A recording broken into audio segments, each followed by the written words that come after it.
We're live. Good day, everyone, from Gobi Springs here in China. We're bringing it's I guess the third day officially of coverage, but we're about 36 hours into the 2025 Ultra Gobi 400-kilometer race, and we're here to fill you in for the next 4 hours. Me, Brian Powell, and Jack from China. So good morning, good afternoon, good evening, good night. So wherever you are watching our live, it's so good to have Brian here, our champion from 2024. Yesterday we had a good day. I think you recovered by now. I did. I do apologize. Yesterday I was at probably about 75% of normal after running through the entire night for an 18-hour race of my own. That was 120K. Yeah. Ran a nice 50 or 80-kilometer race and then hiked a marathon after that. Exactly. Had a good time out there, and now after a full night of sleep, I'm about 92%. I'm getting there. By tomorrow, I'll be fantastic. Let's quickly have a look on what we had from the course. From yesterday, we had a long break overnight, so lots of things happened. First, let's have a look at last night. 看看昨晚的 I'm asking our staff to put some clips from last night. Do we want to mix them together through the day, or do we want to do it all at once? Just go through. Okay. Yeah, let's go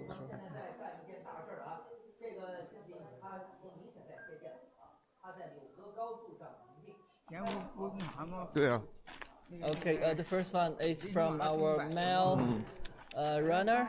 Fifth place, the top Chinese runner. Top Chinese runner, Ni Yusheng, bib number 261. 261. 该睡啊，在这边睡啊。他 That 说想 was 睡 last night. 半个 You 小时 see 了。 the hand lab is working well. Well, we mentioned briefly, Ni Yusheng is actually a marathon runner. He has done 500 marathon race. That's a lot of travel. Lots of travel, yeah. He's a global traveler. He's been in the world 这晚上冷啊，你睡的 World 话， Marathon Majors, 那 yeah. 个上面那智能加强你 I'm not a 穿上。 marathon runner. Thank you, Brad. I'm neither, but yeah. Yeah. So he has done the most among the Chinese. 没有 I think he's top 3 有军大衣 of the world. Okay. Did the most 把能穿的穿上点。 world marathon major. 脚伤了他不睡会儿呢。 So he's walking along in the night. This is pretty par for the course. We can't actually tell by the darkness whether he could be walking up a slight incline. We don't know. But even at the very front of the pack, most of the runners will walk uphill anytime there's a grade of any sort. If they're making good time, they can go not that much slower than they're running, because that heavy pack you see him wearing is all the runners have to. There it is. There's the pack. I mean, I don't know what he has in there, but that's got to be at least 6 kilograms or more. So it looks like a 20. it's a 25, 5. even at least a 这 25 pack. 是被 But that's, 后边的女子第二追上。 it's not the smallest pack out there, that's for sure. But so 对，那个进 it's 站 not 他在站 surprising that 里 he's。walking especially if it's any kind of hill at all. Exactly. Because this was over the night, but he's still in 5th position overall. Although we'll get to the positions later on. The race has definitely spread out as not unexpected. Entering R4, last night entering R4. Which 看你播怎 is 么着都得穿点衣服啊。 头灯关了。 I'm seeing the cutoff. Where is R4 distance wise? 第3位选手，塞尔维 Try 亚 to get a 的 printout of aid station distances before 来到 tomorrow, 24 but That clip actually 队长在敲锣打鼓的欢迎啊！ It's CP14 Uvesa. Yep, Yovisa from Serbia. As last night, he was in 3rd position at this point in the race, that's for sure.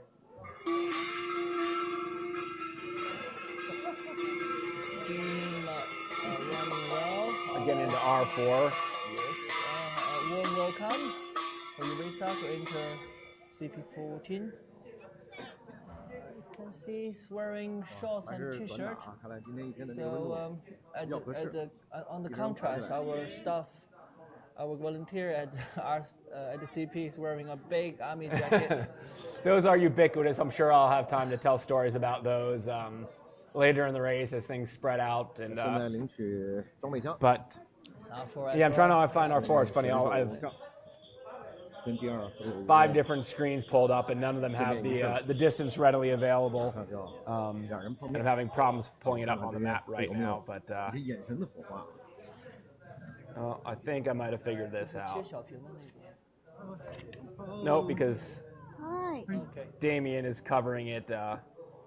He's currently in R4, so I can't see that data on Yeah, they my were. map. Yeah, they were chit chat. So those two most likely they were running together. Or close to it, It's yeah. a very close gap in between. It's a little funny because they're still apparently only a couple minutes apart, quite a bit further down the course, but it doesn't seem like as if they're running together. They're very close and running the same effort, but Young runners being competitive.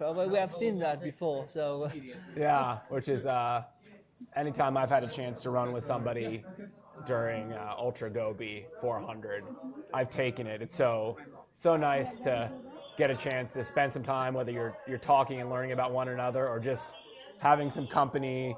It kind of helps with navigation, even on the large scale, getting from checkpoint to checkpoint, but also picking better routes through the terrain. And it's really just honestly nice to have some company. Because otherwise, you leave a checkpoint and you are alone in the middle of nowhere for 10 or 15 这名队 kilometers. 长 You're not going to pass another one, most likely. You're not going 这个 to see 电 any 流 random 打鼓 person 的 on 欢 the 迎 course. 啊！ Almost nowhere will you see a random person. Occasionally, I remember in last year's race, up toward the higher country, there were a couple people obviously undertaking herding activities. They weren't actually herding, but they were going to their little their high country homestead or what have you. yeah, But exactly. that's actually, rare. Yeah, you actually speak from experience. Yeah, so your mental health, your mental status is actually well maintained if you have someone with you. Yeah. You have a chit chat. You know how you're doing. You can even share a bit of a supply when you enter the R station and all that. So mentally, you're more comfortable than being alone. Of course, you have a long. And alone time. is like I loved being alone in the Yeah. race, but it's a nice little change. You don't expect it, but if you can team up for 20 minutes or 20 现 hours, 在 it, 领取 Exactly, 装备箱 exactly. So we will see. According to the track, the GPS track, they're not too far from each other. I mean, really, still 一致了， 37 hours, 36 hours and change. They are 看看之间会有没有 within 眼神 minutes, 的火 yeah, as they have been. That's the surprising bit. So, I would choose to run together, but yeah. Anyway, this is the sunrise from this morning. In which station? Let's see. Cannot really see the. I don't see a CP Oh, that's flag there. beautiful. That's really beautiful from Yeah. the Gobi. The sunrise in the Beautiful Gobi Desert. windmills generating a whole lot of clean power out there. And boy, have they generated some power over the last couple days. I wouldn't be surprised if they had been locked down at points overnight the first night due to the wind speed. Exactly. I was told in the coming 2 days the wind might be reinforced. So good luck, guys. On Yeah, the course. good luck. Bon chance. 单面到了20 So we have Damien from South Africa, bib number 237. Clearly he had his emergency blanket out because it's still out. Yeah, you just talked about the wind, yeah. So Yeah, I wonder when he had that out. Whether he was at like one of the smaller checkpoints, which we talked about a little bit yesterday. There's 10 major rest points where there's these big inflatable tents with mats and chairs, and sometimes one of them they'll all have one with at least or one or two with heaters. Yes. So if the runners want to take a nap, but he could have been a little cold in one of these rest points are more likely at a checkpoint where they're not allowed to really go in the tents or not. No, I can't say not allowed, but discouraged from going in the tents. Basically, you stop for a little bit, refill your bottle of water, maybe take a break in a chair, and go on. But I get those Mylar blankets. Once you open them up, it's like Pandora's box. You're not getting it back in. exactly. So overall, among all the checkpoints, you can stay for 2 hours. After that, you will be penalized. And as I clarified yesterday, like that's 2 hours between like major stops of going in the tent or going in a car for shelter. Yeah. If you're sitting in a chair, relax, eating a snack, and having your water, like it's fine. that does not count as your checkpoint time. Yeah, so you can see and no one is sitting there with like a stopwatch to like give you a penalty exactly at 2 hours. It's But when we look at our station setup, so you have a chair, you have a small table. So and it's a nice high table. Both the chair and the table are high. Coming from overseas, the chairs are often very, very low. And exactly. And your job box is prepared in advance. Yep. So they have a GPS to follow you. Roughly, they have a timing that they know when you'll be there. Everything will be ready for you, but you need to do everything yourself. And unlike, say, I don't know if the rules changed, but at Tour de Géant, it used to be you have one duffel, and it goes to all the major life bases there, essentially the rest points for what they call it Gobi. Whereas this one, you have 6 different drop boxes this year as well as last year. Some of them go to 2 stations, a few of them go to only 1. But unlike, say, if you have all of your supplies in one box, you kind of have to plan, where you think you might need a bigger size shoe that you want to change into, or a lot of the runners had a strategy of bringing warmer clothes than required over the first night because it was a night and it was to the high point of the course, and it turned out it was very windy. So, but then they had maybe smaller within requirements, but a lighter jacket, let's say, or maybe they carried extra layers or warmer gloves, and they would switch to a more moderate set of gloves or whatnot, just to save a couple hundred grams. But carrying a couple hundred grams less for 300 kilometers is meaningful. We said this is not only a running activity, it's lots of manned activity there. This how to plan will really burn your brain. Some people will spend hours and hours deciding how Stop looking at me, Jack. Well, you're rather a good planner, but I have seen a lot of other runners. They struggle. They definitely struggle. And even if they put something in they think they need in the job box, 2 hours later they're still moving around. Like you said, which jacket to wear? Am I gonna do well there or not? So, let's go back to the string, Sangi.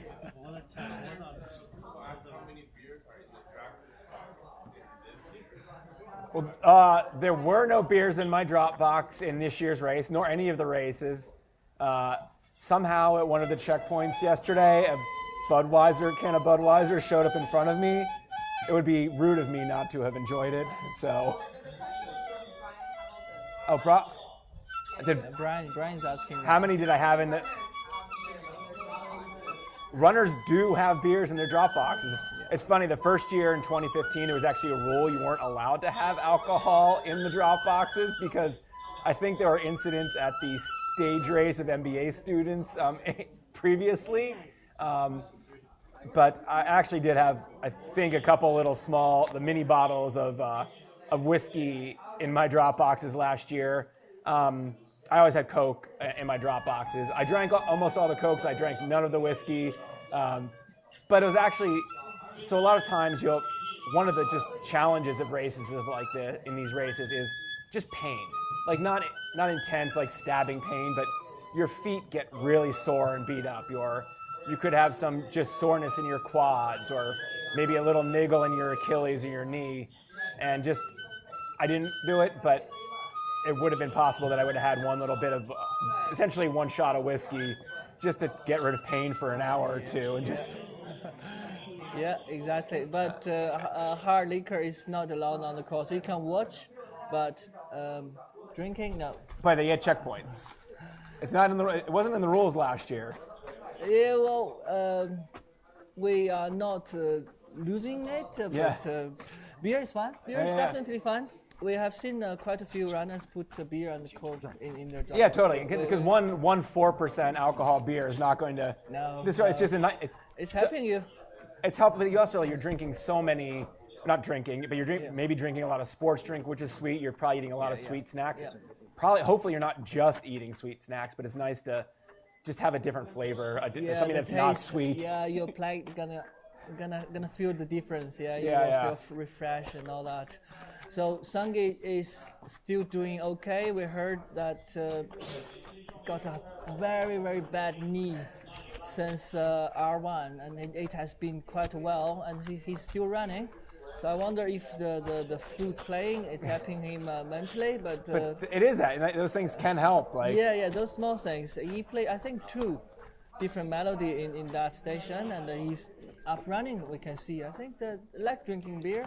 And I also, think this helps. I think there's just each person, each runner, whether it's explicit or not, has a mental strategy or has mental tools, whether it's Sangay playing the flute. Last year I had my uncle record a number of favorite versions of a Taoist monk's short stories, that he had gifted me a book of that many, many years ago. And it's just, if you have things that can bring you a smile or calm you down or relax you, because you're going to have problems.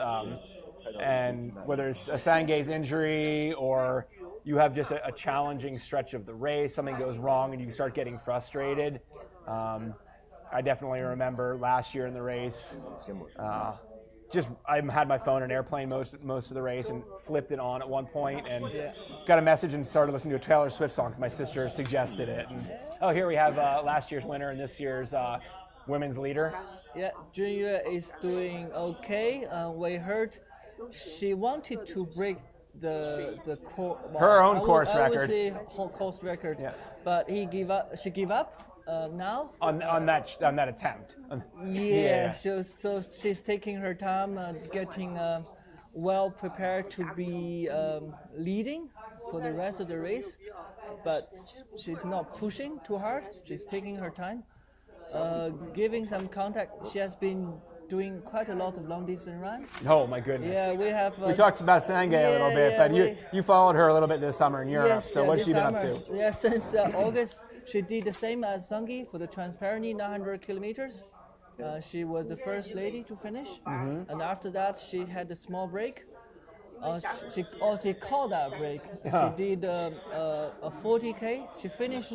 She didn't finish it, and it's like a DNF in the Grand Rate Pyrenees. She only ran 40K there. 40 or 400? 40K. Really? She did first day? No, it's 80K race. Oh, sorry, I apologize. Yeah, she did half, just a DNF. Then a few days after, she did the OCC in UTMB at Chamonix. She finished that. It's 61K. She said, "Oh, it's a good recovery run." Then after that, she was in Tour de Géant. She did the 450 to the Glacier. She was number 5th. It's actually the best record for the Asian runners. And also went on the best position, yeah. So that's quite a lot already. After 2 weeks, she's here in Ultra Gobi. And unlike I don't know, I was not watching the race last year, so I can't say how far ahead she was. But if she was shooting to be kind of aggressive, it's probably a wise change because there are another 3 or 4 women who are at the moment. We'll go through all the positions later, but they're not that far behind. Lucy from the U.S. is in second, and I mean it's not like she's maybe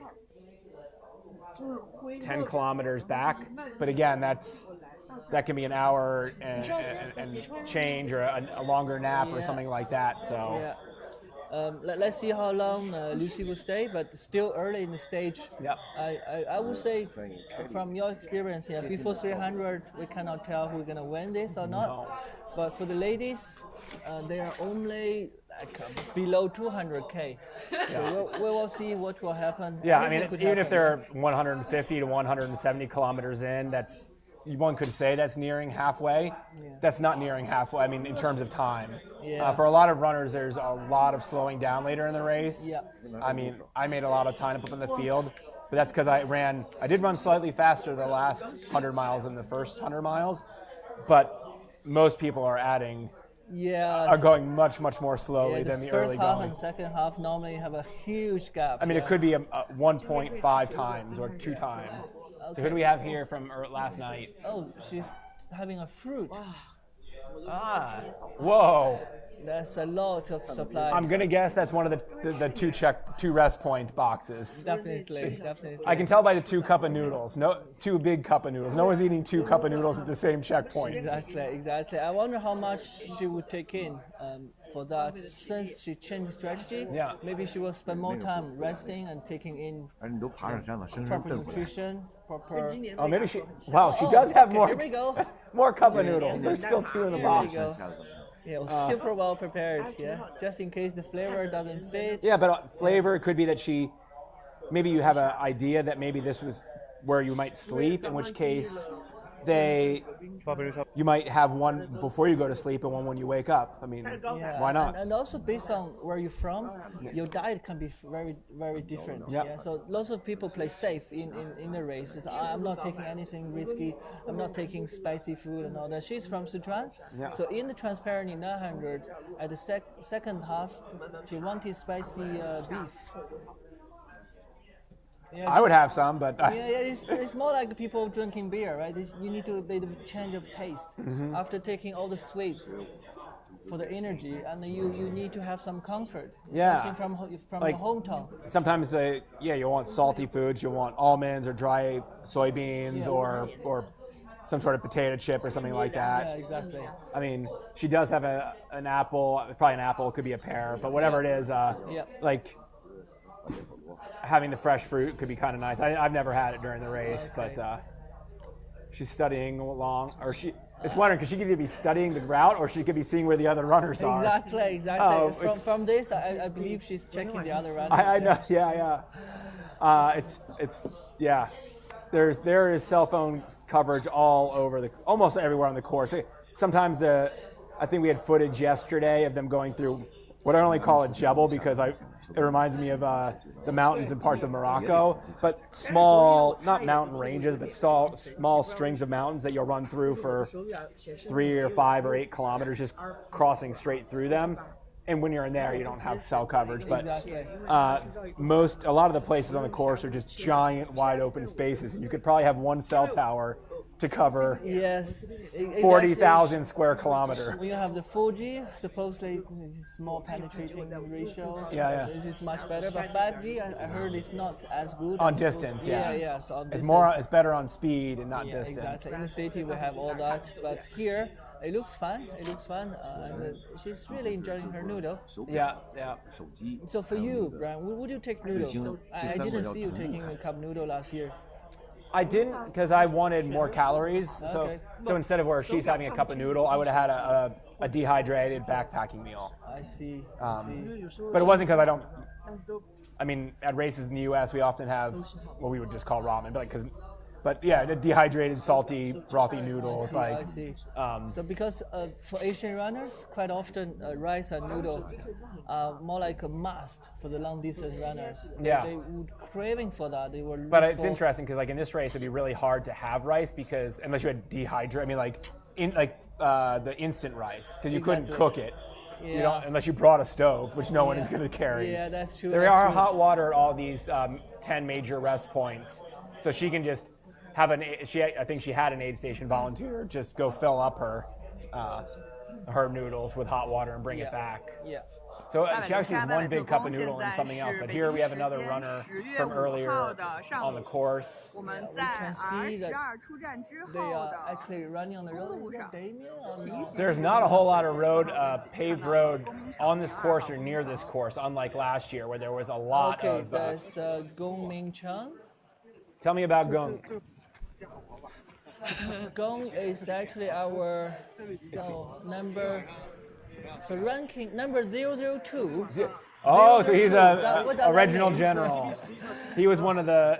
Is it 9? Am I getting that correct? Or how many were the 9 original runners in 2014? We call it testing run. Yeah. We might call it a test run or a zero edition. Yeah, Yeah, just like exactly. So nobody knows what would happen. Nobody knows if they would finish. So they were the ones to, putting the foundation of Ultra Gobi to showcase this is runnable. This is possible for human. Yeah, and he's not. He's no young guy. He's I think 57 or 58 from Fujian. His nickname, his translated nickname is Mountain Goat. Exactly. And his slogan is "Be your own champion." Yeah, a bit of fun fact that from last year, when we took off, there are a whole batch of people actually following him. Did he go the wrong way? No, he didn't. He's famous for navigation. Yeah. among Okay, people. so he's been here for a very long time. He has done all the edition. He has 7 Ultra Gobi. I don't know if that's finishes or starts. It's not quite clear. He finished 7 times. all 7 times. And he says his most memorable moment in racing or training is his hallucinations during his many Ultra Gobis. Yeah, he did the PTL at UTMB this year. He finished with another Chinese lady, so he's doing quite well. But he's very experienced, having run TDS, UTMB, PTL. He's done Tour de Géant. He included in his past results. He's run the Hong Kong 100K Many times. 8 times. So he's clearly experienced. So what we can see from the picture that nobody is actually following him this year. Well, he's also at this point, I'm sure, more than 100 kilometers in. So yeah, we were even thinking about to put some rules that to forbid other runners to follow him. It was a little bit of cheating because he almost never got lost. He knows the terrain, he knows the route, he plans so well. So he has a great attitude. He says his confidence in finishing, absolutely. And his non-performance goal, no hallucinations. So I hope he gets some sleep out there on the course. By the end of the race, I'm gonna ask him how many hallucinations he had, or he was successful this year. I'm jealous that he's had hallucinations on the course. In my 2 runnings of Gobi, I've never had a hallucination. Are we gonna have you back next year? Yeah, maybe I'll have that unique experience, or not unique, but unusual experience. Yeah, the course is changing every year, so you never run the same course. Yeah. So maybe next year we'll have different terrain and different difficulty. Yeah. Maybe we will see. It's still too early to say. Number 244. 244. I'm skimming the list and seeing who that might be. Matthias from France. Bonjour, Matthias. We can see, this is also recorded. All we're doing so far is recorded. Hopefully, it's fun. Like, this is the first English broadcast of Ultra Gobi. And the team, the behind-the-scenes technical team here is amazing. Literally, we ended recording or the streaming yesterday, and we went over, and I'm like, it'd be awesome to have notation at the bottom when we're using recorded video or live video or fixed-wing drone, or and here we are noting that it's Aaron crossing the road, reaching another art station. His hair is still looking fine. Yeah. Interestingly, you see Aaron is wearing a lot. Yeah, pants. Yeah. Long sleeves. But this could have been early. This would have been early in the morning. Or actually, I don't know when this was yesterday. Or is this today? It would have had to been yesterday. Yeah, it must be yesterday. Yeah. It must be yesterday. Yeah. Interestingly, there's no army jacket from our staff and volunteers, so the weather should be mild. But this was yesterday, clearly. Yes. 这是塞尔维亚越威城。 That'll be a suggestion for next year. Oh, this is when they came through the mountain range and went. This isn't the major road, is it? Tunnel crossing. Yeah. Would be to have them add a little note at the bottom of like what location it is. Yeah. Is here. Just taking notes for future. We're learning as we go here, which is actually a whole lot of fun. It's kind of like running the Gobi.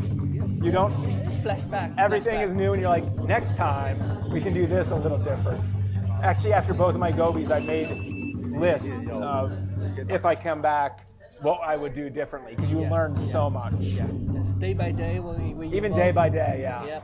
So this is actually R3, even further back. So who is this? Damien again. Damien from South Africa. You can tell by his colorful shorts and very entertaining hat and shirt. Yeah. So this is the first time ever Damien went overseas for racing and visiting. Wow. He's proudly wearing the South African flag on his sleeve. Definitely. And one of the cool things about Ultra Gobi is kind of the family you have amongst each year, but also a generational family, because I have to imagine that Nikki Boyens and Benny Rue, two competitors from last year, who had actually wanted to do it, I think, both in 2019, but I'm sure there must be at least acquaintances, and he probably got excited by them running last year, and definitely. I'm sure they provided him with lots of information on how to Both do Benny this. and Nikki, they had many sharing sessions back home, so we got some even local newspaper covering that about their amazing adventure last year. It's great. Jack has a lot of insight, not only in the Chinese runners, much more than I do, but he, in addition to doing the live stream here, is a key part of the foreigner Ultra Gobi experience, in that he was, I assume you were with like the international runners in the days before the race, kind of providing, being a liaison between the race and the runners in case they have questions, but also people are going to have batteries confiscated on planes, bags will get lost. So Jack, I would call it the fixer, as well as I do what I can to help our overseas runners. Sometimes it's not that easy to go to a foreign country, especially. It's not. You see the different regulation with the battery, for example. You wouldn't know before coming. So we have the inside knowledge, and I happen to know both sides. It's good to have a road like a bridge to make the road smooth. No need to make this journey any harder than it already is. Exactly. We want to help you a little bit, but we don't want to babysit you guys. No, but but a bit of experience as well. So sometimes we let it go to make things a little bit complicated. But I mean, so remember that. That's kind of a key part of this, is that. So as with like the self-navigation, you can be pretty far off course, and Ultra Gobi is going to let you stay off course. I mean, I don't know what the time limit. There probably is an internal time limit or distance, but it's not 10 kilometers. I can tell you that. That happened in the race last year, and they let it go. I mean, again, you're being monitored. They have fixed wing drones. They know where you are. There's a GPS. Exactly. But they're not going to be like, you're 1 kilometer off course. Hey, Jack, come back. You're a little bit off the way. Guaranteed. Even 2 kilometers, we won't say anything. No, 10 kilometers, no. Again, if somebody was 10 kilometers on course, hadn't checked in, had been not moving for a little bit, like more than using the bathroom or putting clothes on or something, like then things might change. But you're allowed to make your own mistakes out there. Well, getting lost is part of Ultra Gobi, to be honest. Everyone has a bit of experience, getting the wrong turn a little bit. And yesterday we can see the broad daylight. Cordy was turning in the middle of the town, so it happens. The course went straight down a paved road, and he took a left for 30 meters, and there's a bright red flag in front of him where he could have gone straight on the other side of the intersection. Exactly. He just took a left and quickly caught his mistake. Yeah, we can see on the screen. This is recorded, but give you a bit of feeling on Gobi is not that flat sometimes. And it can be technical. I feel I was always key to caveat. I talked with a bunch of runners before this year's race, and I said last year's race was not technical, but I don't know what this course will look like. So you can't know. I mean, last year it was easy to run in road shoes the whole way. This year, maybe not. Just for foot protection. I wonder if you do road shoes with this. It'll be fine on the traction because it's not like loose, small rocks, but or mud or anything like that. But just, I would definitely want a little bit of protection from the rocks over hours and hours and days of at least some terrain like this. Well, as you saw, there was a short section of paved road that runners could take. There'll be other places where there's a small valley like this, but there'll be double track as if vehicles have used it, because they will. Like, there'll be easier paths through these mountain ranges, and that's where the herders or whomever does make minimal use of these lands will cut through. So, but this is obviously not where you take your truck.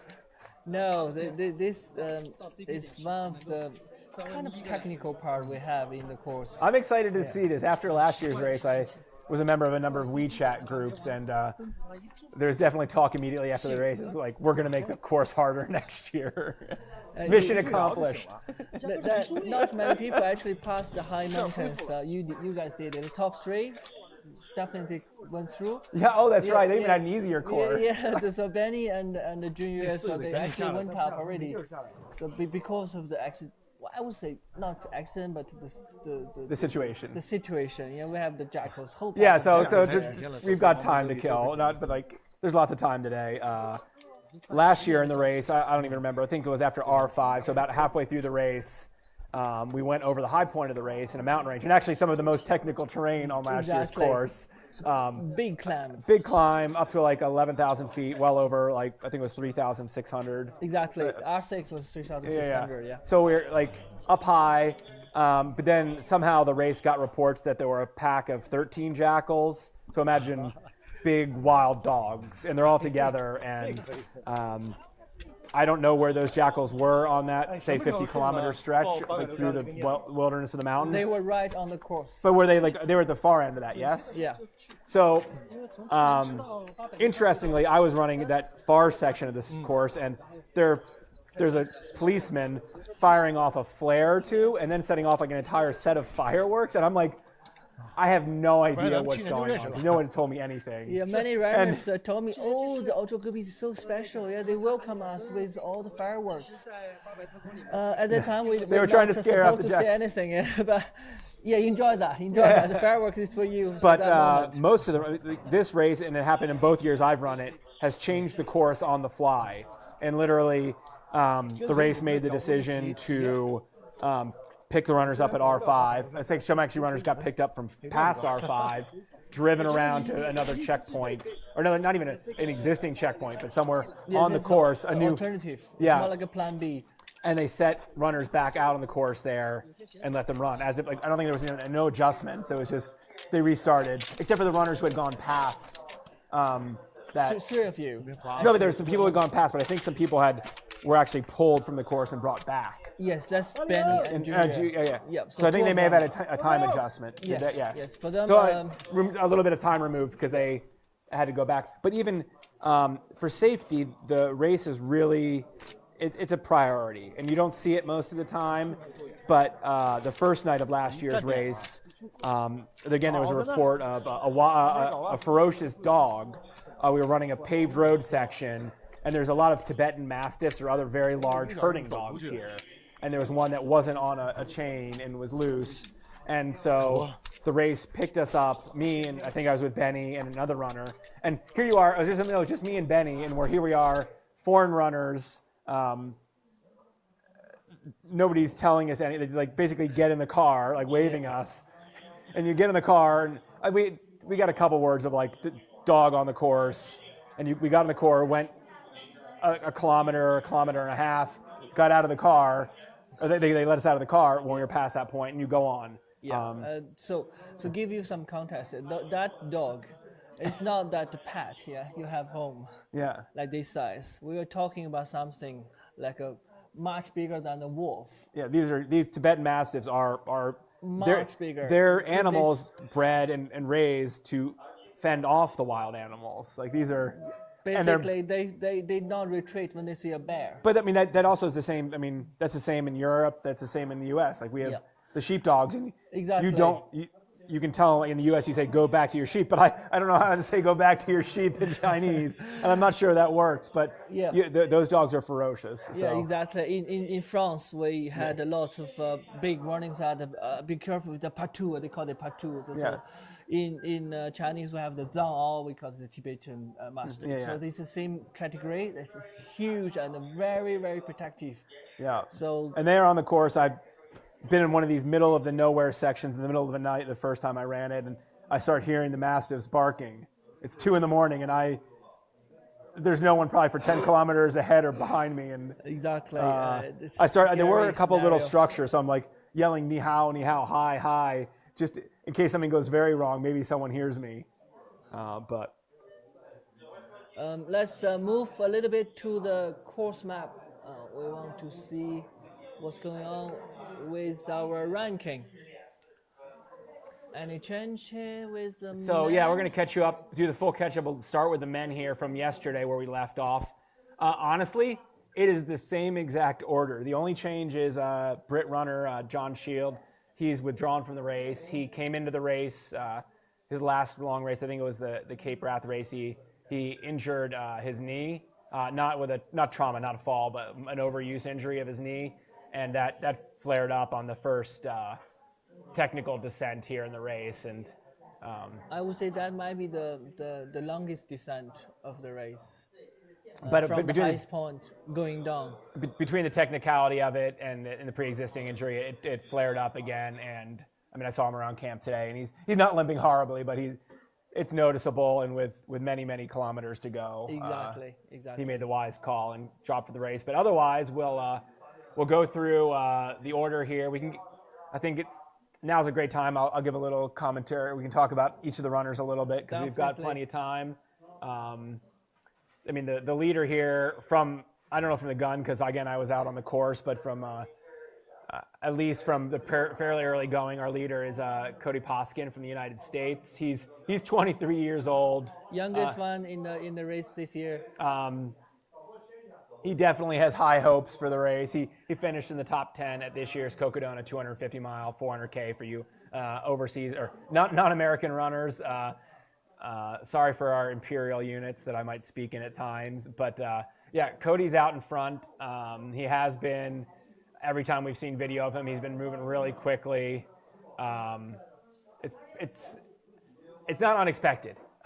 He's now 262 kilometers into the race, which I would say is kind of approaching being just past halfway in the, not distance-wise, but in the timing and feel of it race. Like those, I mean, it means he still has 100 miles or just under 100 miles to go in U.S. units, but 140 kilometers to go.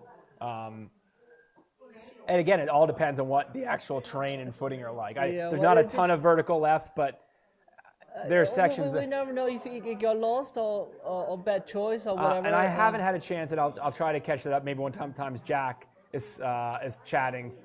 But how I want to try to find his route and try to figure out if and when he took a nap, because he definitely plans on sleeping. It's just a matter of did he do it last night or did he? His plan is to finish within 60. Yeah, or his hope. Yeah. Well, his hope. But now it's 36 hours in the race. I mean, so he's very much. That's very much within possibility. Yeah. He's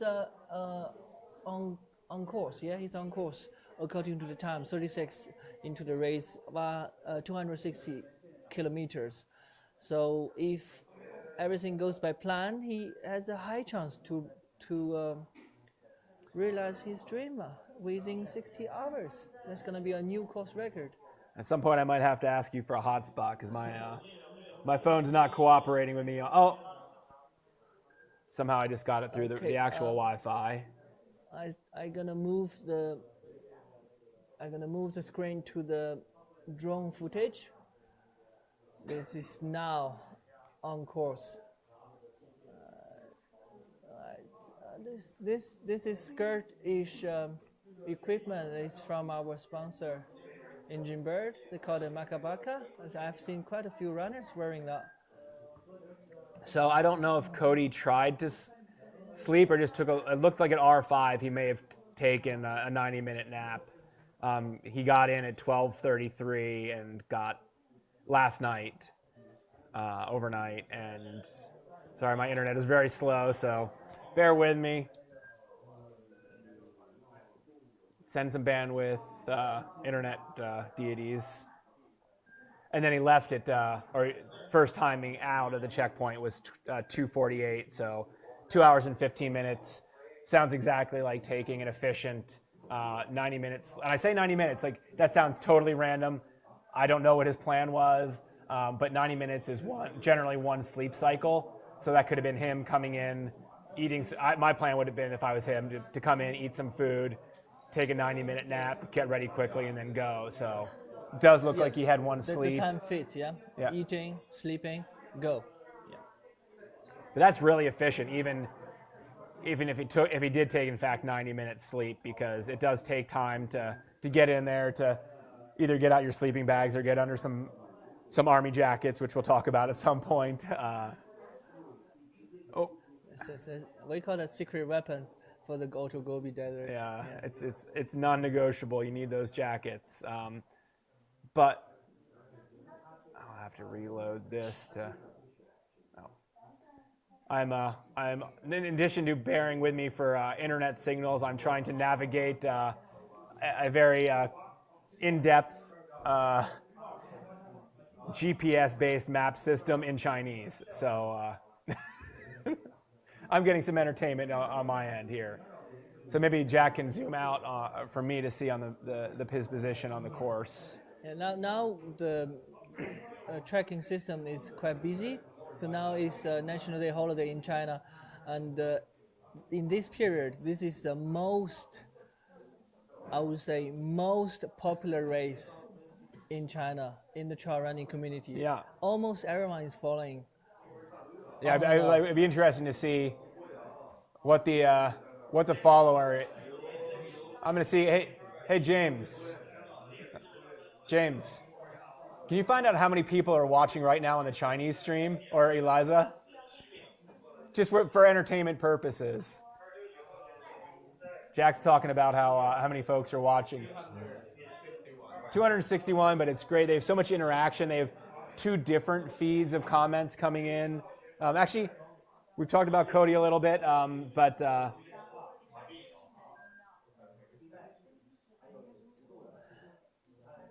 for the live stream, it's like a few hundred people there. Yeah. But a lot of people are actually on the GPS. yeah, totally. Yeah. Yeah, so dot watching, as we call it. Exactly. That's why it's slightly even on my computer is slow. Yeah. Okay, I see this. It's rather flat. You can see this runner is running. Is that a girl? It's 286 maybe. It looks like a girl. I think it's number ranking 3, I would say.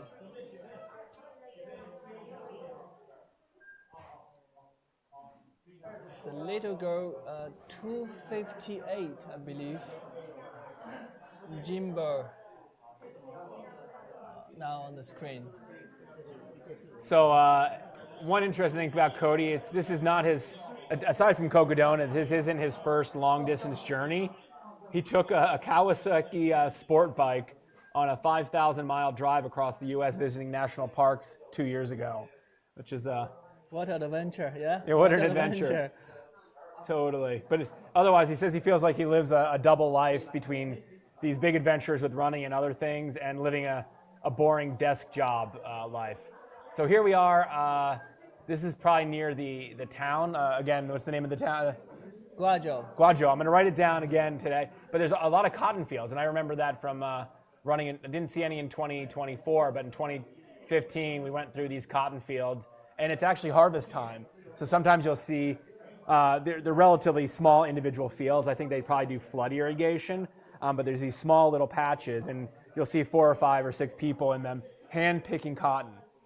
It's such a labor-intensive process still here. Exactly. It's because it's too small. Once you have a relatively bigger space, then you have a machine to go through that. But I mean, it's small, it's not worth it for the big machinery. One of the observations that I've just come as a foreigner being in China, and especially it hit me this trip, is kind of a tale still of 2 Chinas, in that you can be in Shanghai or Beijing or even Chengdu or some of the other cities, and they're these big cosmopolitan cities. Like you could be, I mean, they have their own characters, but it's any city in the world. Like it's enormous metro systems. But then you're in the country and people are hand harvesting cotton. Or I was in Western Sichuan province at moderate elevations, and they're all growing corn. Small scale corn agriculture on the hillsides, very mountainous there. Yeah. And they let them dry on the stalk, and then they're hand collecting them, bringing them home to their driveway, Yeah, this and driving them. livestock home, yeah. And They leave they're on top. The livestock is right behind. So. And then they harvest it, take it off the corn, the cobs, and it's for their chickens. But so it's just very interesting. And those people all have cell phones and they have a car for their house, but it's like, it's such a dichotomy. The modern life doesn't really Exclude. It doesn't exclude that. I mean, so you can have both at the same time. Yeah, people, like every front yard. I mean, you have it in some almost like the more progressive places in the U.S., like those suburbs, whatever. If you go to Boulder, Colorado, they'll turn the front yard into a garden. But that's just every garden in these towns. Yeah, If they've got water, they're going to be growing chilies or beans. Exactly, that's a unique part of the Chinese culture. We have been, turning from the nomad into the archaeology society. Growing something, it's like in our veins. It's like, if you don't have that, it's just missing something in your life, right? But in so much of China, and this is historic, I'm not even talking about today, there are so many people that intensive cultivation of the land has been key, and that includes like small scale kitchen gardens. Like, so you just grow your own, not to sell, not to do anything. It always tastes better when you have something from your. As a gardener myself, I agree. Yeah. I only wish I could grow tomatoes. I can't. I will give you some tips on that after this. If you have tips for growing them at 2,800 meters, let me know. It's called too cold. But actually, one of the we saw cotton a minute ago. One of the famous things in this area are the melons.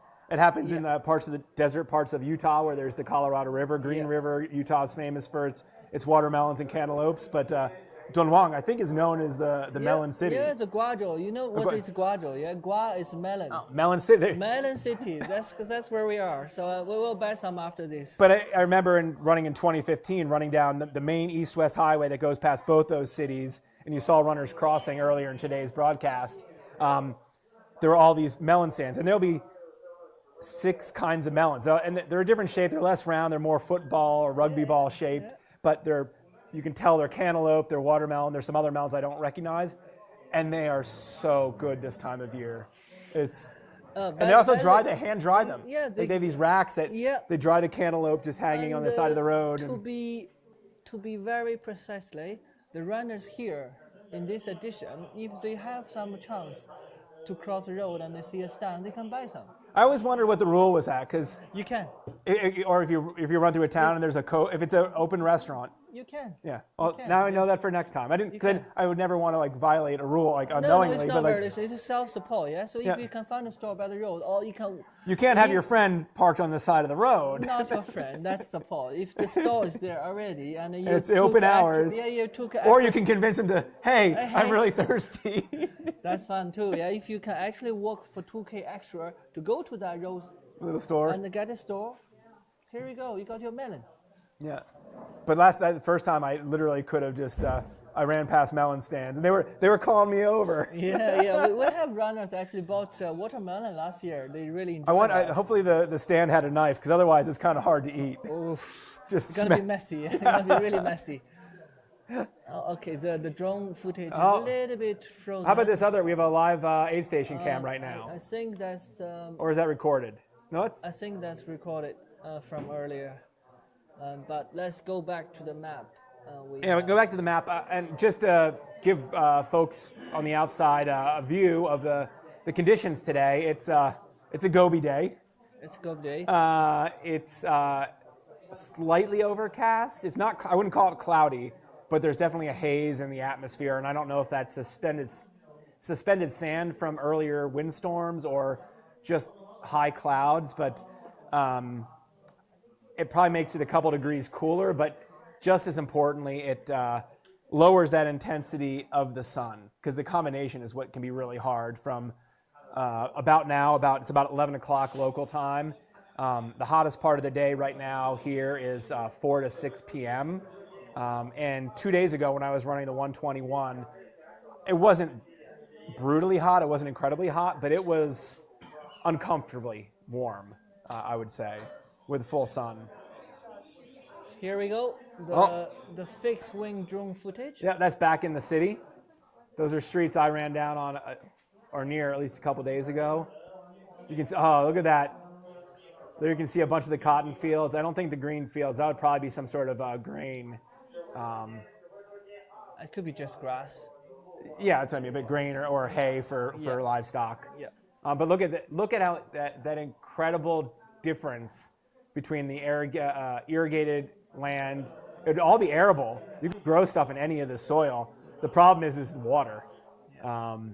We're lucky we have a few snow mountains around, so all this water are from the snow mountain. So the big irrigation systems. Yeah. And we can't see any in the view now, but there are big canals that come down from the mountains and create these oases. artificial oases. We at Gobi Springs are at an actual oasis. Yeah, originally they all natural, right? Originally, if you go back to a few hundred years ago, all these small, like Guazhou, you must have some natural channel or river to come across. I mean, Dunhuang has a river. Yeah, Yeah. exactly. That's how people could live at that time. But without a river, river, without the very rare river or the oasis, life is impossible here. I mean, the sort of inspirational character for this race is Qinsong, a monk who wandered, and I think he found refuge. He was walking. He was not making a pilgrimage. He was a Buddhist and trying to bring back scriptures in original language from India. And this is the long way around. You can't go over the Himalaya. Yeah. So you have to go all the way around big mountains and then down the west side and into India. And he did, and wandered. Was it his way to India or coming back? I think it was the way to India. To and come back. But like here, when he was wandering around the desert. Yeah. And he almost died here. Exactly. He almost died, and he found this. I mean, he wasn't presumably the first person to, but in his emergency, he found this spring here. And survived. This is also the Silk Road, remember? So all the trading are going through. So in ancient time, they still have the camel to go through. Mm-hmm. All those pack animals, you have donkeys and horses they and camel. Have kind of a fixed station along the coast, but in between. So this is not like a modern road we have. You can cover hundreds and hundreds of kilometers a day. We're talking about 20 if you're lucky. Yeah. With the animals, you can go through a day. Normally it's like 10. Yeah. So traditionally, every 10K, like 20 li in our measurement, you should have a station in between. But navigating yourself, here we go, another issue. Yeah. Yeah, and I remember learning that it was very uncommon to have long scale trading. I think the Western vision of what the Silk Road was, one caravan, like Marco Polo and his family, packing up in Italy and taking a huge train all the way to China and then going back. That wasn't what most of the Silk Road was. Most of the Silk Road was people in one town, and I'm not saying going just to the next town, but traveling 100 kilometers or something like that, trading and then going back. And then goods would be passed again and again and again. Rally, right? Yeah, it was a relay rather than, again, I think my perception was growing up that it was these big caravans of 50 camels with hundreds and thousands of kilos of goods. No, it was you had 3 camels and one camel had your stuff on it and 2 camels had some goods and you were moving light goods. This wasn't like early Mediterranean or like. This wasn't even coastal trade in China with canals. This was, you weren't moving food. You were moving incense. You were moving fragrances, medicine, precious gems, maybe things like that. It's a major silk. Community. Silk is going west. But in return, we got all But also, it was there were 3 main forms of currency in ancient China. At different times, there were bronze coins, which had small value. So you would actually have strands of 1,000 of them to make major purchases. Yes. But this is a very remote area. Like this was at times not part of China, and then part of China again, and then just depending on the dynasties and when China would break into many pieces and come back together. And it's also on the edge, so you'd have at times the Uyghurs would have this area or the Tibetans. It changes. It's like a alternative between warlords or landlords and then bigger empires and then smaller and so sometimes this is when this was part of even China, the main empire, you would have coins, but then the empire would be smaller and this wouldn't be part of it, and so silk standardized even when the empire was here. Silk was a currency. That's a solid currency. And it was like there was a standard. There was a tong set of silk that was like 1 unit. Like it was a certain width, a certain length. Yeah, we call that P. Yeah. EP, 1P of silk. 1P. Yeah. I was trying 1 bolt. It would be the English equivalent. 1P. Yeah. And so that would be equivalent to a certain number of the bronze coins. Yes. And also a certain amount of grain. So when you'd have less influence from the empire, people would just trade silk or grain as currency. So you'd buy your sheep in one or both, it's or more like a subject to subject. yeah, That kind of exchange. You're back to the, like what human beings started. barter. Yeah. You got But it was that- uniform. I mean, it was like a Yeah. So in that, it's more like a currency, yeah. a hard currency. Yeah. That's very tangible there. Yeah. And you kind of knew how much, if you were buying eggs, how much those eggs would cost. I mean, you probably weren't because you grow your own. Equivalent. Yeah. Yeah. So we'll get back to the race now because I can talk history for a while. But This is an interesting point of Ultra Gobi. There's so much history behind.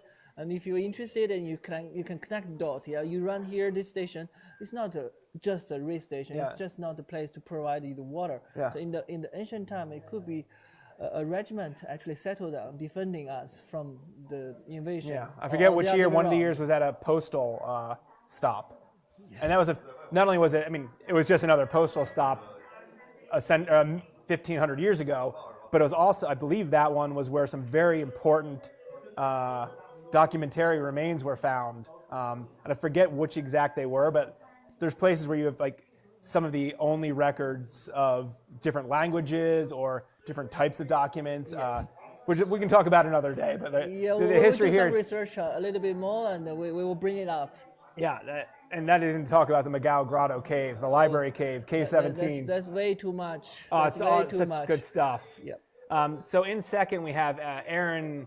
I've hung out with Aaron, but I don't know how to Kubala. If anybody wants to correct me on that in the comments. Actually, we'll talk about Aaron, and then we'll jump into the comments for a second. Unfortunately, my map just went sideways, and I don't know how to get it. Oh, I got back on top of the map. Great. Okay, I think Broke mentioned. It's from the Paskin, from the Poskin family. Broke Poskin just mentioned. I think you were talking about Cody. If Cody actually took some nap. Yeah. So this is the comments from them. Yeah. And we have more Yeah. comments. Family says he definitely took a nap at the rest stop. Yeah, kilometer 208. So Cody took. Yeah. And he had another adventure. He kayaked 340 miles on the Missouri River also. This young That's my man- kind of, and climbed Kilimanjaro. Yeah, we're getting lots of beta on Cody here. This is great. It's a But you get the character. sense that he's kind of focusing on running at the moment, but it's an adventurer spirit. Definitely. I think he found his ground after Cocodona, then now in Gobi. Yeah. And if he, I dare to say now, if he wins, at the end of the day, he will definitely look for more adventures like this, for the ultra distance. So we were starting to talk about Aaron. Aaron is, again, from the U.S. I'm trying to pull up my race information here.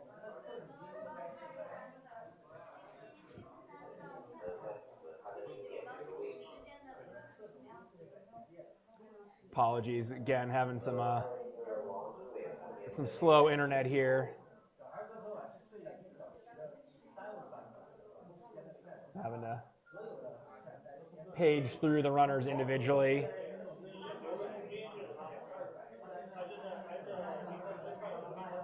And that's Aaron. There we go. Here we got Aaron. He grew up a soccer player, but has been running his whole life.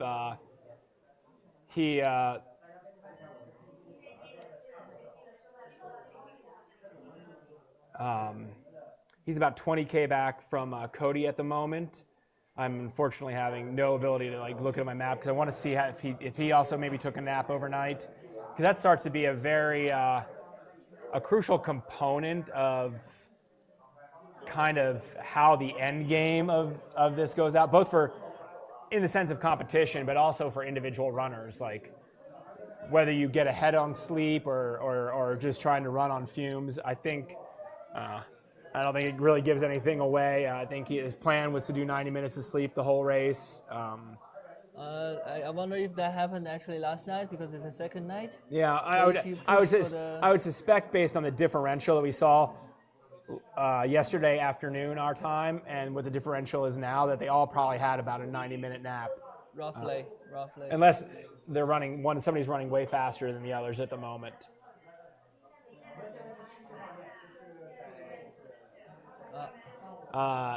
Aaron is no stranger to either trail running or long running. I mean, he's run a couple different 100-milers.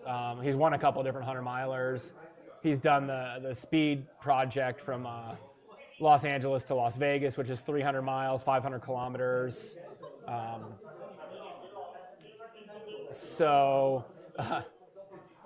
He, aside out from the racing side, his kind of adventure was he was working in Bangladesh when COVID hit in 2020, and he was unable to leave his apartment, or at least not go very far. So one day he actually couldn't leave his apartment for several weeks, and so one day in one stretch he climbed the equivalent of Mount Everest in his apartment building's stairwell. So 8,848 meters in 27 hours on a staircase. Aside from the mental toughness required to do that, I can't imagine my quads like even 1,000 meters into that. When you try in that condition, this is a way to kill time. It's an interesting way to kill time. And if you're an active person, imagine not moving for so long. So I'm imagining you moving for that long in a stairwell. I'll choose to go outside and run across the Gobi. When you don't have a choice, yeah. Yeah, no. There were a lot of creative projects that came out of we heard lots of stories like that.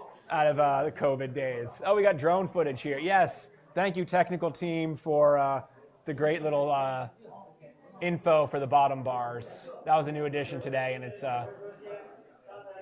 I assume anytime we're seeing a drone footage, it's live drone footage. There are two kinds of drone footage. Yep. We have the fixed wing, who is in charge of security. They are cruising along. When they have spare time, they will share a channel to us. Yeah. Then we have a ground team. They're actually going to the course, to the CP, to the rest station. They will also provide some first-hand drone footage to us. We haven't figured out how to get the R station camera working. Some of them really in the remote area, we don't have any signal. Earlier we have a footage to show where the CP is. It's literally in the middle of nowhere. You see sand, nothing else. For the R station, we should have signal, but I believe the staff are all busy taking care of the runners at a certain time, so we don't really have anything out yet. Sorry, I'm trying to get through and see if I can see if and where Aaron slept, but again, my internet is appallingly slow at the moment. And now on the screen, we can see two runners with a 20-meter gap between each other. Oh, the zooming is nice. Tight racing coverage. Oh, that's over 400K. They are. No, I joke about that because I mean the feeling on the course, just so much of the race feels like so little of the time, even amongst the top competitors, does it feel like racing. You're just trying to do your best, and nothing but encouragement from other runners. Even if you can't speak their language, there's mutual respect and encouragement out there. It's and also the gap now doesn't mean anything. Yeah? Even if the leader Cody is in 265K. Aaron and Jovisa, they are like 20K behind. We're talking about 3 hours. It could be a nap there. Yeah. But Cody has gotten a sleep in, even if not much. Yeah, Cody is doing so well this year. Yep. Yeah, so well. But so is whoever this runner is. I mean, all the runners are quite far along in the race, and it looks. No, that's R5.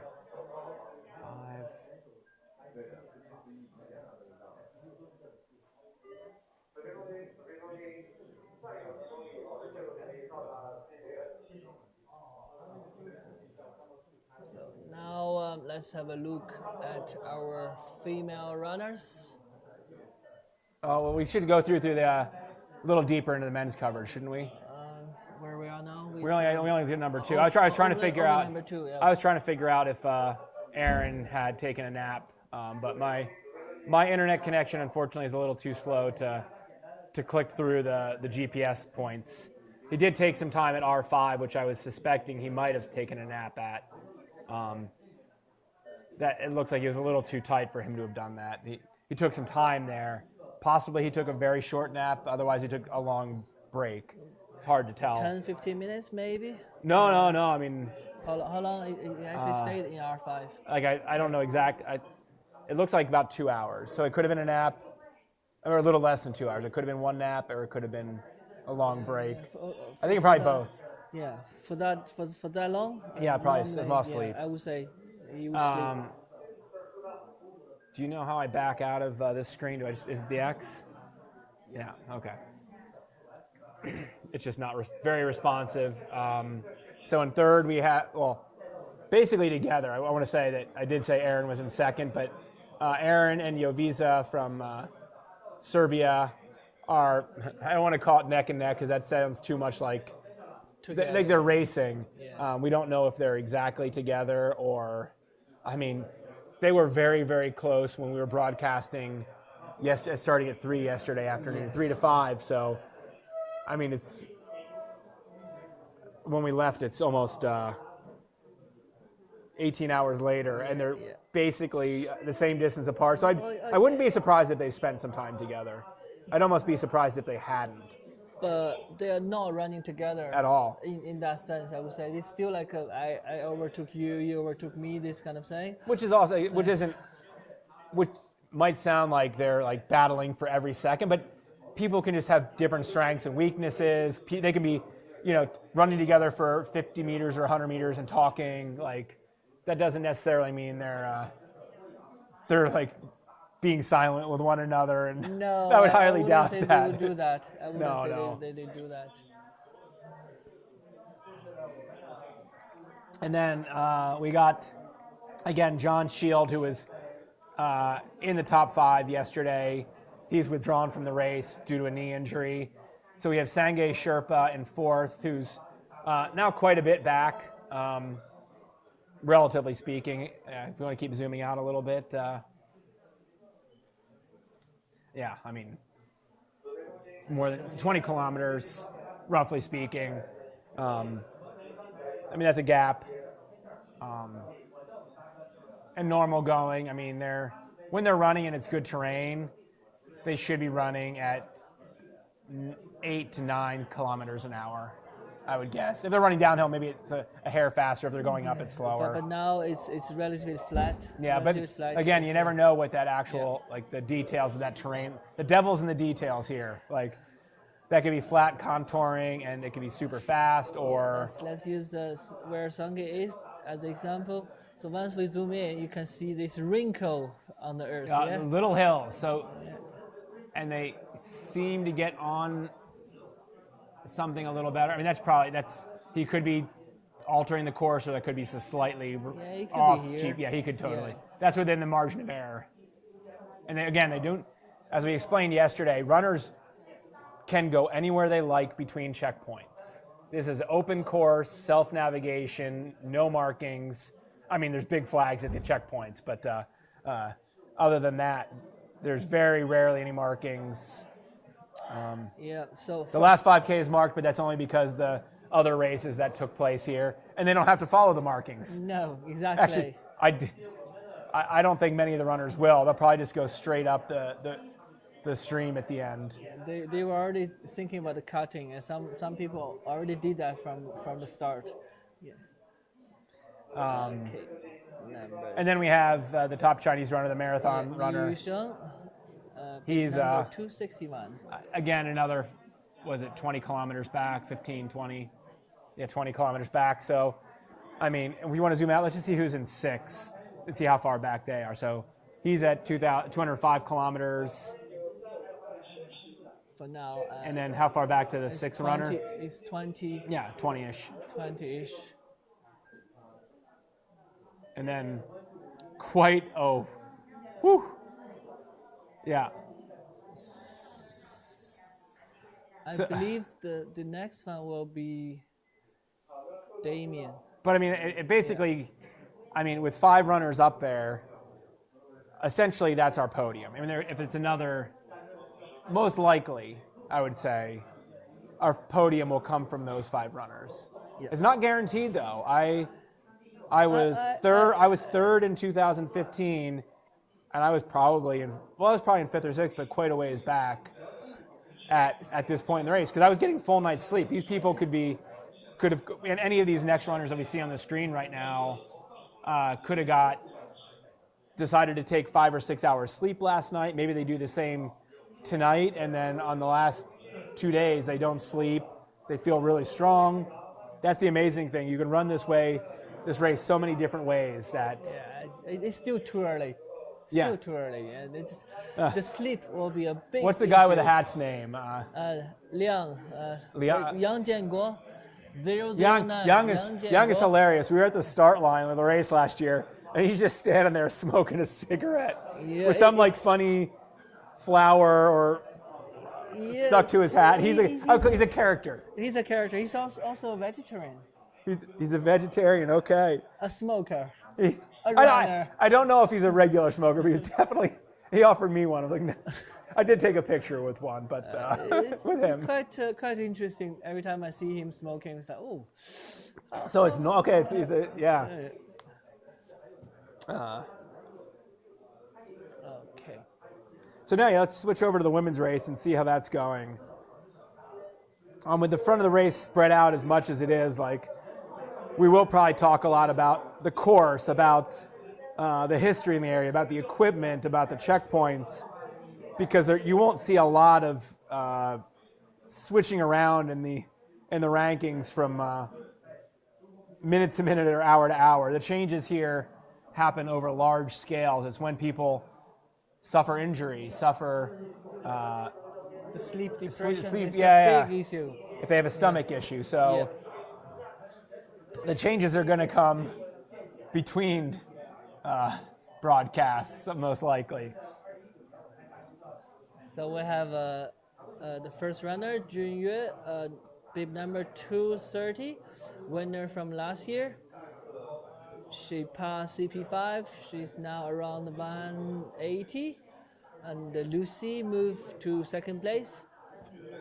Tell me a little bit more about Lucy. We know a lot that Jun Yue won last year. She has done quite a bit of ultra distance in the past 2 months.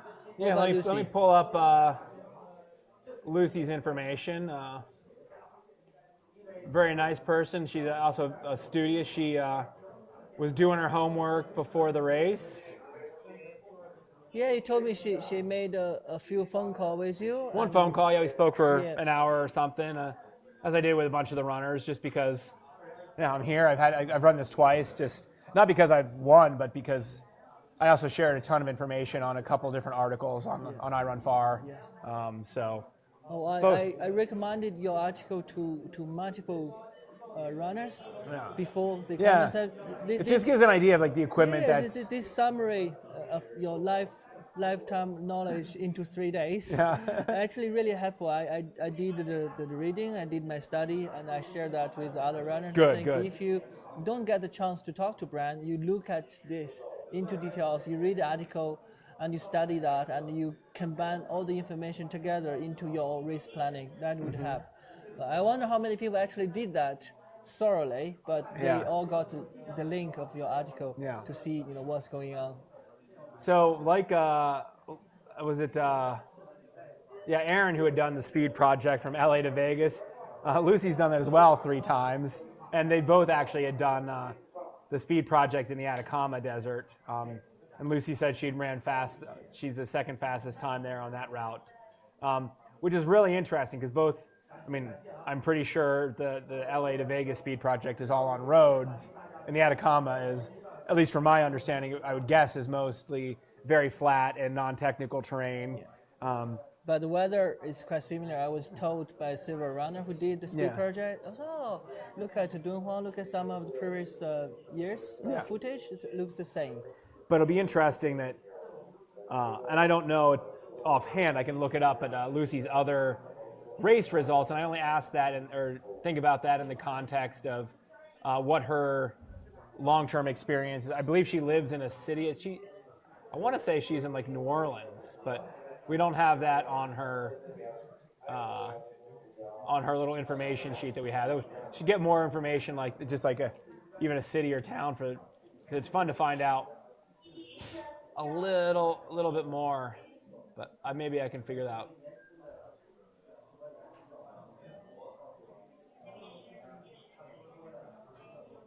I'm getting a rare moment of actual internet connection here. Okay. Yeah, I'm gonna go with that. She's from or lives in the New Orleans area. But yeah, she's done a lot of trail races, but I would say most of those are pretty benign in terms of territory. Like Rocky Raccoon, if you're from the States, you might know that one. Oh, she's run the Moab 200 or 240, so that would be a better.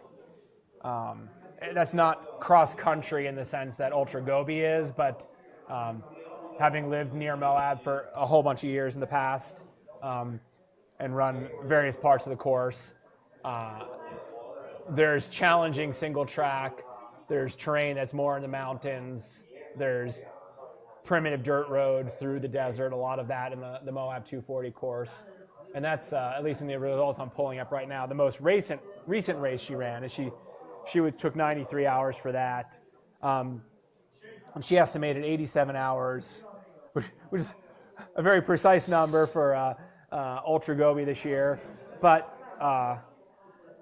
last year's Ultra Gobi, I would have suspected would be a little faster than the Moab 240 course. This year, I mean, we've seen footage. Like right now, I'm seeing, it's not on the screen, but drone footage, and it's on a paved road or a very good dirt road, whereas other days we saw descents on very technical mountain terrain, and that's almost more, not challenging, it slows the race more when you have that technical terrain on descents, because if you're climbing a relatively steep grade, yeah, you can walk a little bit faster if it's smooth rather than rocky, but on the descents, you go from being able to run pretty fast to not moving. You're walking downhill, which is slow. Yeah. So also this year we start at night. Yeah, that's added the difficulty to all the runners. That doesn't change anything on day one. That changes things on day 3 through 6, because that means all the runners had 12 hours of additional non-sleep to start the race, whereas last year it was a 9 or a 9:30 start. We had a little too early of a wake up because we had a very, very long opening ceremony, and I'm not the only one to say that. Not everyone have the horse riding experience. I got a few runners asking me, Jack, where are the horses? Yeah, we need the horse riding. Oh yeah, we rode to the start line on horses last year.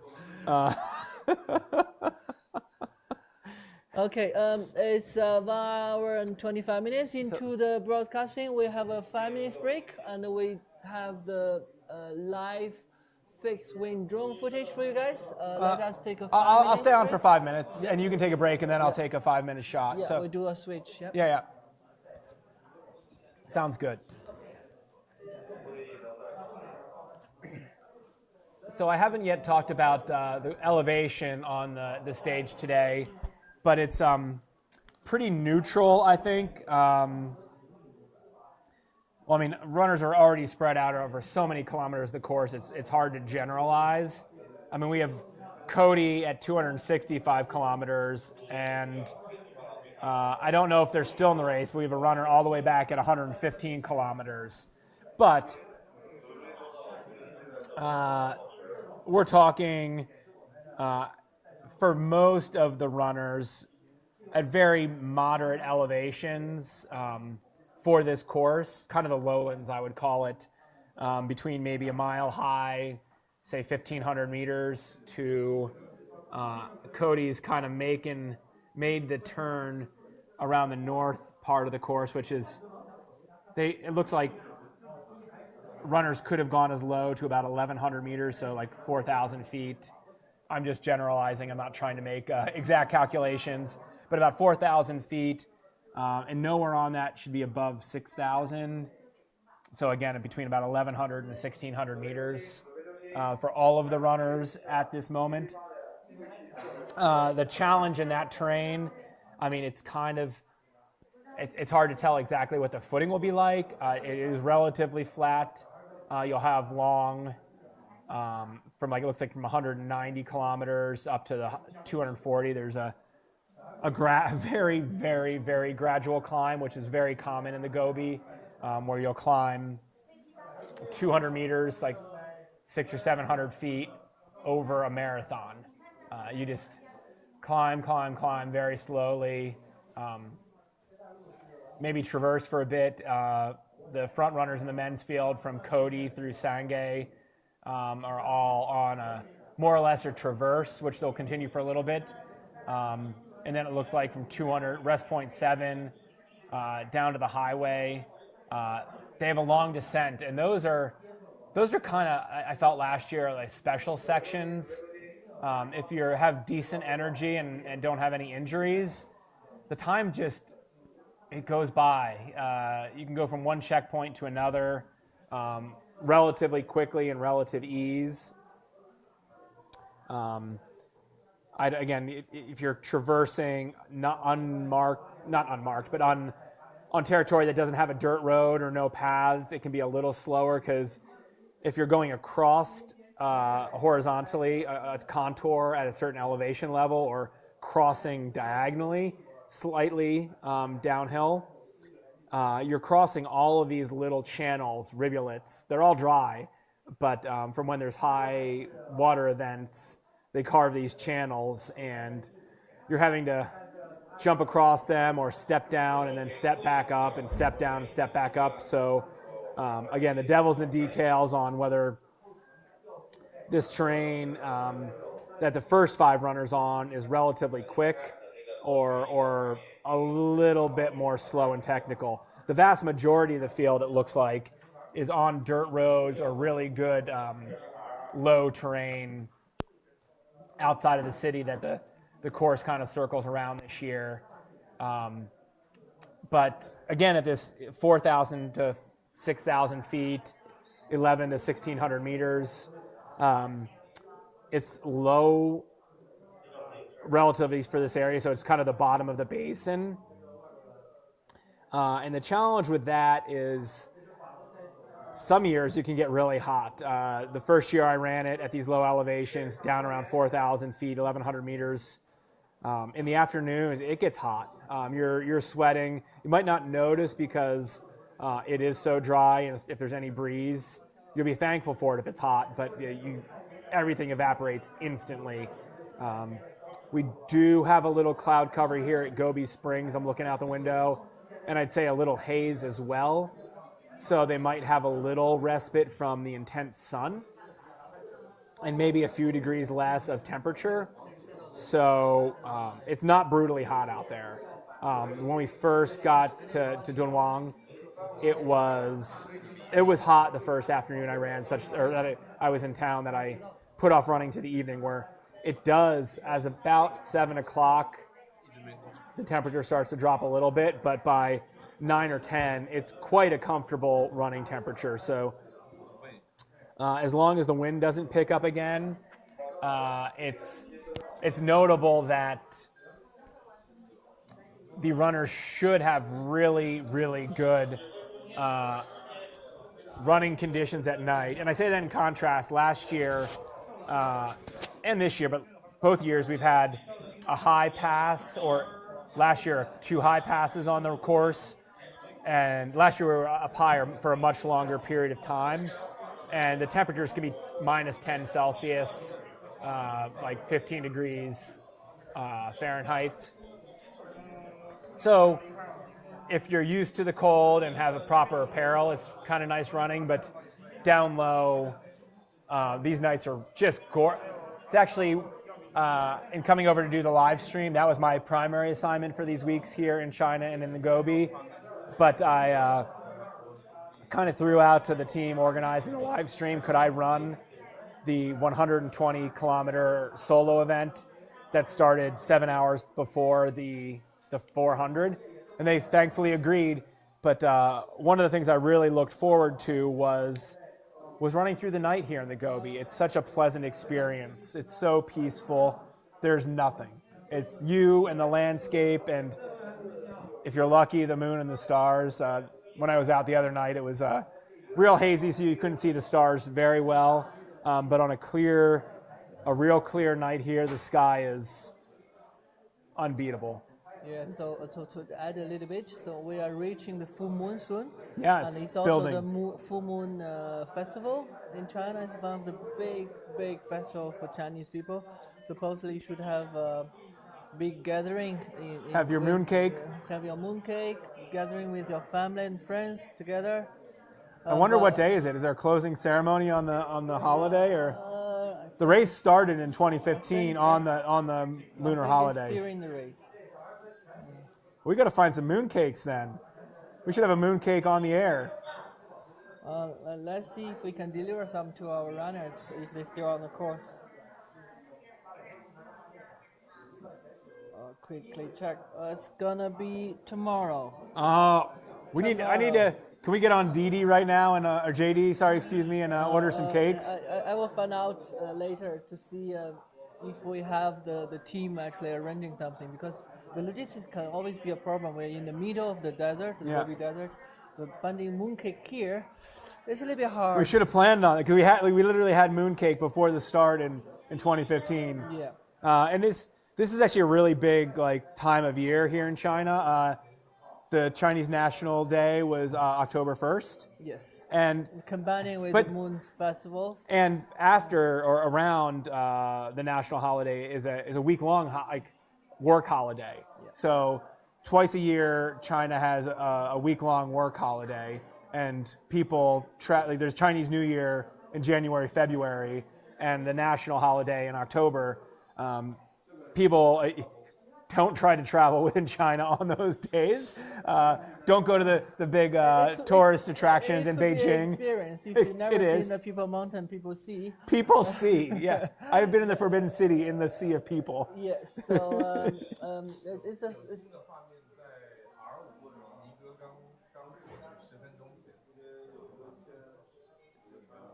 Is James telling us he's getting us mooncakes? I don't think so. No. So getting the right name for the festival, it should be Mid-Autumn Festival. Mid-Autumn Festival. Sorry. Exactly. So I but it's centered around the full moon. So yeah, I apologize. Last night I noticed the moonlight was quite bright. Yeah. So imagine tomorrow it's gonna be no need for the headlamp.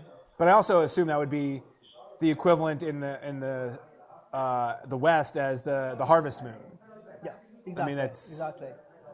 I was told by our staff that we have, I think numbers. So apologize for my details ignorance. I know it's the Mid-Autumn Festival, but yeah. So we have some footage from the R station. One runner, a Chinese runner. I see a frozen footage from an R station. So the top Chinese runner actually reached R5.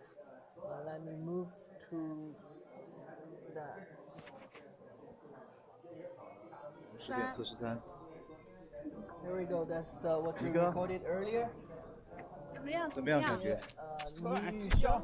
well, I'm going to let you describe this. I'm going to go take a short break. Yes, Liu Sheng, bib number 261. We mentioned earlier I believe he ran the most of world marathon majors in China. There are only 3 people in the world that actually beat six rounds of it, and he's entering the 7 rounds this year. Besides road running, he does lots of trail running. So in the footage you can see he's wearing a relatively middle-sized pack. Is about 20 liters. 马上就进站，前方非常近。 Windmills behind him is actually generating lots of power, but we have some gale force wind recently, and I was told by the weather team it's going to be reinforced in the coming 2 days. I hope by the time most of our runners will pass.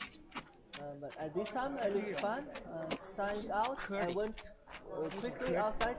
to see the sky. Actually, in one side it's a bit overcast, but the other side is blue sky with a white cloud. It looks really nice. Where Liu Sheng is, it looks fun. He's wearing a jacket to run. So I wonder how cold or how hot that is. But apparently this is a big jacket he's wearing, so it's not that hot, I believe. 过束勒河了怎么样？那是有桥的是吧？束勒河，束勒河，过束勒河的时候 It's still running a very good pace. So we have our frontline team to deliver and send the message with real, I wouldn't say real life, with recorded footage on the course whenever they have signal. As we repeatedly telling us we're in the middle of the Gobi Desert, although we have the antenna in the middle of nowhere to cover some of the terrain, but once you have even a small hill will block it. So we cannot have live signal all the time. We'll try our best to show you what's going on the course. Let me have a quick look on the YouTube channel to see our fans left some message. 嗓子不太清楚，还是有 Okay, 点感。 Luis Go from Broke Hoskin. Okay, that was Cody running. Cody was wearing a blue jacket. Okay, now I know. So next time when we see the footage, we will tell that's actually Cody running. Talking about Cody, he's still leading in the pack, reaching kilometer 270. I wonder if we have other footage from the course. And now it's a long stretch on the very flat 加油啊，李哥！ route that Liu Sheng is running. We call him Brother Mi. He travels around the world to do all kinds of marathon. That's his hobby. At the meantime, he's doing different trail running races, and Ultra Gobi is, I believe, is the longest distance he's ever covered. He did a Chongli 现在是10 100 月5 miles, 号， which in the 200 category is the longest distance he ever done. So now it's 205. He's in, so it's 怎么样感觉？ over what he did before. Let's see how he 都感冒了。 behave in the rest of the course. 应该搞太 没有别的吗？没有别的。Okay, here we switch to some recorded footage, some night footage, night running. You can see all that Sungi, some other runner.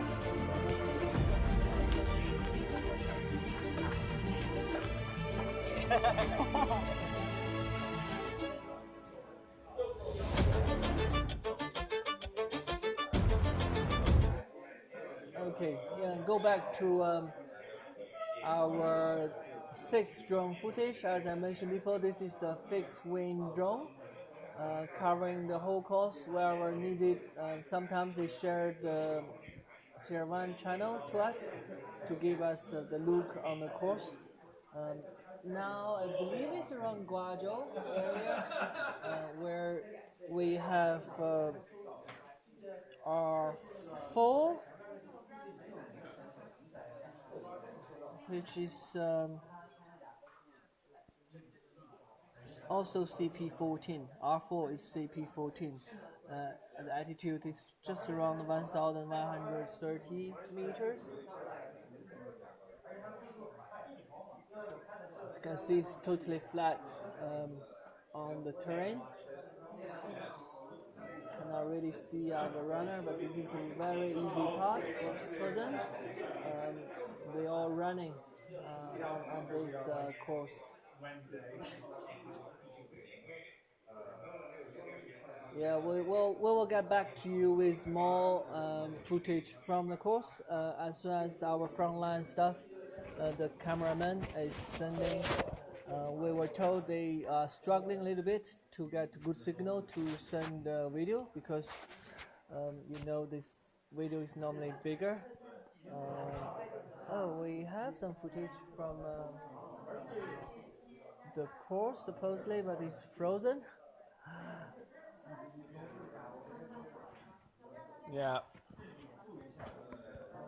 We can pretend we're interviewing him.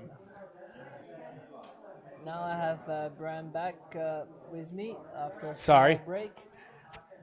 Well, in between, we have roughly 3-4 hours each day, so we will take break. Yep. I think next break will be around lunch. Yeah, we lunchtime. will. We'll have a lunch break. Probably each of us a little longer break than the last time.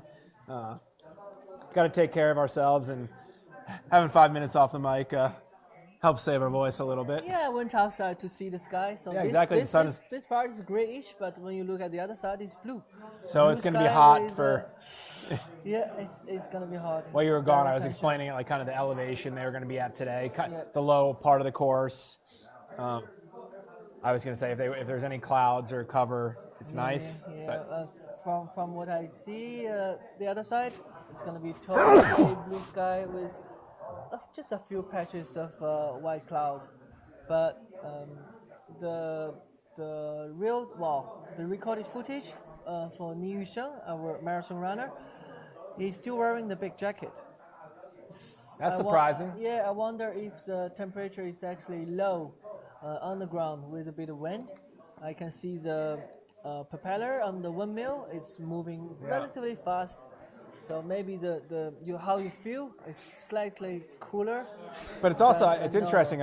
I wonder if there's not a cultural difference to make it sound too big, but a running culture difference, and that at other cross races I've been at in China, or seeing Chinese runners at like Western races, I feel like they're always wearing a bit more clothing than.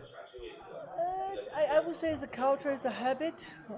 It's more like you see more Chinese people going abroad and all that. They demand the water boiler in the hotel. They Yeah. want they tea bring kettle, yeah. a flax bottle with them to have hot water or tea. Yeah. Going to the race, the overseas race, they always struggle a little bit because it's always cold. You have the cold cut, you have the ham, you have the cheese, everything is cold. Yeah. But not even Chinese, the Koreans, the Japanese, Thailand Yeah. people, we want something hot. We want soup. We want noodle. So it's like in our diet. It's different. Yeah. But look at the landscape on the drone footage. That's a dream to be running that. Because I can't actually see any runners, but I know exactly where they're running. They're running right down the heart of that canyon. Let's give you a full screen to look into it. And I can't see because it's a little. The monitor that I'm looking at is pretty bright, but it's autumn here in the Gobi. I ran up the stream to Gobi Springs yesterday, and a whole bunch of the cottonwoods maybe they're not cottonwoods, but the deciduous trees here are turning yellow. The tamarisk are turning red. I'm pretty it's sure gorgeous. there's a river in the valley. You can see a little bit of trees, yellow coverage. Yeah. It's just kind of washed out what I'm looking at. So It's the mighty Gobi and then in front of us. when the water goes away, so does vegetation. I mean, it's shocking how inhospitable it is. I think for the first 80K yesterday, I saw one animal other than a human. I mean, there was a horse at like a historic site that was pulling a cart, but I'm talking about like a wild animal, and it was a very small lizard. I didn't see birds. I didn't see insects. We came into town where there was some irrigation at night.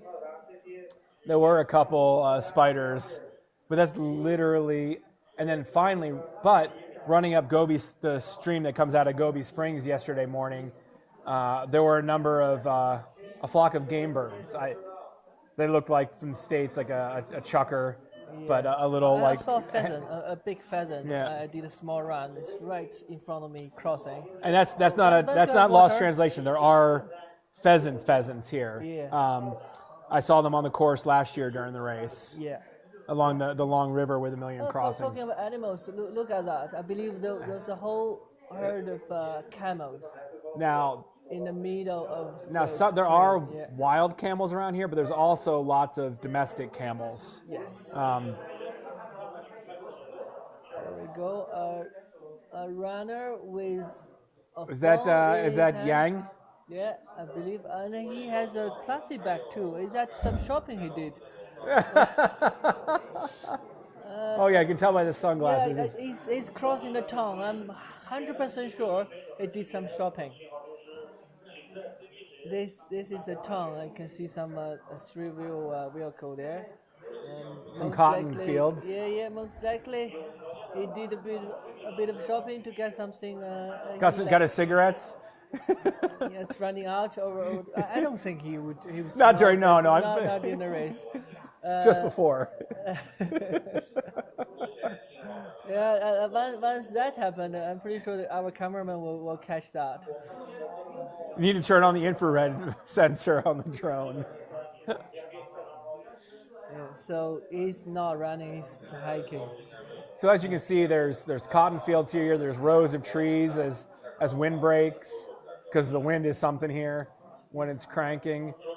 That's all irrigation. Those would not exist but for. If you go just on the other side of where they stop irrigation, it is dead desert. And I say that there's little shrubs as you get higher and other vegetation, but down at this low elevation, they're at 1,100 meters, 4,000 feet in this drone shot.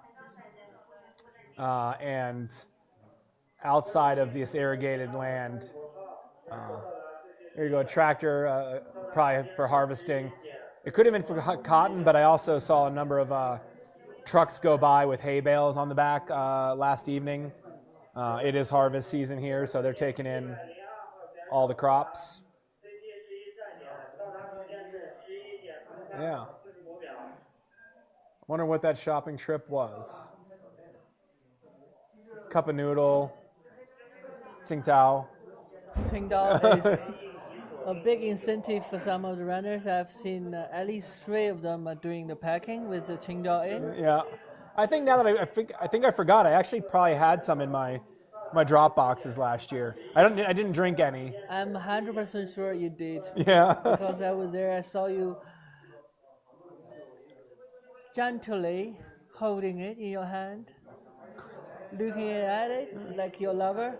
But My I think precious. it give you some comfort mentally. Instead Yeah, of yeah. drinking it, you might have. But also, like, I had not a single thought of winning last year, and yeah, I mean, whether it was for a change of taste or just to chill out. Do we have any more comments on the? No, we did have some feedback from Cordy's family. So the one we couldn't decide in blue jacket, that's actually Cordy. Okay. Yeah, next time we see that, we know it's Cordy. It's hard because, like, especially the screen I'm looking at is very washed out. There's 2 bright studio lights in front of me and the Half monitor bland. itself. It's funny. I look at myself in the big monitor and I look completely like a ghost. But if I'm looking at a better display, we know. I actually look human. So it's a little hard for me to see all the details on the. You see us squinting. So I don't think we went through deeper into the women's field. Do you want to go after? We still have a bit of a live feed from the drone. Let's take the opportunity to have a little bit more before we lost it. We've got time. Yeah. Yeah, so we have been talking about how we cover this, how we give some. That is not drone footage, unless they're really good at flying. So this gives you some inside look on how the resting station look like. This is a storage room. Yeah, this is a storage room. They don't have to hang out in this room, but you'll come into a checkpoint. You'll point to your number, or they'll just bring you a box, or they know what they're doing. Yeah, they normally bring your box to a done area before you even enter, because on the GPS map they see who is coming. Yeah. Yeah. At the beginning of the race, you have at the head of the race, you have a bit of a gap in between each other. I was just looking at the map. I'm like, they might not do it from like sixth through the bulk of the field because they're all pretty close. I see a runner just. Who is that? Aaron and Koviza. Yep. Aaron and Yoviza. Yoviza. So they are together. Yeah, just moved in. I believe they. I see. I think Yoviza took the box. So we'll have to work on the tech team to change the label on the stablest drone ever. But it's good. It's good to see what's going on in the resting station. So we have a little bit, and could be. Do we actually have fewer feeds? Because I remember last year being interviewed a bunch in aid stage rest points by. I think I will go. At a certain point, I will go on the course and find the live stream camera and then just have a connection with you. Hopefully, maybe later today, if we can make it. Yeah, but last year I know we just had. And this could be on the Chinese broadcast right now. I don't know what feeds they have or if they have different. Yeah, they're. No, we don't have that. we're James and Jack and I are looking jealously over at the Chinese footage, as literally they have the checkpoint live cam. I can see your visa with. Meanwhile, we have one of our feeds is a completely dark. It's like a drone on the ground feed. Oh, yes! 我解说员是最不专业的，我但凡能跑，我都站在解说员这个。Asking you shall receive. 现在又是我们的无人机画面了。And do we have audio from that or? 我们特种兵和足球先生，他俩是一路在一起的时间太久了。白天也不能分开，没法分开，大家形成一种默契了，就不太在意成绩了。除非是有一位一起跑的话，除非是有一位选手出现状态了，另一个选手是会把他丢下来。鸟叔是能看到的，鸟叔的状态也是挺好，毕有老司机了。首先不要担心这些老司机退赛，他们退赛的概率是几乎是没有。It's been lost. 他们只是比赛的成绩问题。They're using a mobile network. 老司机后劲都是很熟的。We have a satellite signal receiver at our station. Yeah, at our station, but it's gonna be shared with the timing and all other equipment for security and safety. So the. 那你说，如果不是垃圾袋的话，说你是拎着我们包里的装备，那你这太不专业了，肯定不是鸟师啊！哎呀，这像是阿亮大神，这是真正是老司机啊！ The checkpoint. I'm sure the race or the 走路。现在声音是从 R 站传出来的，是不是？对。现在这个直播里面的声音在 R 站里面，我们的声音听不到的。So now we mute the sound is from R station. Supposedly， 就是 YouTube 现在大家听到是 R Station 里面出的声音，是不是？对。然后我们的声音还是听不到的。你们声音可以听到。不是 off 了吗？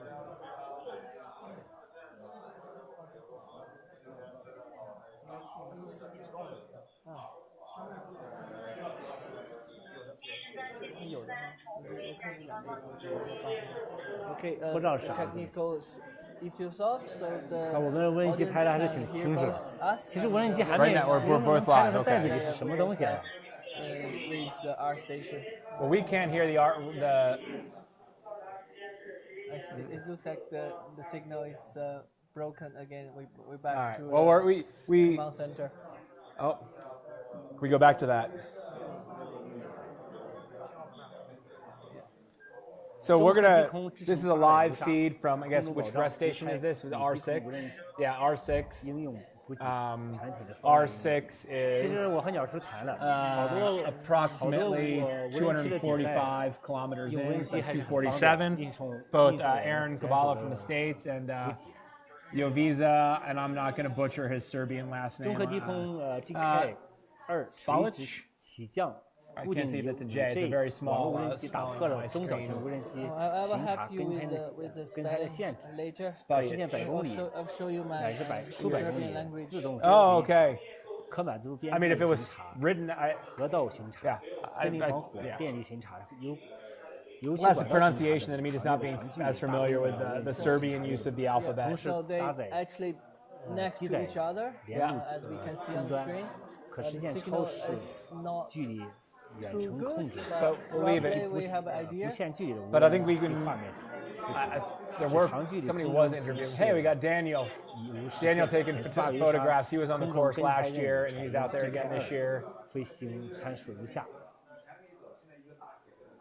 I cannot 这 see 参 audio 数 levels 就 from 大家 the 可以查一下。 from the live feed. 现在 so 我们的画面应该是我们第2名和第3 I 名 don't know 的 if someone's 选手 interviewing him or not. 特种兵，还有我们的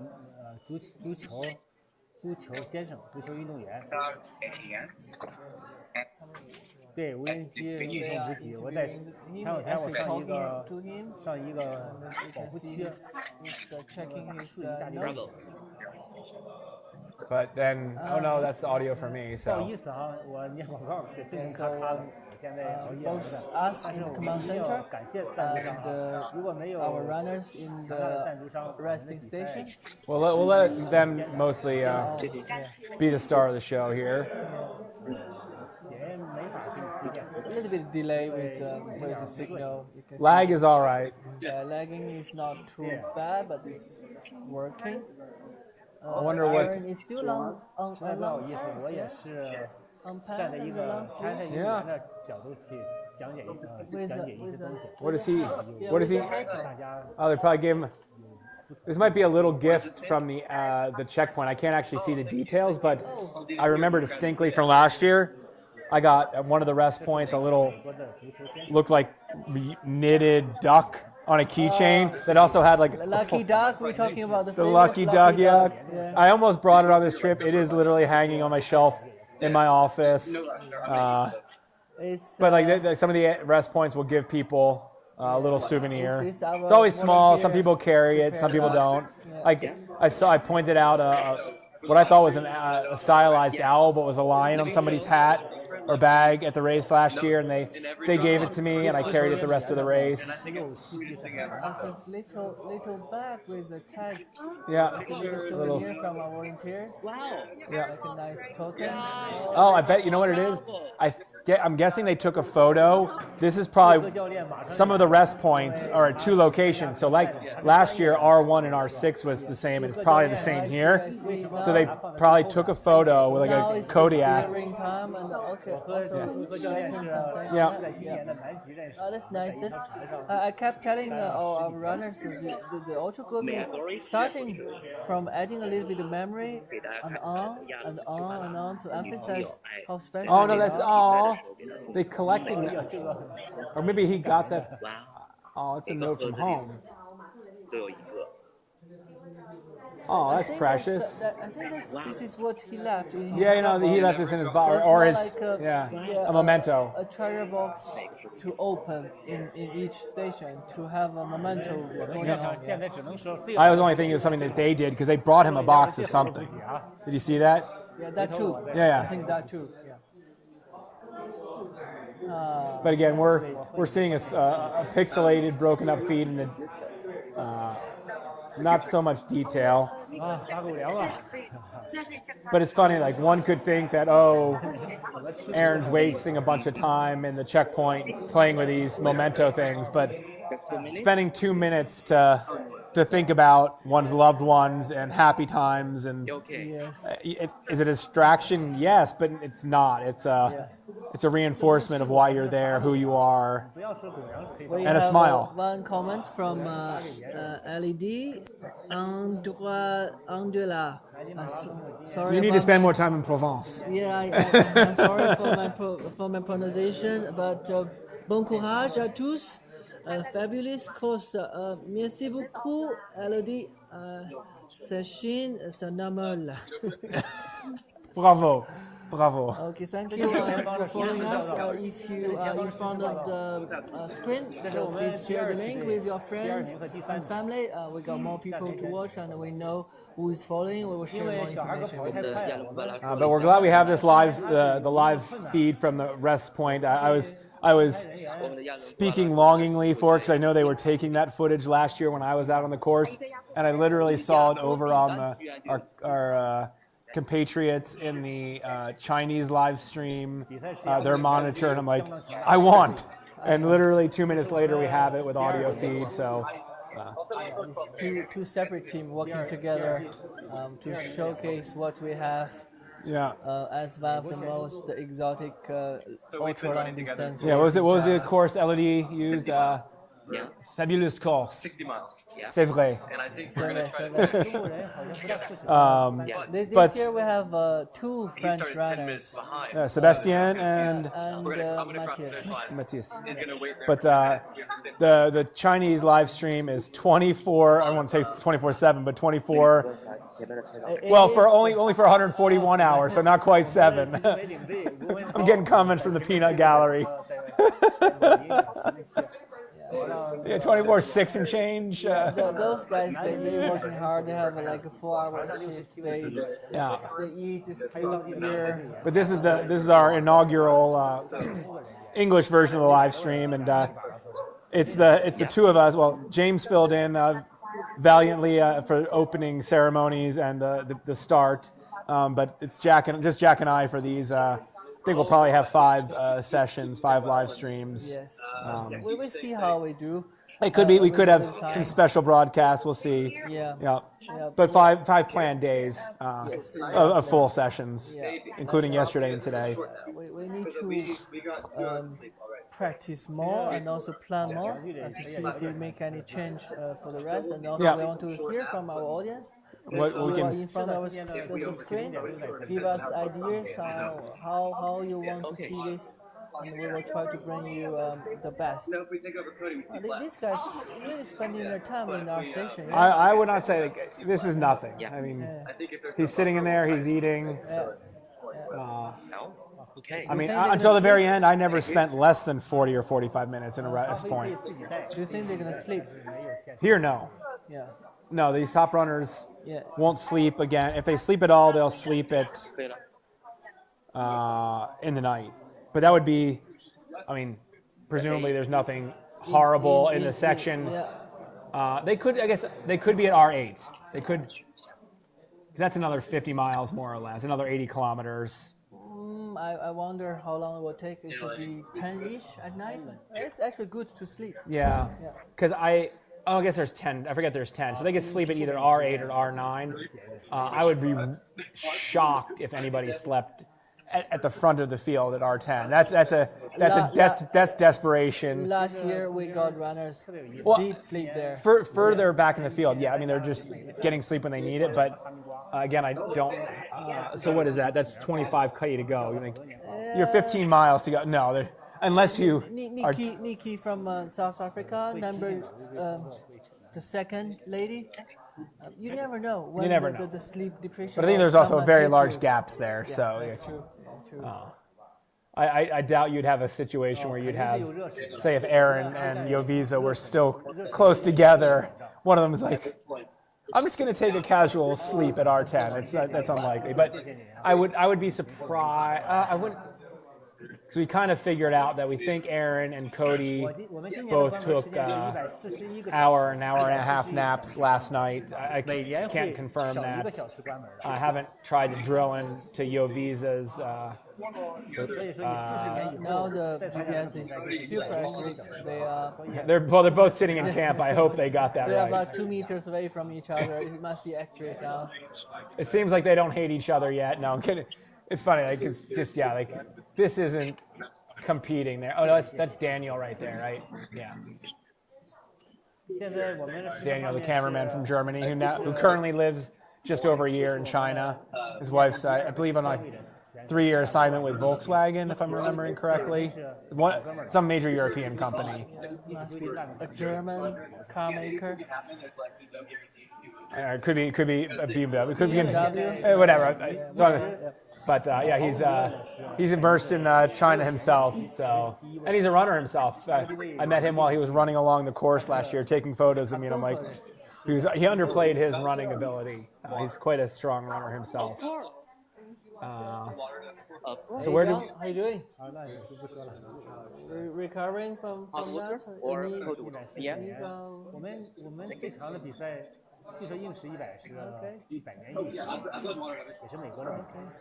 你看他们比我超前了。I'm looking at Yoviza's GPS pings from last night to see if I can confirm if he, or not confirm, but hypothesize whether he slept there or not. Again, I apologize a little for when I'm looking at my computer taking some time because I do have a poor internet connection and it does take some time to pull up dots. So it's hard to say. I think anything for even like on the chest strap, but not really anything major. He definitely spent some time, but I don't know if it was enough to. 527. Yeah, and he was in there. I'm guessing at the same times that Aaron was. They were in there for, I want to say, maybe an hour and 20 minutes. That's a long break just to take a break, but not impossible. So it's possible that they both took a short nap, both Yoviza and Aaron, as well as. But it's also not out of the realm of possibility that they It's just. not necessarily like going to lay down and get your sleeping bag out. It could be just on the table. Yeah, just or put laying your down head and putting two of the people's army blanket or jackets on them. Yeah, I actually had a conversation with some of the runners last year, saying using the army jacket would help you, have easy access and all that. Yeah. But technically, what if we remove that from, the runners getting access with the army jacket? I mean, technically, I don't think it's in the.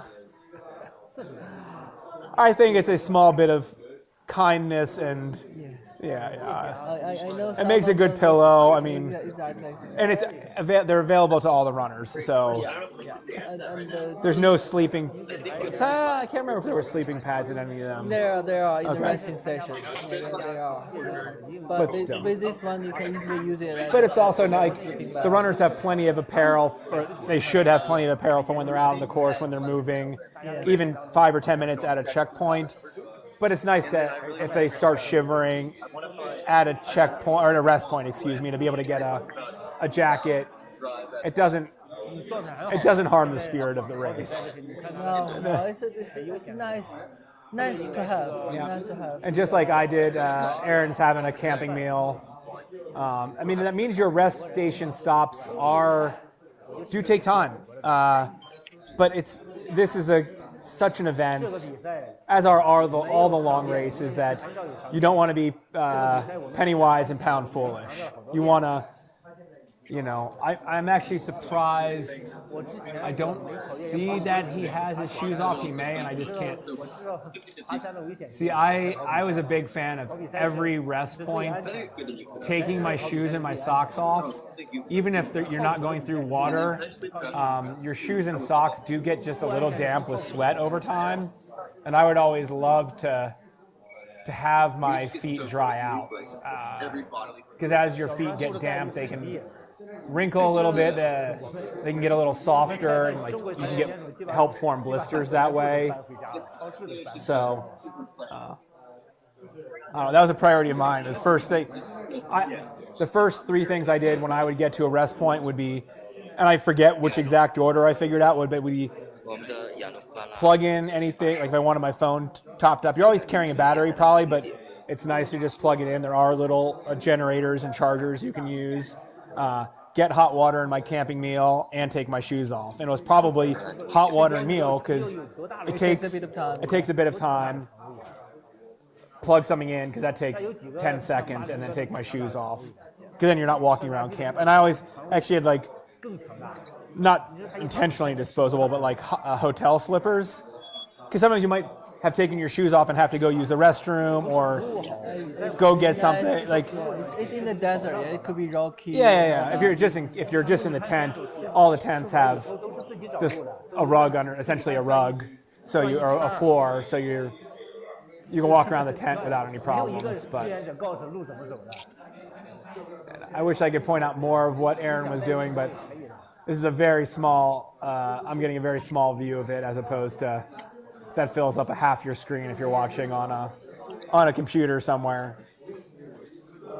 Usually they use a phone to film, and they are doing it vertically. So it's getting chopped, yeah. Yeah, it's getting chopped. But also just like as you. It's a little bit narrow too. Yes, I believe there's like a half meter back. Yes, you visa around the corner. Or we presume he's still there. See, I think they cannot hear us in the. No, which is totally fine. But it seems. Is he having cup of noodle too? A lot more action with. Or is that something else? I can't quite. Think that's a noodle bowl? It is. It's a ball of noodle. Cup noodle, I would say. Yeah, it's a cup noodle. Well, you say cup of noodle, but that's full-on bowl size. It is. Looks like we've got a whole bunch of World Cup trophies over on the shelf over there.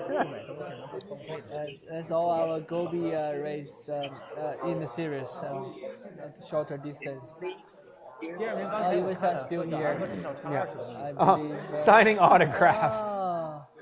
So it's so cool. Like the aid station volunteers are so into this race. Like you're not going to not sign these fans. Or R1 last year had a big their big main volunteer, a big sign for R1 or something, and they had a Sharpie and we all signed it as we left. And you take selfies with people when they want one. Like they feel good about it, you feel good about it. It's win-win for everybody. This is not a game of seconds. This is if you can smile. I wonder if we'll ever see that in UTMB in Chamonix. Hey Jim, can you stop and give me a signature? So this is actually something that as I'm thinking more about Aaron not having his shoes off. He does have gaiters on, but a strategy I used last year, except for the last rest point, which I basically just ran through, I would always have a rag and use some water and clean my feet after I had my shoes off because I wanted them off. But then I would clean my feet with just a rag that I wet and wash the whole foot, but also between every toe because, again, at least in my philosophy, it's crucial to take care of your body as well as you can. So eliminating any chance, you could get blisters, but limiting the chances of getting blisters or having them get worse. Like I did get lots of small blisters, but every time I would pop them and they didn't grow. So it's just, I wonder if their feet are totally fine because getting Yoviza he has his shoes on still. But he's in shorts and it's a contrast to Aaron here with full pants on. It looks like he has less activity than Aaron. Yeah, Yoviza looks like he's done his stuff. He's been waiting. Something like that, yeah. I'm waiting for you. If you go, I go. I mean, we go together. Granted, Betty Rue from South Africa, and I inadvertently teamed up for 27 hours, but there was times where one of us would wait half an hour for the other person at a rest point. And having company, I mean, I literally did that at R4 last year. He was having a rough spell and wanted to spend time in the rest point, and I was like, I'm going to take company as long as I can, because it was fun. It was way more fun that way, and I would just hang out in the checkpoint. I mean, I would make use, I would eat more, I would relax, but yeah. I mean, they could very well, and between now and the next rest point, decide that they're going to have a battle, or they could literally run but they could also run all the way to the finish together. Like it wouldn't. It could happen. Yeah.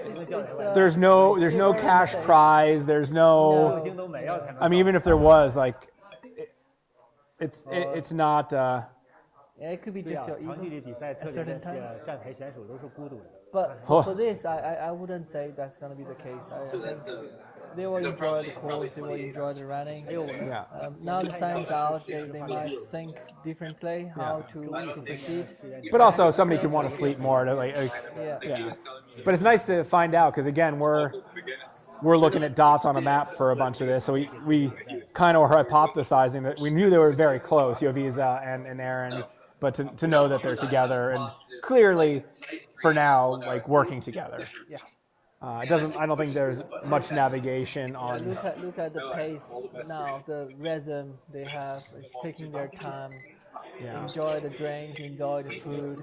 Drinking Talk again. to This is a cameraman. key or one of my favorite things in Ultra Gobi. I think between my 2 runs of the 400, I've drank 18 Cokes.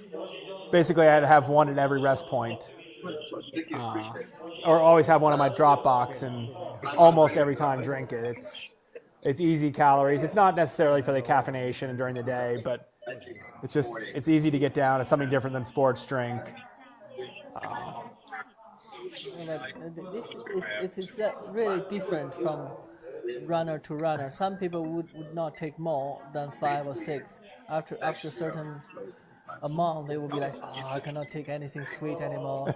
And some people are like, oh, if there's no Coke at each rest station, I cannot pass. Even in the 121 the other day, they had Cokes at the 4th of 10 checkpoints, but I packed one, so I drank one there, and I put 2 in my drop box, and I carried 1 2 checkpoints, so I had one at CP6, and I was hoping, I knew there was warm food at CP8, and I was hoping there would be Coke, but there wasn't. It's okay, no. But, It happens. It's something to look forward to in a longer race.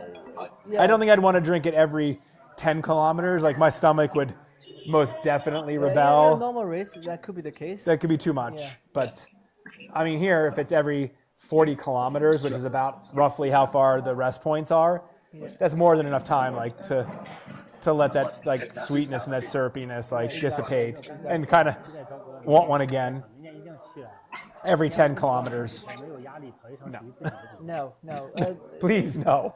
In this scenario, That would be a different endurance event. It's gonna be every 30, up to 50K. Yeah. You might get one. Yeah, 40 or And you 50K. carry, you carry one. And that's to go hours out and with hours you. and hours. Generally, you're not going much faster than 10K an hour. Exactly. That's high end. I mean, maybe Cody, when he's running fast, is going 11K an hour. But in general, Cody is at 270. Let's say 275. Yeah. Out. How many hours we are talking about now? we're just after 36. We're coming up on 39 hours. Yeah, so I let's can say still do 40, math, let's I say think. 40, yeah, let's say it's 40 hours. Yeah. Yeah, 37, 45. Oh, no, that's a last checkpoint. 8 hours, 8 kilometers an hour, roughly. Yeah. But that's with including sleep and stops. Yeah. So when you're actually moving, it's like 10. Yeah, well, we don't look into Yeah, no, but half an hour sleep. But I'm talking about time. If I'm calculating time between rest points, it's about in general, it's very easy. it'd be 4 to 5 hours. Yeah. Yeah, on good if it's a good terrain. Like right now, Cody is on what looks like a dirt road or next to a canal. I can't. I'm frozen on my computer again, but I would try to convince people to get off random internet usage here. But everybody, we've got 20, 30 people, probably 30 people in the command center here, and between monitoring the race, doing the Chinese live stream, the technical aspects, and then other media. Everybody's working here. Command center got lots of functions, and we are just part of it. So we're sharing the web bands. Yeah, so right now I'm zooming in on my computer, and Cody is on a. Oh, he's next to a canal. No, that's the train tracks. Yeah, those are train tracks. 100%. I have no idea where that train goes, but Is it a train track? yeah. 这也肯定 They 是 did a bit of 第 a 一， crossing. Yeah, I think so. 老司机了，老司机没问题。 So, I ran next to these for a heck of a long time, like 100 kilometers last year. so he's And it's not raised, far there's away a- from R7.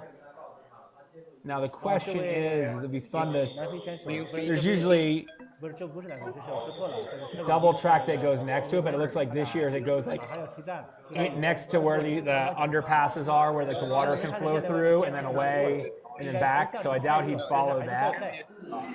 It looks like at times there was a nice continuous double track, but 他们已经有感情了，不舍得。 and it could be that this 我曾经也在比赛当 it 中， looks pretty flat. The further I zoom 特 in, 别也是。 at worst it's really tiny hills. It doesn't look like there's tons 很 of 早以前我也是 deep incisions, like deep water channels. No. So I think it'd be pretty easy going. It looks like, Along the train track, normally it's flat. yeah. Yeah. But they also had to raise it in places, you can tell, because there's big 看了一个比赛有两个人， areas of digging where they had to have fill to put in the train 到了终点 tracks. 俩拼了命的。 But still, it looks like the footing surface is probably the quintessential Gobi, small black pebbles, impact dirt, just looking at the color as I zoom in and out. 他俩出发了啊！大家为他俩加油！ Okay. But he's approaching Let's R7. look at 放弃 the. 追准了， Are they both leaving? 开始没那么紧张了，不像之前那么紧张了。 It looks like both 他俩 of 都 them 在 are Both Yoviza and Aaron have left. together. R6. 是这 That's nice. So essentially, Cody has a full rest station lead. 所以我猜没错的话， He's, 他 I 俩 mean, 有 he's 可能是 a couple kilometers. I mean, now he's right at 275 and moving quickly. Yeah. He'll be 请 at 问一下咱们的中 cover the 询问一下主播，我们刚 2 kilometers or so to rest point 7 or 2.5 in the next 20 minutes, 行行，这位两位选手，我们还是 barring 把他俩 something 他俩交流 strange. So 让我们的 he's 翻译志愿者翻译给大家讲一下，可以吧？ Okay. Earlier we were checking 非常感谢，非 where 常感 Cody 谢。 is. 好的， So he's right next to the train track. yeah. She didn't do the easy one. No, but that wouldn't be easier because it's so much longer Yeah. to follow the. 为什么是风车小镇？ Because it's different each year. Like the train tracks I ran along had like a pretty established dirt road along it. Sometimes it would go switch from one side to the other, like under one of those underpasses. But it was pretty. You'd run a couple kilometers on one side of the tracks and you'd cross to the other. And you can't. If this is anything like the one I ran next to, you can't cross over the train tracks because there is 翻译一下 a 刚才 Fence. 分享一下。 there's like a prison fence. I mean, it's just huge. It's tall, barbed. You can't get over it. Yeah, we have all the camels and all that in between. You don't want them to. You do, to roam- they're to famous roam for around. climbing over fences. So it'll be fun to talk to the runners after this. Last year's course had very many barbed wire fences to cross or go under or go through. Like dozens. I don't know if it was 30 or 40. They were pretty easy to get through when there was 2 people because you could always have somebody pull the bottom row of barbed wire up and you'd have enough room to scoot under. But if you were by yourself, you'd usually you might be able to pull it up and it would stay up on its own and you could slide under, but you'd often have to climb over where there'd be a post. And maybe for some of the lightest runners that felt comfortable, but as at least in this field, one of the bigger runners, I was always a little scared that the barbed wire, and each of the strands, there was like 5 or 6 rows of barbed wire, wire, and they were all barbed wire, but you'd be climbing, there'd be a green metal post, and I was always a little afraid that the wire would slip and I'd fall onto the barbed wire. And it was too high to just climb over. Yeah. Sometimes it was loose, and again, a person could hold it down if you're with another person, Yeah, but we've seen some picture like that, you know. or between or what? Each Yeah. other. That was far easier. I was so glad to be with Benny for so long last year. I think the live stream is interviewing the aid station volunteer, just hanging out with her. This might be a live. No. This might be live. We have the drone footage. We have the camera And footage. we have the camel footage. So this is the camel walking down the tracks in the desert. Yeah, it could be wild horse. I wouldn't say that's a panda. This is not the province for No, that. the panda's very lost. But we can call it the Panda Cam. So live from the Panda Cam in the Gobi Desert. Oh, panda with opposable thumbs. We've got something really special here. I think this could be R7 footage. Oh, they're probably waiting for Cody to come our in. staff coming out to see where Cody is. So as I suspected, this is what I was just describing. And I'm only looking at a top view satellite map, but very flat terrain. This is what they used to write when they had a section by section description of the course. This is Gobi terrain. It is hard packed dirt with very smooth, polished pebbles on top. You can run anywhere you want. Doesn't make a difference. Maybe there's a little hill here and there. Maybe there's a little divot there that you slightly run around, but you see those 50 meters out and you make the slightest adjustment and just, it's in a good way brainless running. And after about 3 hours of it, it's in a bad way brainless running. Your brain getting bored. You're on just this, like 100 bottles of beer on a I wall, still 100 bottles of remember beer. At night, it's just totally flat, and it's quite hard to navigate to the next checkpoint or station. It's just okay. flat, Last you year look we at didn't the have a dots. moon, so at night it was really hard to navigate like this because you couldn't. One of the best ways to navigate on a straight line here, if you're in a train like this, is to find a mountaintop, like see that it's the right direction to go, point toward a mountain or a valley in the distance, and run toward it, and then a while later check to see if you're still on it. But last year it was no moon, Yeah, it's dark, and dark. you couldn't see anything on the horizon, so you had to keep checking your bearing and your course. But during the day, I remember Sangi had such a hard time at this kind of terrain. Yeah, exactly this kind of terrain. yeah. Yeah. Though at the end of the race last year, it was similar to this, but it was harder because, as I was talking about, sometimes it's inside. There's little grooves, and you're going across them, even if it's in an angle or straight across. Last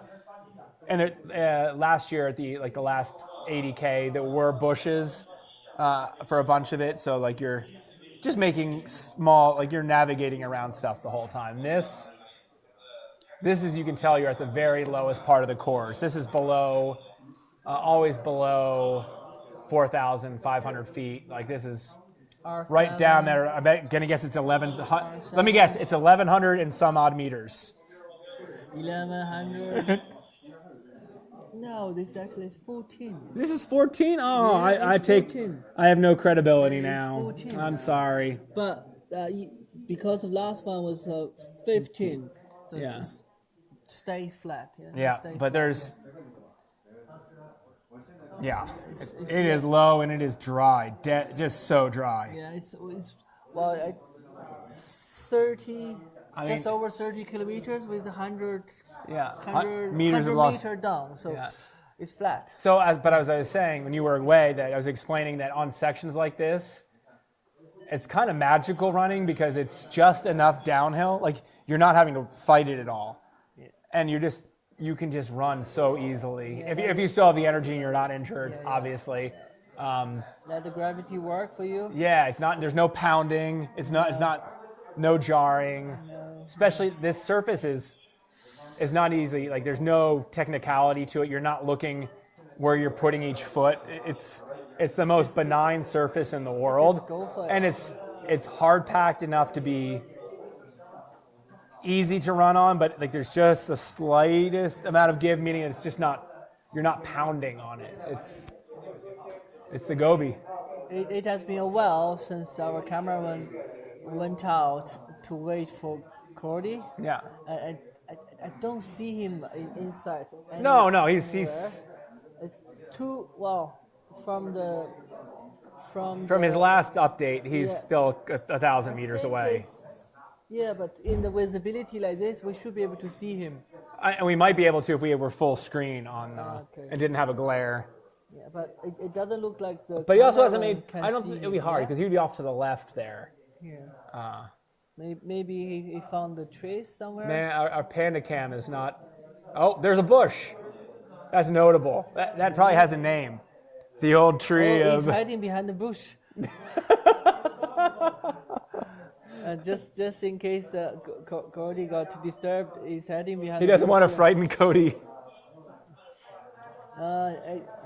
There's only 2 little bushes around the whole area. I was about to say a minute ago, like you literally can't see any bit of life in this screen unless we could possibly make out Cody because should be within sight. But Yeah, that also explains why you didn't see any animals here. There's not even grass. There was a bunch more grass or vegetation on the 121 course. There were almost no. I don't think there were any sections like this. I wish there were.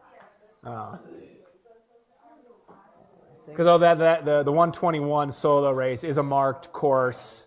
Having seen what the stage race does, it's a marked course, but people kind of choose. Like, there's not a defined set of single track that like you stay exactly in this half-meter line. Like people Still kind of pick, and like that's within the spirit of being in the open Gobi. Like nobody's cutting corners. Is it better to run around the bush on the left side or the right side? Because the markings are only every 100 meters or 200 meters. So like there's not a tight course. No, it's not like every 20 meters you have a mark and then You have to be like around. right next to it. No. And it's fun. It's kind of the fun of like I had not done one of the Gobi race, Ultra Gobi races that is on a marked course. I mean, if you want to learn some more about Ultra Gobi in general, go to ultragobiseries.com, and you can learn about there is this Ultra Gobi 400, 250 miles in the U.S., 800 li in China, 400 kilometers. But there's also the OG, the original Ultra Gobi, is the MBA. It was an MBA and originally an executive MBA, EMBA program stage race, team race. We'll find some time to talk about that in depth one of these days. But that's 121 kilometers over 4 days. And now that's spread out to an A, like super competitive race, a B level stage race. It's more of just like a fun run. Like people are trying to compete it. And then they added a C event, which is just a 1 day of the first day of the event where people can just go. It's a lot for family, friends who are coming to watch the competitive A race. They can do something. And then there's the A plus race now, which is what I did yesterday and the day before. And that's 121 kilometers straight through. All those are on a marked course. I would call that solo. Just go for it. Yep. Everyone has a little bit something here in the Ultra Gobi series.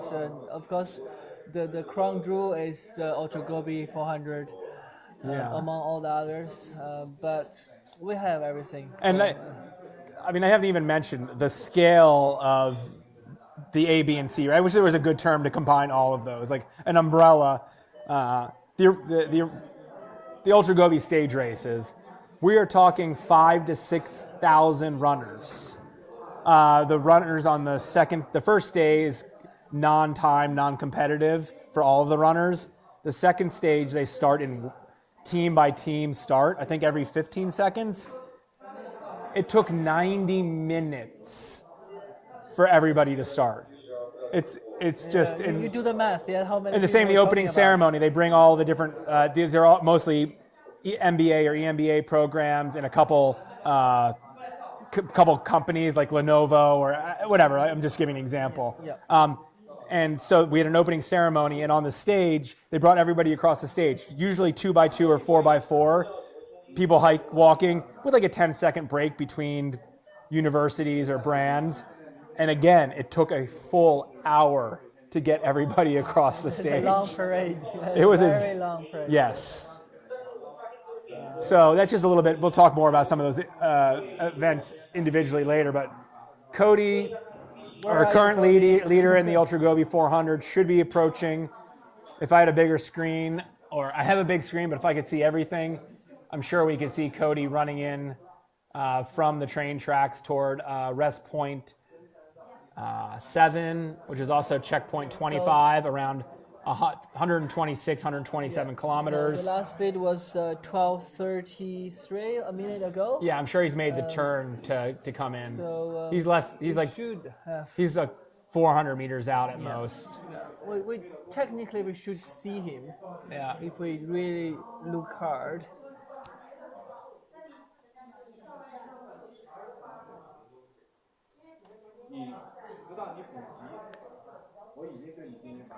And hopefully we'll be able to continue with this live stream when he's in the rest point. Again, we don't have audio, so we can't kind of know what's going on there. Maybe we can work that out for a future day. I'm sure there's a way to make that happen, but hopefully I can provide a little context for what Cody takes care of in this next rest point 7. And just to back up to give context, he is in the lead, and by quite a ways. We're talking 3 checkpoints, 1 full rest point essentially. So he's got nearly a 30 kilometer. Yeah, I would say 30K. And while I'm looking at the current GPS map of the race, and it has Jovisa from Serbia and Aaron in second and third, and a little bit of a gap. That's just a timing. That's a ping difference. They came into the rest point together. It looked like, not in a bad way, Jovisa was maybe waiting a little bit for Aaron to leave the rest point, and they left together. So any difference in position there, unless Aaron decided to throw down a sprint after, is purely difference. It's possible. Never say never. It's unlikely. So no, it's unlikely. Just to give context of where we are, and then it's another 20 kilometers back from those two to Sangay Sherpa in third at about they're at 250 kilometers, and Sangay's about 230. And I'm going to get his name by the end of by the start of the session tomorrow. Here's Niu Sheng, our marathon runner. Yep. Just finishes the Z500. So he's marathon. About another 20 plus kilometers back from Sangay. So that's our top 5. And then in 6th overall is the female champion from last year, and she's a good ways back still. She's another approximately 25 kilometers back. And that's really the break in the men's race. There's she left CP16. Yeah. Followed by Lucy. I mean, there's 30 or 40 kilometers between 5th place man and 6th, and then there's a whole bunch. But it's interesting. I say that there's a big break. The card shuffling hasn't begun yet. No. That normally happens at night when they took a nap, or a longer nap. Yeah. Oh, the brother and sister just got united. Oh, nice. So Jack Carey and Lucy. Yeah, Jack. It's funny. I was confused yesterday. I didn't know that John Carey's nickname is Jack. So and Lucy Chodell is their brother and sister. Exactly. Can you imagine? Do you have a brother or sister running? Or do you have a brother or sister? No. Okay. No. Actually, I was going to say I can't imagine running 400K with my sister, but I totally could. I ended up running the last, 15, 20K with my sister at her first ultra marathon finish. It was so much fun. Are you signing her up for next year? I think she needs a qualifier. I don't think my sister's listening in the middle of the night. What time is it back in New Jersey? Give a little context. It's 12:40 in the morning in Philadelphia, which is my reference for the East Coast. I'm sad the Philadelphia Phillies lost today to the LA Dodgers in the Major League Baseball playoffs, but it's 11:40 in the U.S. Hopefully my Megan, my wife, is asleep back in Colorado, but we still probably have a couple night owls on in the U.S. If you are watching on YouTube and want to send us a comment, Jack, you should check out the comments. It's been a while. We're still waiting for Cody to come in, but I think we actually see him now. After what we had from France, and now what a beast. Forza Carla from Portugal. Forza Carla. Yeah, we haven't seen Carla on our screen. Team Poskin and Team Campbell are Cody fans, and you're great contributors to our comments here, and yeah, we're waiting for Cody to come to the rest stop as well. I need to give a few heart to our followers. Thank you, guys.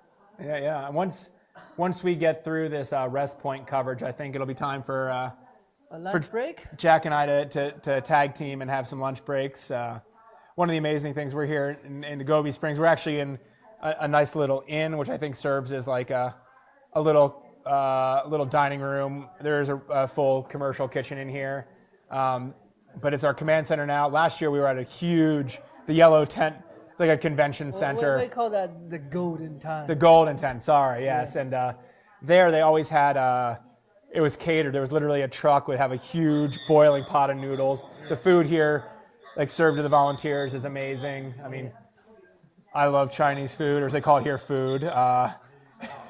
And natural food, not processed. It's so good. Well, strangely, we still don't see Cody. I can see the maybe the guy the panda cam should hide behind the bush again. Yeah, don't scare Cody away. He should be coming. He's made the turn on GPS, so he's coming from those train tracks, which you can see in the. I mean, whatever that raise is, that's train tracks. Made the turn. Yeah. Maybe some navigation there. No, it doesn't look like it. He's turning right at. Yeah, he's right at where he's supposed to. Maybe he has some deciding moment to see if he should turn or not. Yeah. But now he's right on the course. And that's the thing, is you need to figure out where to turn. Exactly. I mean, but he should have switched to visual at this point. Yeah. You're seeing a whole bunch of big inflatable tent. You can't miss it. There's flags. Oh, the R station is on. Hey, oh, it's the Lucky Lions. R6, I miss you. I don't have my look at the mascot. They have more than just Lucky Lions. They have something special. I just got a glance on that. Look at that. There's a bear, a polar bear. I had at some of the rest or checkpoints in my race. There was a couple women dressed up in like historic like costumes. Oh, lovely. Like just gorgeous costumes. It's a bit shaky. So it's cool that we have ultra running culture all over the world, and they kind of develop independently. But as folks watching in the U.S., I don't know so much over in Europe because I've done fewer races. But I know at some races, U.S. Folks dress up in costumes, or different aid stations will have different themes, and it's the same here in the Gobi. The land head is a heat there, definitely. We have the whole team dressed up. Yeah. Lovely, guys, lovely. You see that? There's a bear. I'll wear my costume. Huge bear. Oh, yeah. The bear's hot. It's hiding. Covered under the tent. So we have a bit of dancing going on.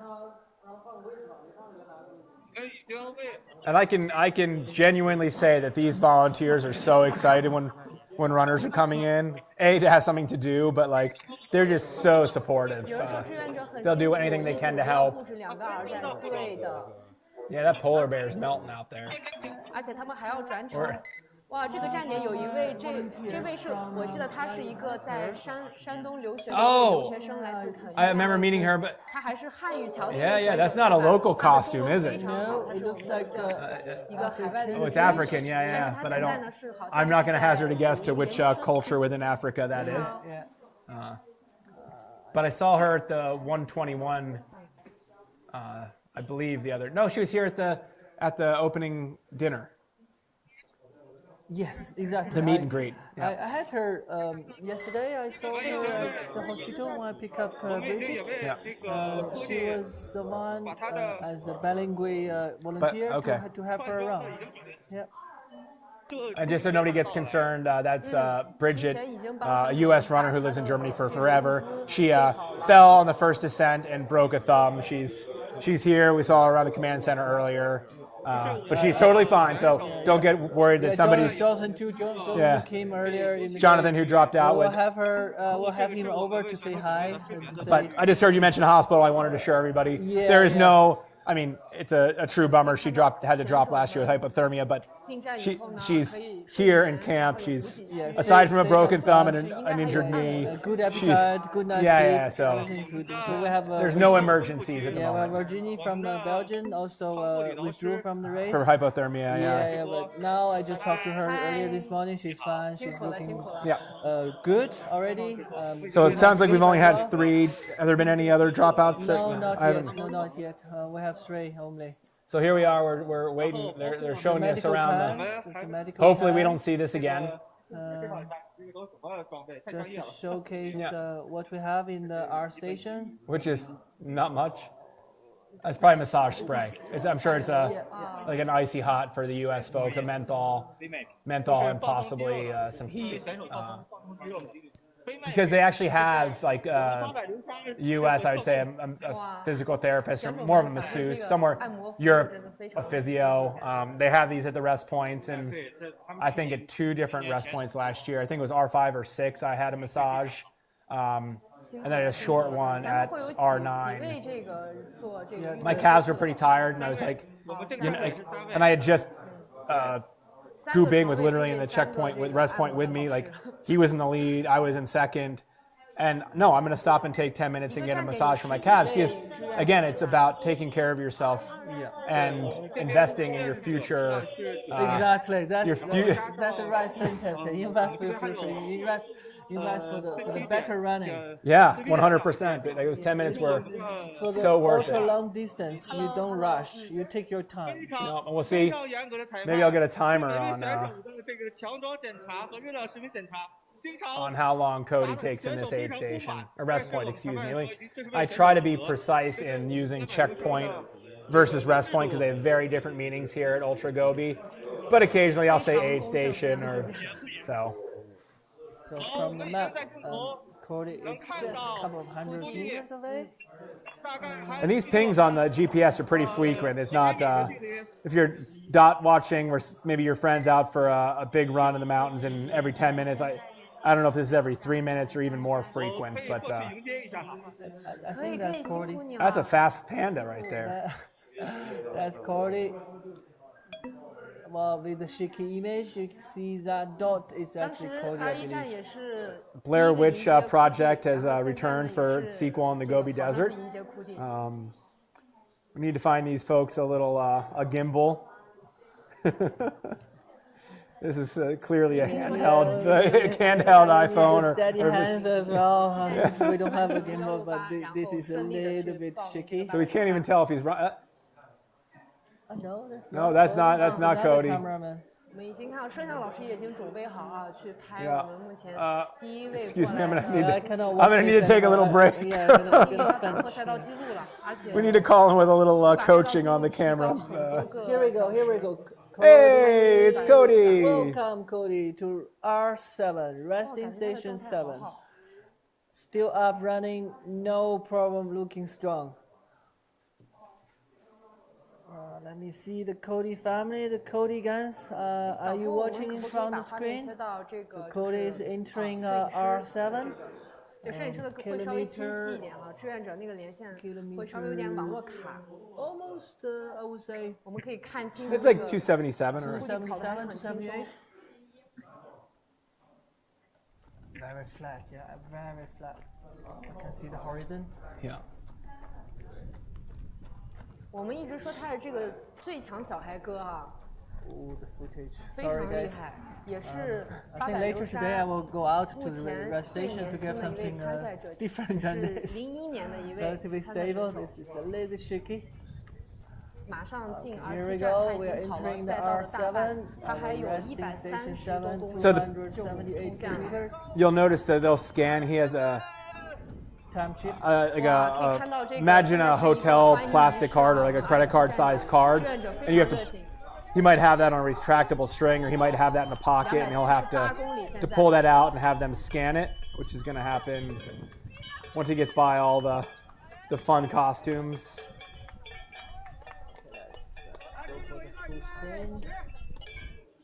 Here we go. Cody looking good.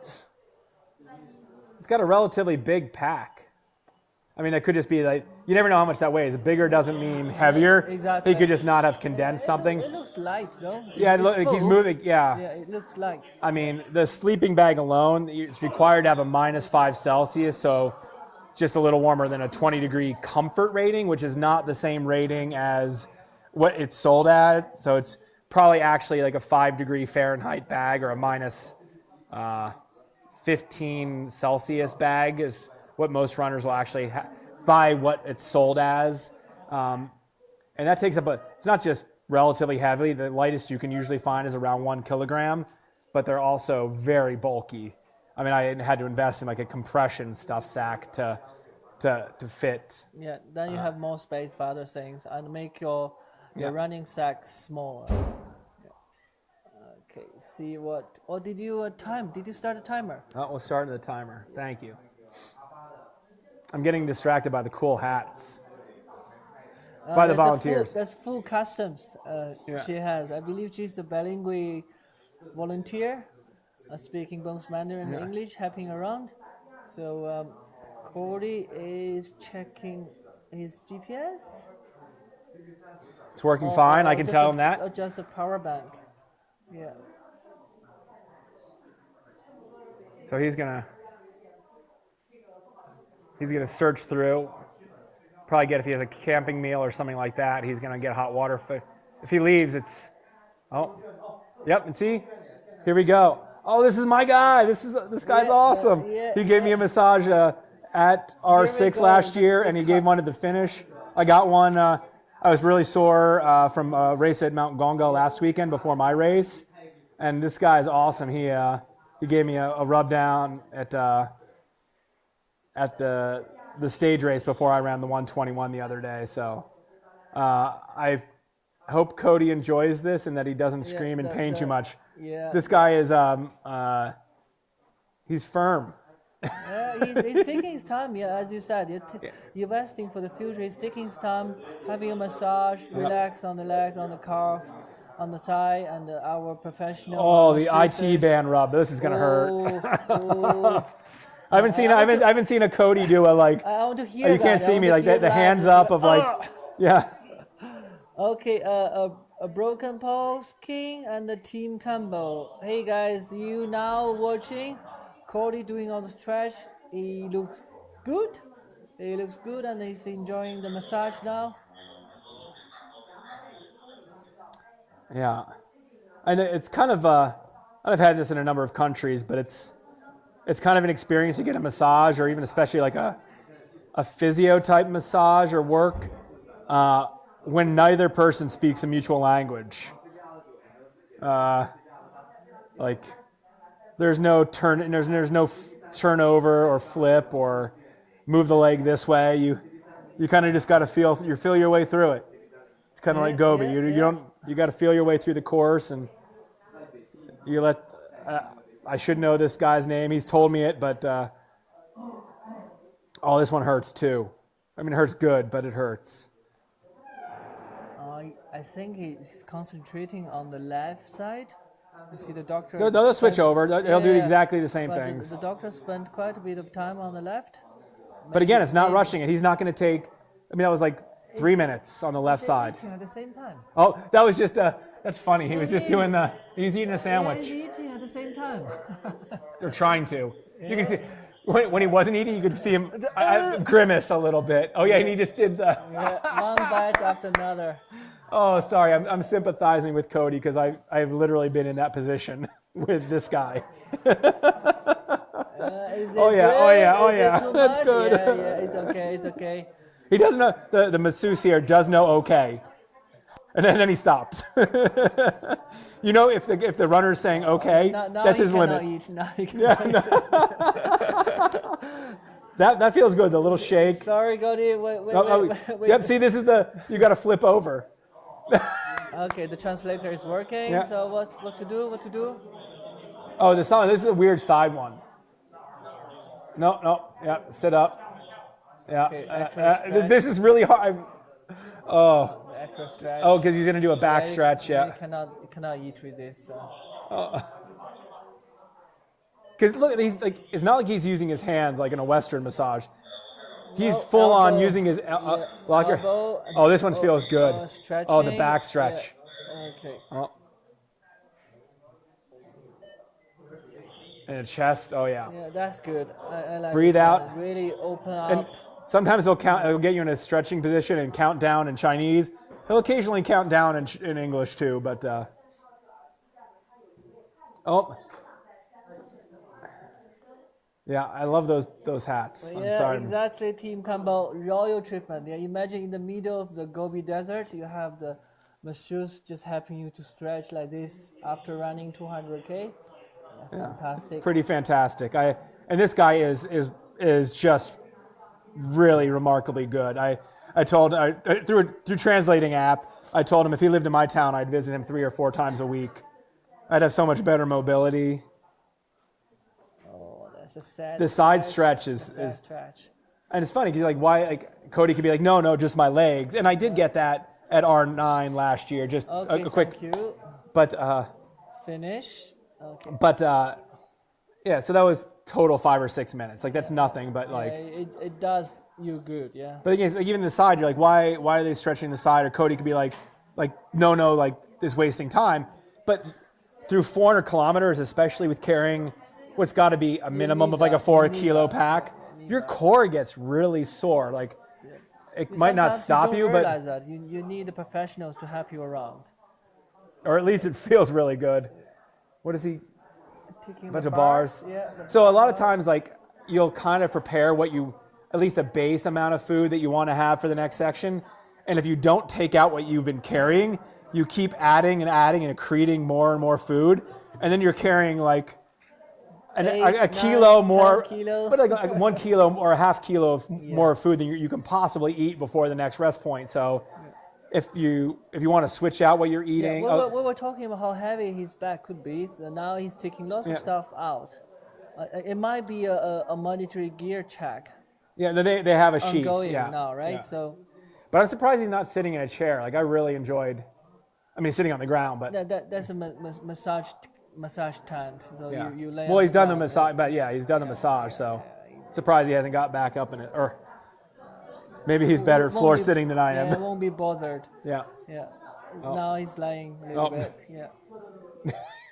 Okay. So clearly his either his waist belt or his shorts have a lot of pockets. Yeah. And this is him probably taking out garbage, honestly. Yeah. There's a one with a running belt. A lot of shorts also have a set of pockets. Yeah.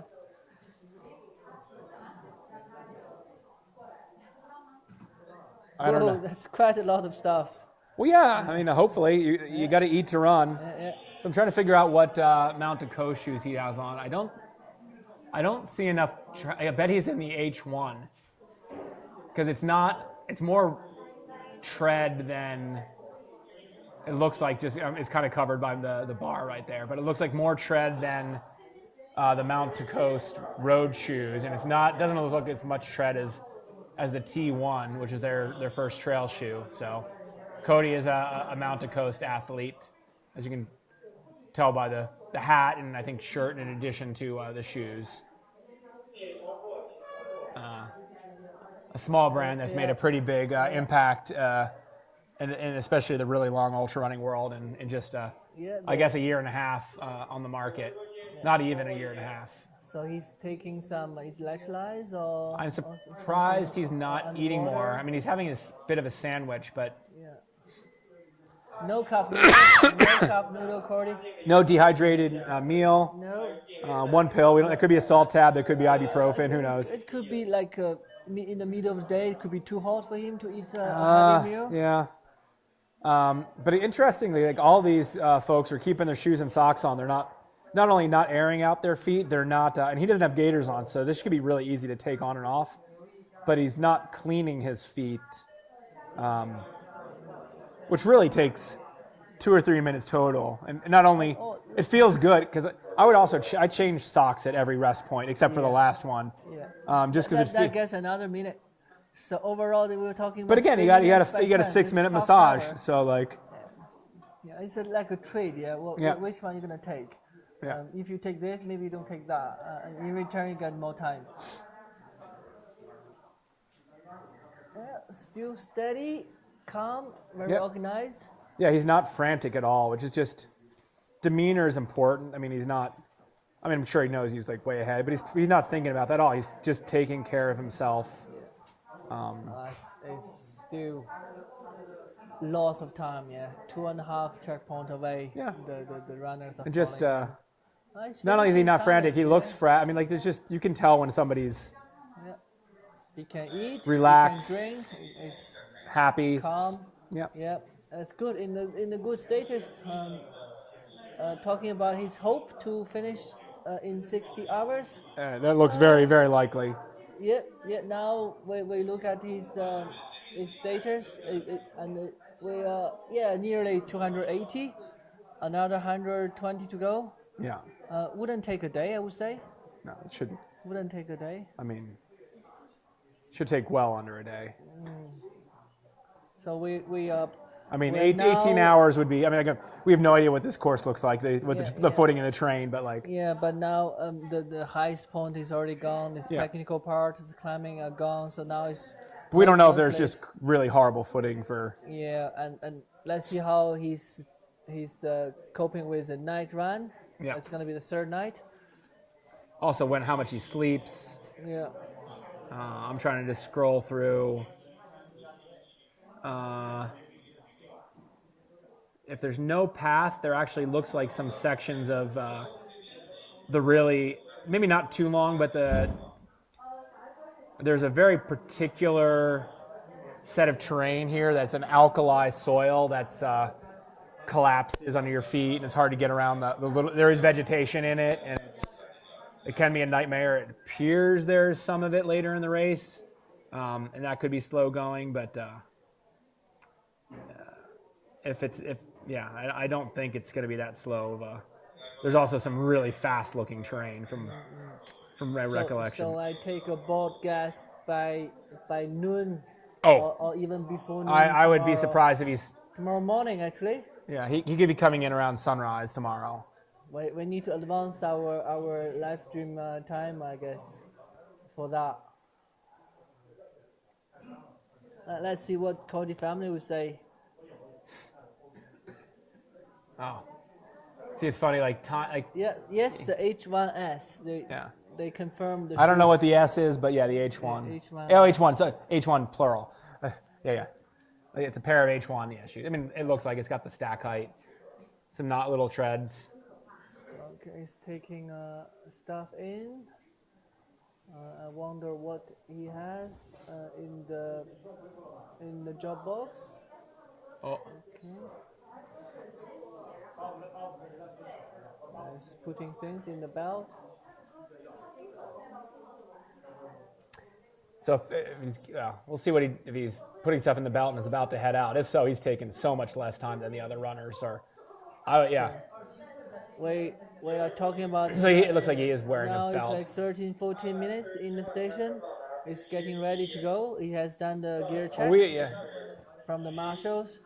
It's getting closing the back, getting ready. Didn't see him resupply with too much. He's got a It looks black diamond, yeah, he's done. As full as before. putting a that water Coke? bottle back The in. water No, or Coke? he just put it back in. It's funny. He's putting his trash in his half-empty water bottle. Good habit, Cordy. Yeah. That's one thing I tried to get them to put in last year. Is like they have empty boxes from water and stuff to just put in there. At least as like Western runners, we tend to like to throw our trash away. Like, but the volunteers are amazing and clean up. Yeah, so he's on his way out after less than 15 minutes.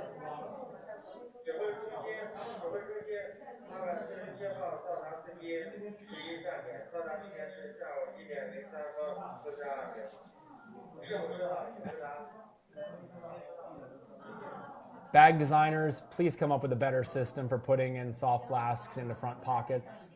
I got some ideas. Let's talk. Because it's always frustrating. This every bag manufacturer got their own design kind of ish. Yeah. It's more like a early stage when you have a cell phone. You have Nokia with this, Motorola with that. Yeah. You change the plug every time you change your phone. Yeah. Now USB-C is kind of unified everything. We need some USB-C in the water Hamstrings. system. Oh man, show off. I kid. That's pretty good. Getting his hands on the floor. Even with some H1s on, he's got some stack height there. And that's hamstrings, probably, yeah, stretching out the back as well. Oh. And that's awesome. He's getting some instruction from the, from my friend. And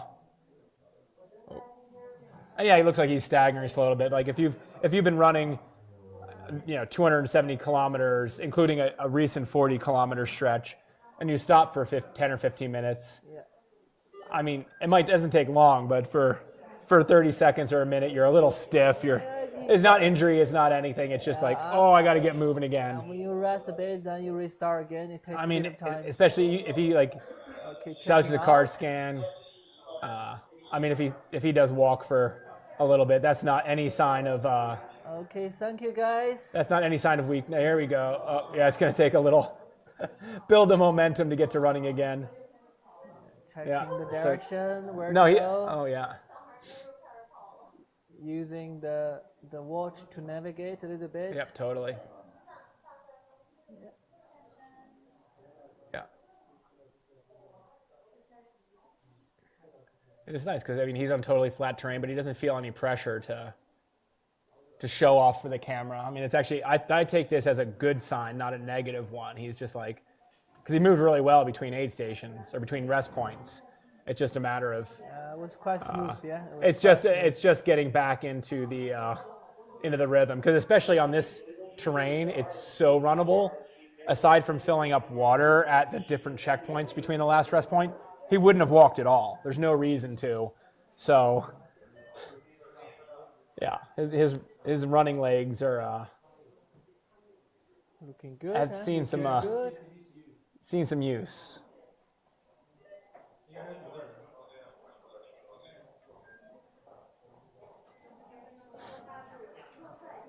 I think we're gonna go out.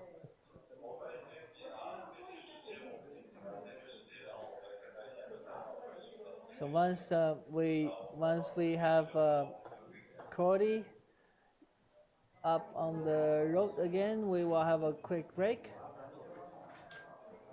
Do we want to take a break, or do we want to tag team, or what do you think? I think we're gonna take a break. Okay. Yeah. After this. Yeah, there we go, Cody. Like I said, there's nothing, no negativity or worry that Cody took a minute and a half to get running again. That's totally normal at this stage of a race, especially with so much continuous running that's gone on over this particular type of terrain.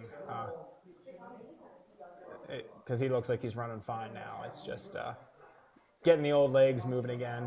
Though, it is noticeable. There's nothing wrong with his running form right now, but his stride is notably different than it was this time, or when we were streaming yesterday, which is not surprising. But again, he did just stop, so that could just be. 280K, yeah. But this is what I say: like, you never know how fast terrain is, because there's no elevation change essentially here. Yeah. But if you have those little divots where they clearly move dirt to make the train tracks, that little bit of difference can mean switching over to walking. It's choosing an easy way with some tractor track or a 4x4 track, but that might lead you off the route. Yeah, but sometimes it's a matter of, is it faster to go off the direct line or the reference route and onto a road? Or sometimes, like when I was running the 121, the surface of what was the marked route was really, really soft, and there was hard-packed dirt off to the side, and you're like, I'm going to go 1 meter off the dusty terrain. So I wonder if this is actually a washout here. You can see right by the necks, it's about a meter, like a bank-ish, if you see the other side. I think what's happened is water has flowed next to the raised rail bed and washed to flat surface there. That's what I. It's possible. Because every once in a while along these train tracks, there's cement underpasses where the water flows. So that's my guess. Having spent a lot of time next to train tracks in the Gobi, which is a very random thing to have in my life experience. Yeah, I'm now looking at it. It's possible. It's possible, but we need to be there on site to see what's going on. And it's better to have a drone. But also, you see some vegetation in there, and that's definitely where water collects. I'm getting panda, sad panda. Sad panda. Sad panda. We have another one. We have shoe cam. This one brought to you by Mount to Coast. 它的导航非常精准，而且它 Unofficially. They need to pay us for 对 that. 导航非常熟悉。他昨天就已经切了几段景。Okay, back to the command center. So we are off from the course a little bit. I will put it on the fixed wing drone footage. This is one of our CP in the middle of nowhere. Really in the middle of nowhere, as you can see.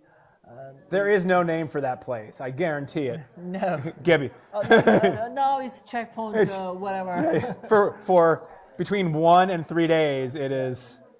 We can have a quick lunch break. Yeah, we'll be back in not so long. 10-15 minutes. Yeah.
see Bojan can hear us. James, can you hear us? I'm going to give an audio level. Yep. Yep. Peaking in red as Yeah, always. It looks like. Yeah. Good.尼哥的完赛预期 All right, 对 we're 75小时 back 看 with 来 you 我这 here 个记性 in 还可以 the 啊 Ultra 尼哥 Gobi 提前 Studios in 75 Gobi 小时 Springs, 完赛 Gansu, China. 他如果75小时完赛是可以打破去年步兵的记录。去年步兵创造的国内男子第1名的记录是75小时25分56秒。那尼哥呢是打算来破步兵的记录，成为男子中国第1名的。我们可以看一下这个尼哥今年能否完成他的挑战。今年步兵他没有来参赛，非常可惜。第1名是一位来自美国的23岁的库蒂。 Yeah, totally. This is and you get to these, they're crossing it, so it's like when you're going down these dry washes, these dry stream beds, it's generally pretty nice. Like you can, they've been smoothed out a lot. Like you might have one big step up where you see some rocks there. Now now they're traveling down. It's way better. Now if you're traveling across those, that's when life is not great because then you're going up and down and up and down and up and down. But we can't quite figure. I mean, we're not even going to try to figure out who these two runners are. I mean, I would actually be surprised if it's. We can't see closely, or I can't see closely enough. I would have to guess.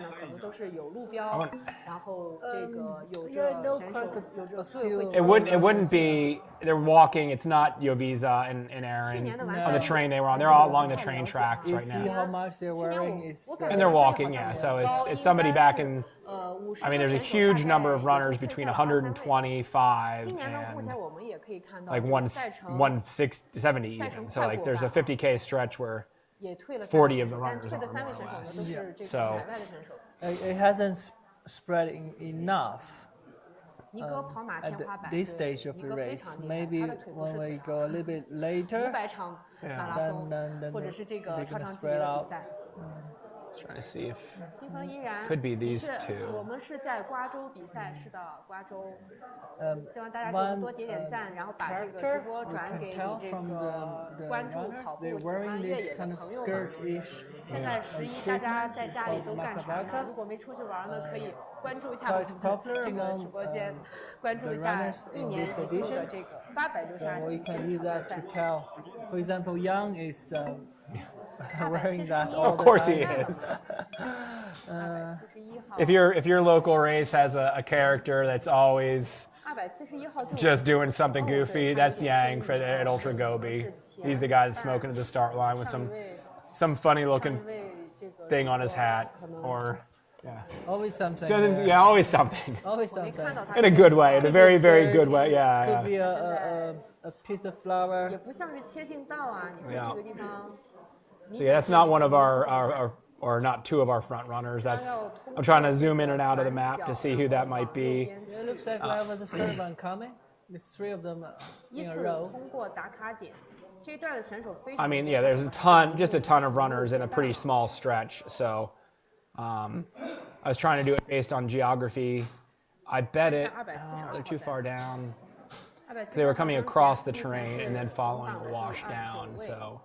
它的位置呢是150公里了，它的前面有易金明还有李军啊，3位离得非常近啊，在 It's hard to tell because you never know with the GPS pings, but I bet it's these 3.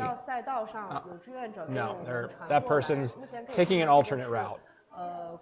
So zoom in actually to right here if you can. I'm pointing to Jack's screen on the GPS. You can see if you get 271 off to the side. Not so much. Okay, man, that could be just a bad ping, but I actually, where is the next rest? 几个人结伴还挺好，对的。但是我们看到有些选手他就是一个人，他喜欢一个人比赛。现在开赛已经40多小时了。 But I'm trying to think. There has to be a. Doesn't have to be. No, because there's a. That might be. This is one place where. Yep. 271 is being contrarian. and possibly, if that's not just a rogue GPS point, So they could be going out to the highway yeah, we're showing and then running the highway down. 斯军是第26 The 名， the rest or the checkpoint is back on his side of the highway. 快到100 But if that's, 公里了。 it's I did this in 2015 during Ultra Gobi, me and Betsy do Kalmar. that? 点呢 It's 只 like 有 a- 补水， I would have to literally measure it out and see what the difference is 400 because 有37个 CP。 I'll actually keep an eye on him to see if It's that's. 而 interesting. 战 And 呢 it's 是 the 大战，是 first 有 time 着 we 帐 do 篷， notice 很多 people 志愿者 taking 服务， alternative 可 way 以 other 休息。 than And again, referral I- road. I don't want to assume too much because that could very much be a just an errant 可以 GPS 睡 point. 觉的地方，而战是 I mean, people are wearing these in their packs. You don't necessarily have the best. But you can see on the screen that the road is right there. It might be a bit of a temptation.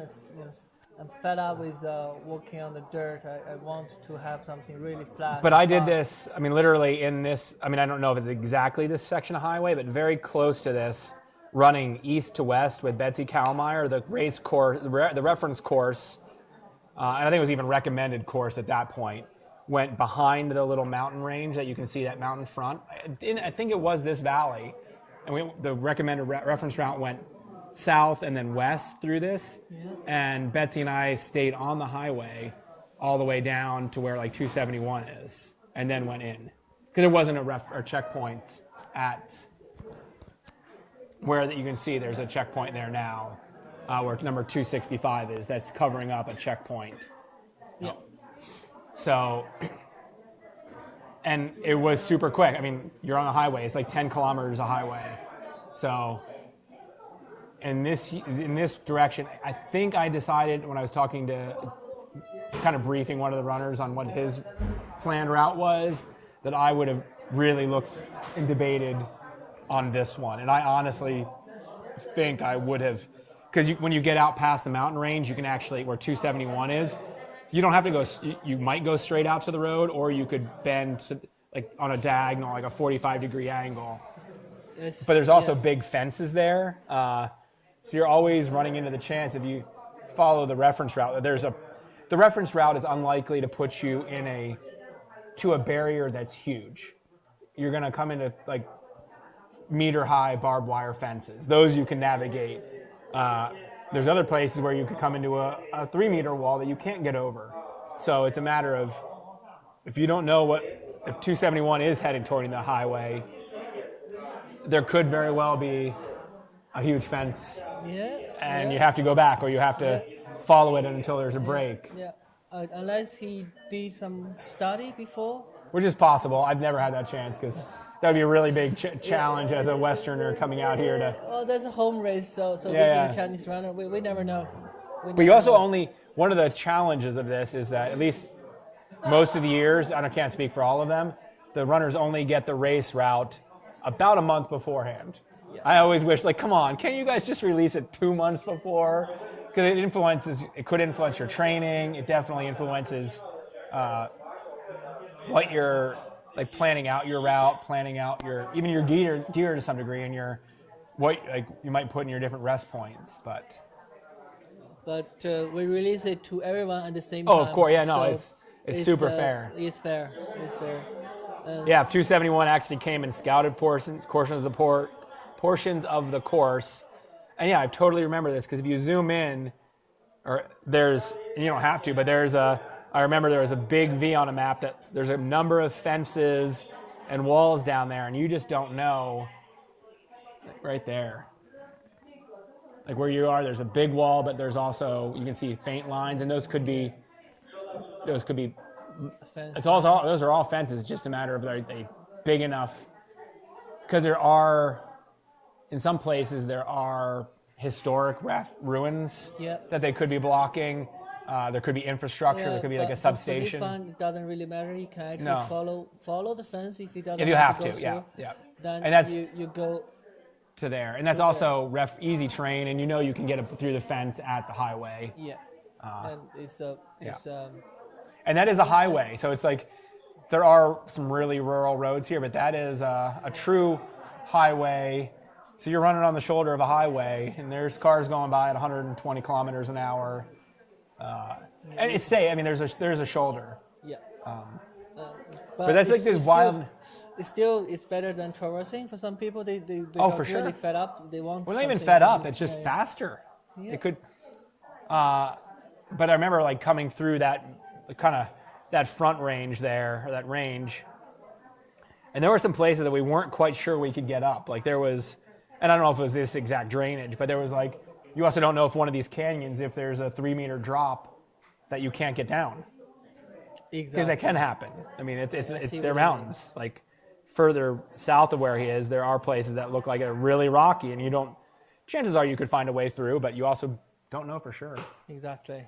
So there's a risk, and I don't know. My calculus last year, I kind of put in my mind ahead of time if I was going to take one of these alternate routes, because it's not cutting, it could be longer. If I was taking an alternate route, I had to know that there was a chance that it was slower, and I couldn't get mad, I couldn't get frustrated.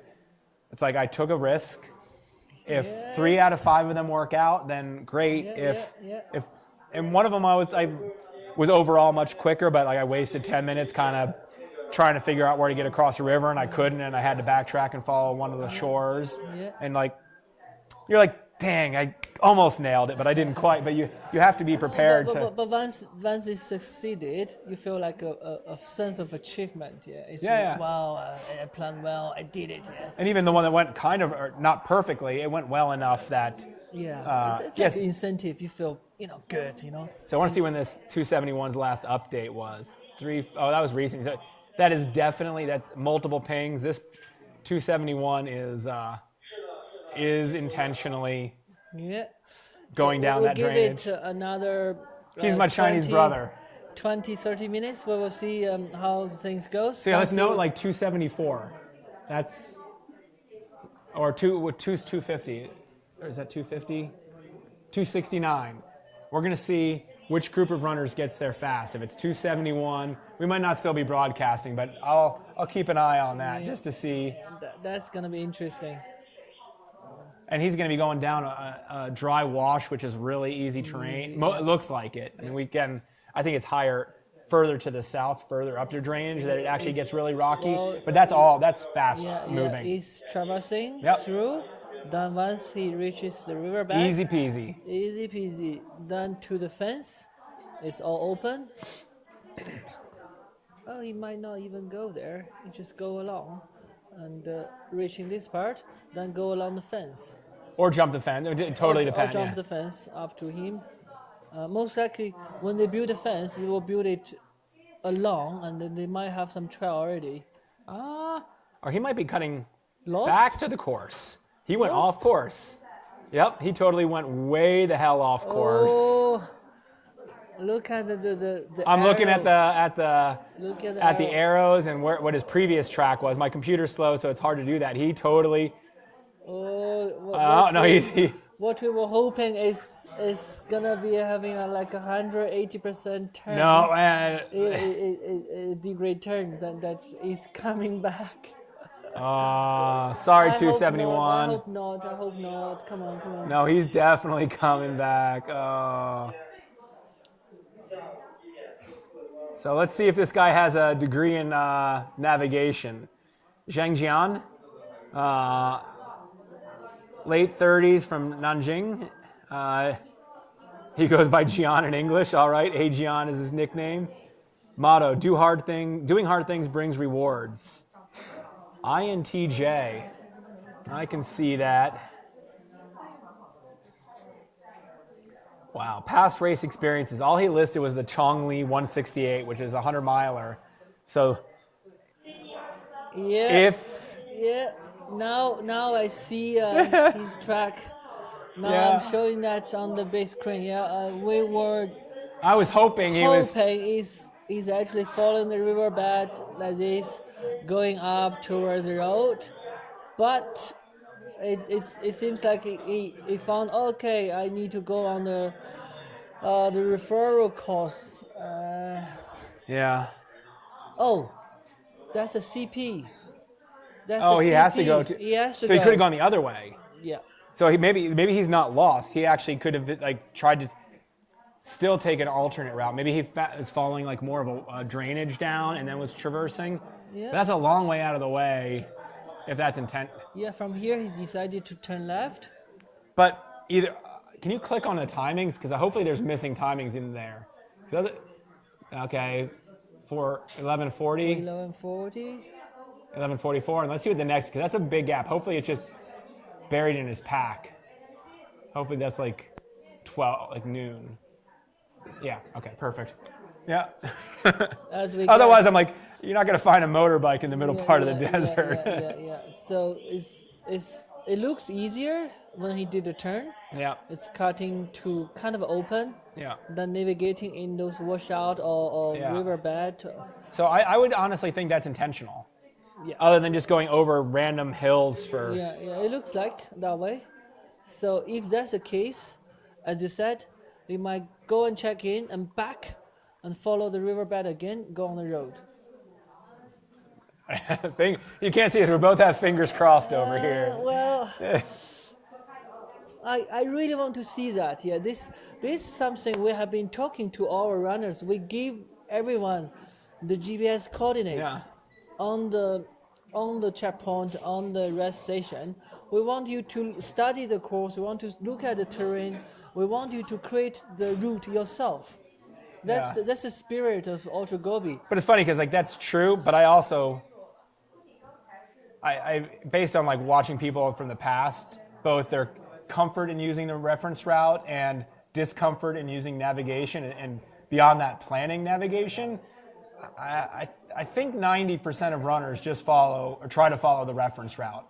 I think there's a handful of people in each year's race that don't. And it's probably the safe, because you know if you take the reference route, you're going to find your way.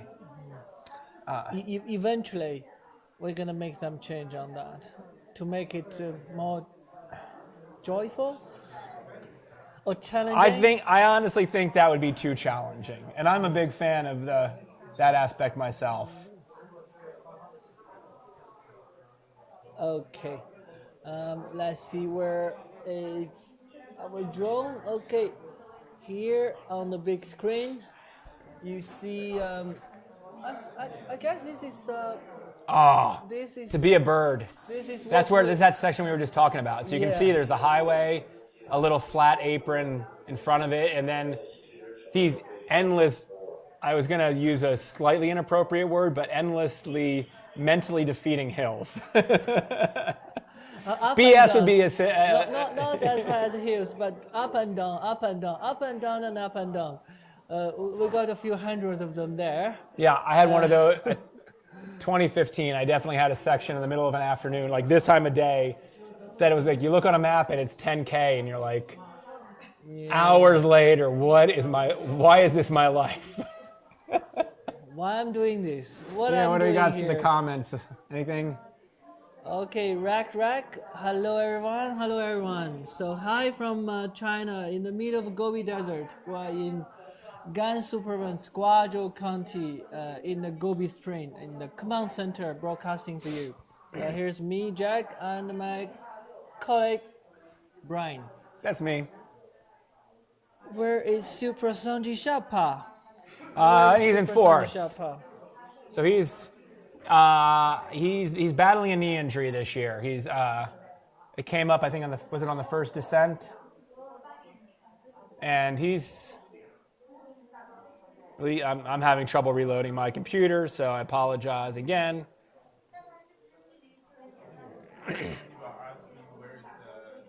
Yeah, we're talking about that, Yeah.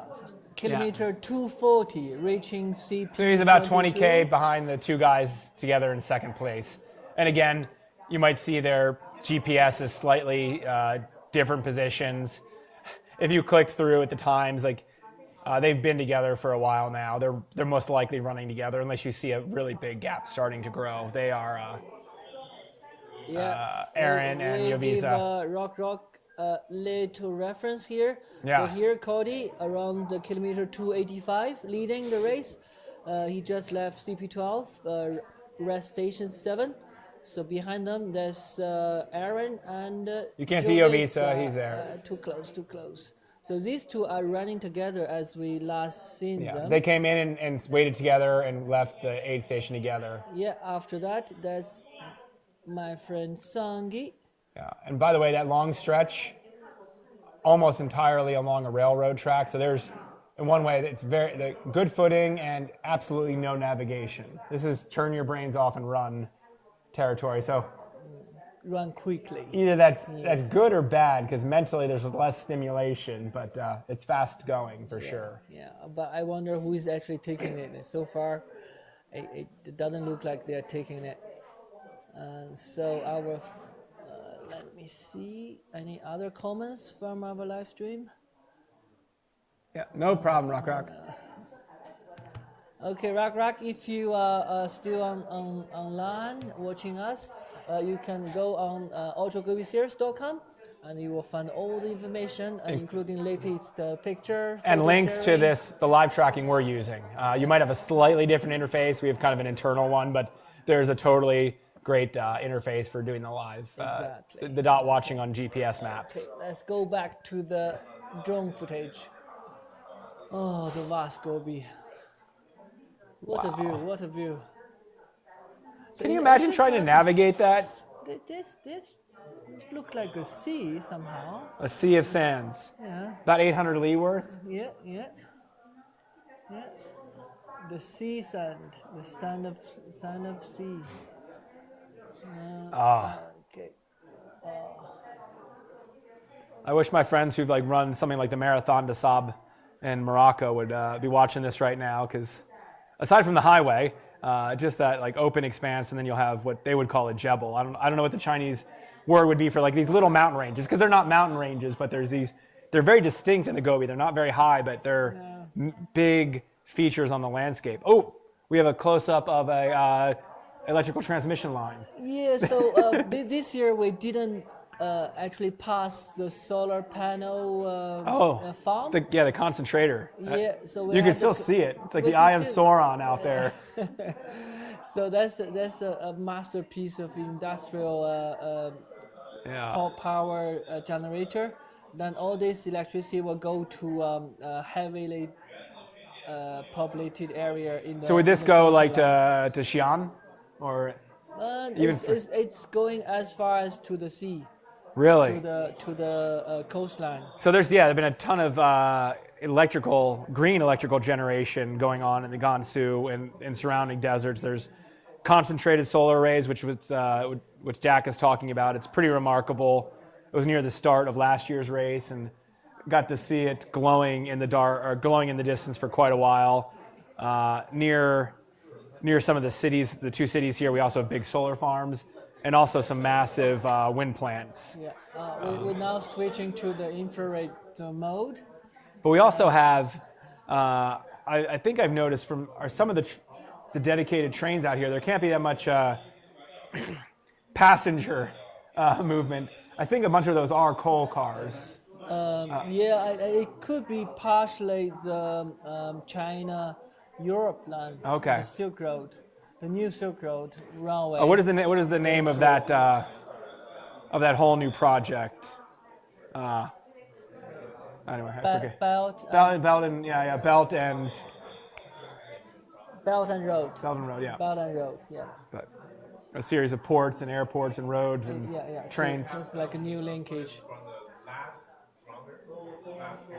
Oh, we got the Lantern Rouge cam right now, or footage of them. Runner 268. So these are the runners at the end of the race. Is there someone sitting there? If I'm right, yeah, it's Mr. Park from South Korea. This is the second time he's here. He's resting in the shade on the rock. Let's have a quick look at Mr. Park. So he's the last right now? Yeah. I'm not seeing him on my GPS, but I trust that. Or is he in that group? I would say the last group. Oh, okay. Last group. Quite Got a few it, of them are around together. Oh, yes, okay. In and out. This is that last group, and it's where 271 is. This is there's one, I'm zoomed in, 1, 2, 3, 4, 5, 6, 7, 8, 9 runners, all within, I mean, 6 kilometers, including Sebastien from France, a large number of Chinese runners, and then Mr. Park from presumably South Korea. South Korea. It's unlabeled in my notes, but it could be either, I guess. One day we'll have one from North Korea, I guess. But Mr. Park is 59. He's been running for 25 years. His motto is, "There's no end to challenges of my life." Way to keep at it at 59. We have a number of runners in their late 50s, early 60s at this race. We might have a chance to talk to Bridget later, who was the one who broke her thumb. She's 62. 62. Somebody told me the other day. So it's. He's run the Ultra Gobi before in just under 130 hours. And he thinks it's going to take longer this year. Words to himself, "Don't be arrogant," which sagacious words. It's wise, a wise approach to Ultra Gobi. And in life, don't be arrogant. I think if I go to R4 later today, I will be able to see all these guys. Cool. He says his non-performance goals for this year's race is be most humble. But he's been running marathons since 1998. My life motto is, "The challenges of my life are endless." That's just great. Not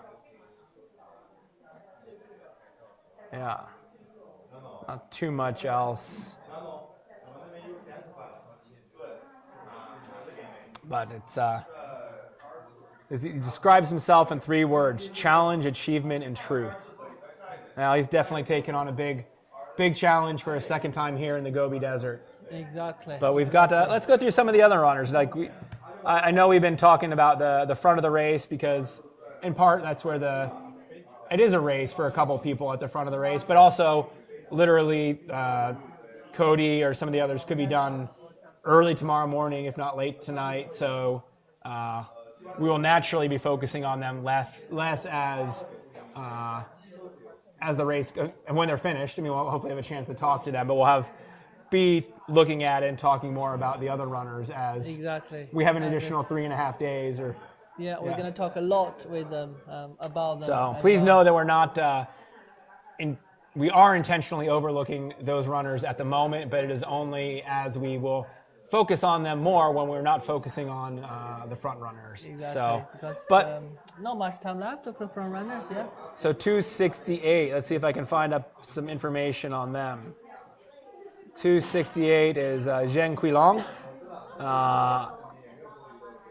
He's in his late 30s. It's a long motto, and I think one is pretty specific to the race.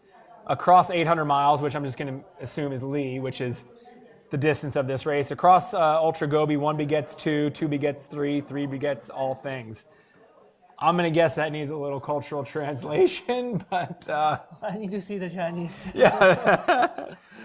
Describe yourself in 3 words. Well, again, I think he translated this from Chinese because it's 6, but small eyes, perky hips, and sun-bronzed.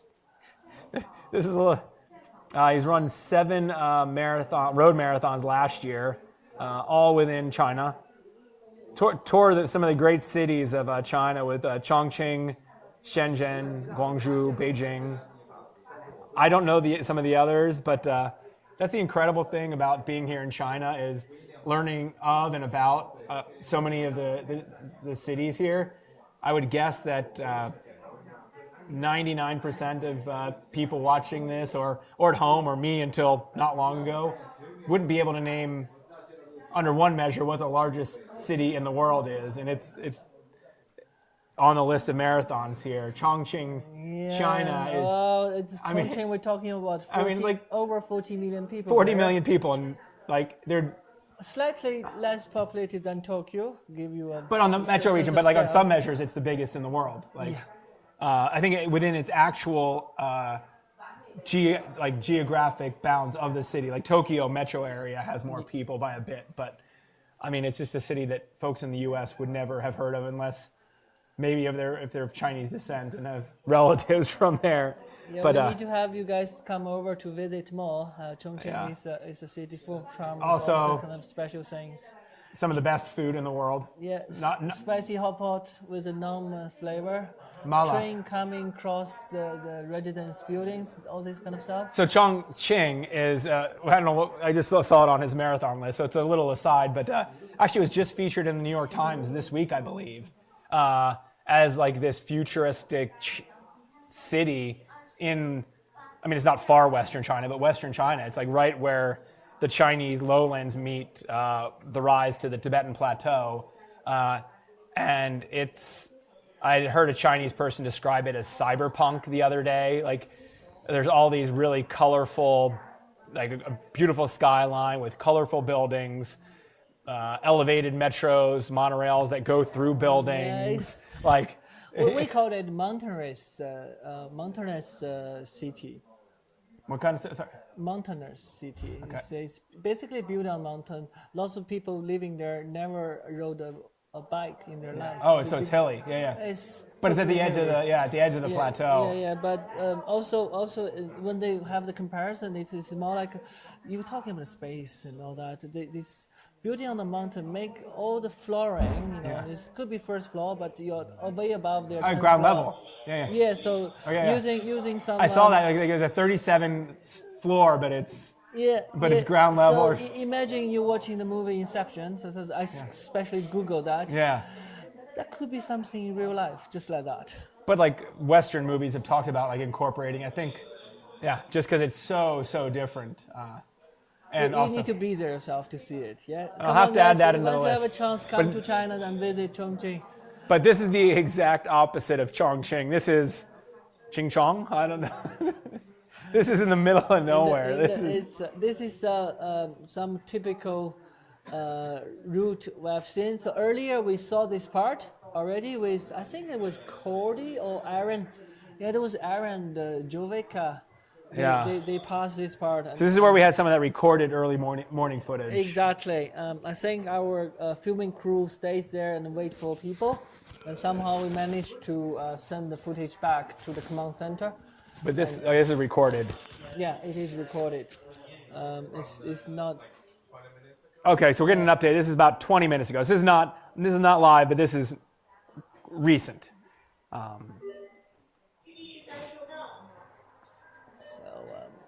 But I mean, for honestly, most of the runners in Ultra Gobi 400, it turns into a very long march. It's quite possible like this. Not all grouped right together, but this last 10 runners, it would not be surprising if they didn't run another step until to break the finishing line. Like, and that's not derogatory at all. It's like this is such like look at this garbage they're going up. I don't mean garbage in a literal sense. They're going to the checkpoint, but it's just It's two step up and one step back. And this is 130 kilometers into a 400 kilometer. Yeah. Yeah, that's what I mean. It makes me want to cry a little bit. So it's possible. These are the last 3-4 of them. Okay. And this guy. This clip is finished. We're back to Mr. Park. But this is not promising, honestly, for Mr. Park. I mean, I don't want to. He's taking a rest. But it's also a climb. I'll give it that. He's taking a rest. He's smiling. Do we have more? No. Okay. All right. Sadly, we don't have more. But let's see. One of our reporter on the course brought us some recent. No idea where that is. This is live. I believe. 2 runners coming in. Yeah. Who is that? You can see it's windy out It's there. a great bandit of the West. Super well protected. Yeah. Yeah. Yeah. Just the eyes is hard for me to tell who that is. Yeah. But are they runners? I want to turn my head around to see the back of a backpack there, but that doesn't work. Yeah, I want to see. Oh, yeah. They were doing the timing. So these two are running together. So having an interview. But they're in the flat section somewhere. You can tell from the terrain. So I can tell from the terrain that it's flat. yeah. Yeah. See if I can find a checkpoint.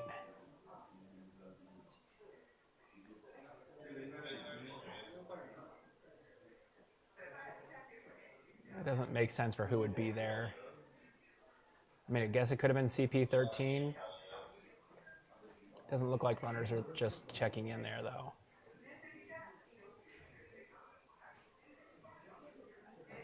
That's the fun thing about it. It's a lot of playing with maps here. This is a girl. Is it 258? Is that?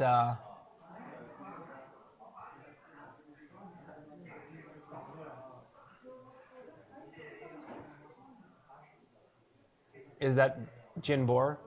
258? Yes, Jinbor. So then that would be 258 and 267, which is. So it's the third lady. And she would be. She would have come in with Yang Yang. Possible. Well, I mean, we saw two people come in. But the other one looks taller. Yeah. Look like maybe this is Yang Yang, and the other one is slightly shorter. Is Jinbor. It's hard to tell. Well, since I have Yang Yang pulled up,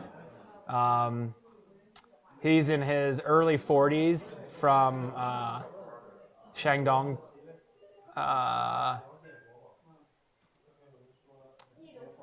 He also has done World Marathon Majors. He's finished Hong Kong 100K. Oh. He was the veteran runner-up at the 121 Ultra Gobi. He's run a number of 100 kilometers, but I don't have any results listed that say he's run more than 100 kilometers before. Let's see if I can. Yeah, but before that, Brian, we have been talking about our runner taking a proper route. Yeah. And now we talk. So on the big screen, guys, we are showing you two runners, as I can see. Bib number 275 and 49. And 249. So these two are on the main road. It's definitely flat. It's the highway. Don't know exactly where they are. They might be on the shoulder of the road. Oops. But they are taking the flat. Yes. High-speed road. They are my people. Good. They are my people. Good. That's what we have been looking for. People doing. So 275. I don't even have two. Oh, Zhu Jing. Yeah, Zhu Jing from Ganzhou, Jiangxi province. Which is where in China? In the south, above Guangdong. Okay. Yeah, in the south. So it's Guangdong. Cantonese area. No. It could be Hakka area where she's from. There's lots of Hakka people there.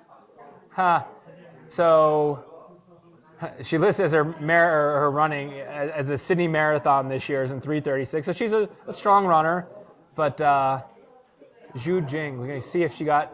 I'm having. That's exciting. I'm trying to see if I can find any more results for. I'm getting excited to see this. It's really nice to see runners are actually taking a not referred road. They are on their own She's in her course. 40s. I'm gonna go with this.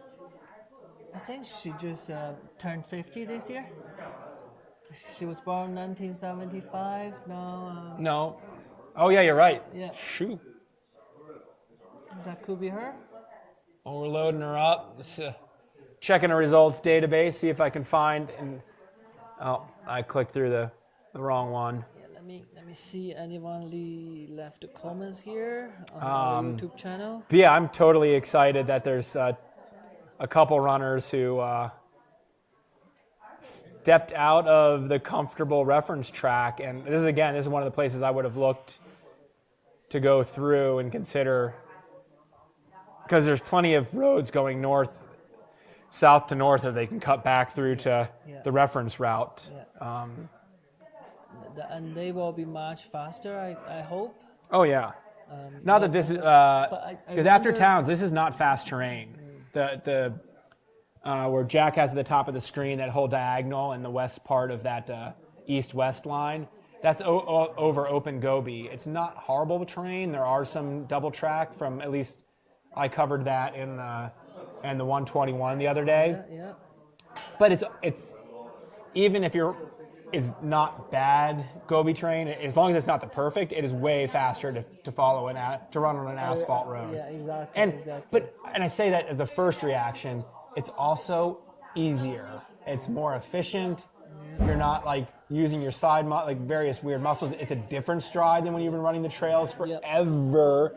So like it's just a break. It's a break. It's a nice break. And in the middle of the day, you found this, and once you reach the CP, which is around the right top corner, on the screen.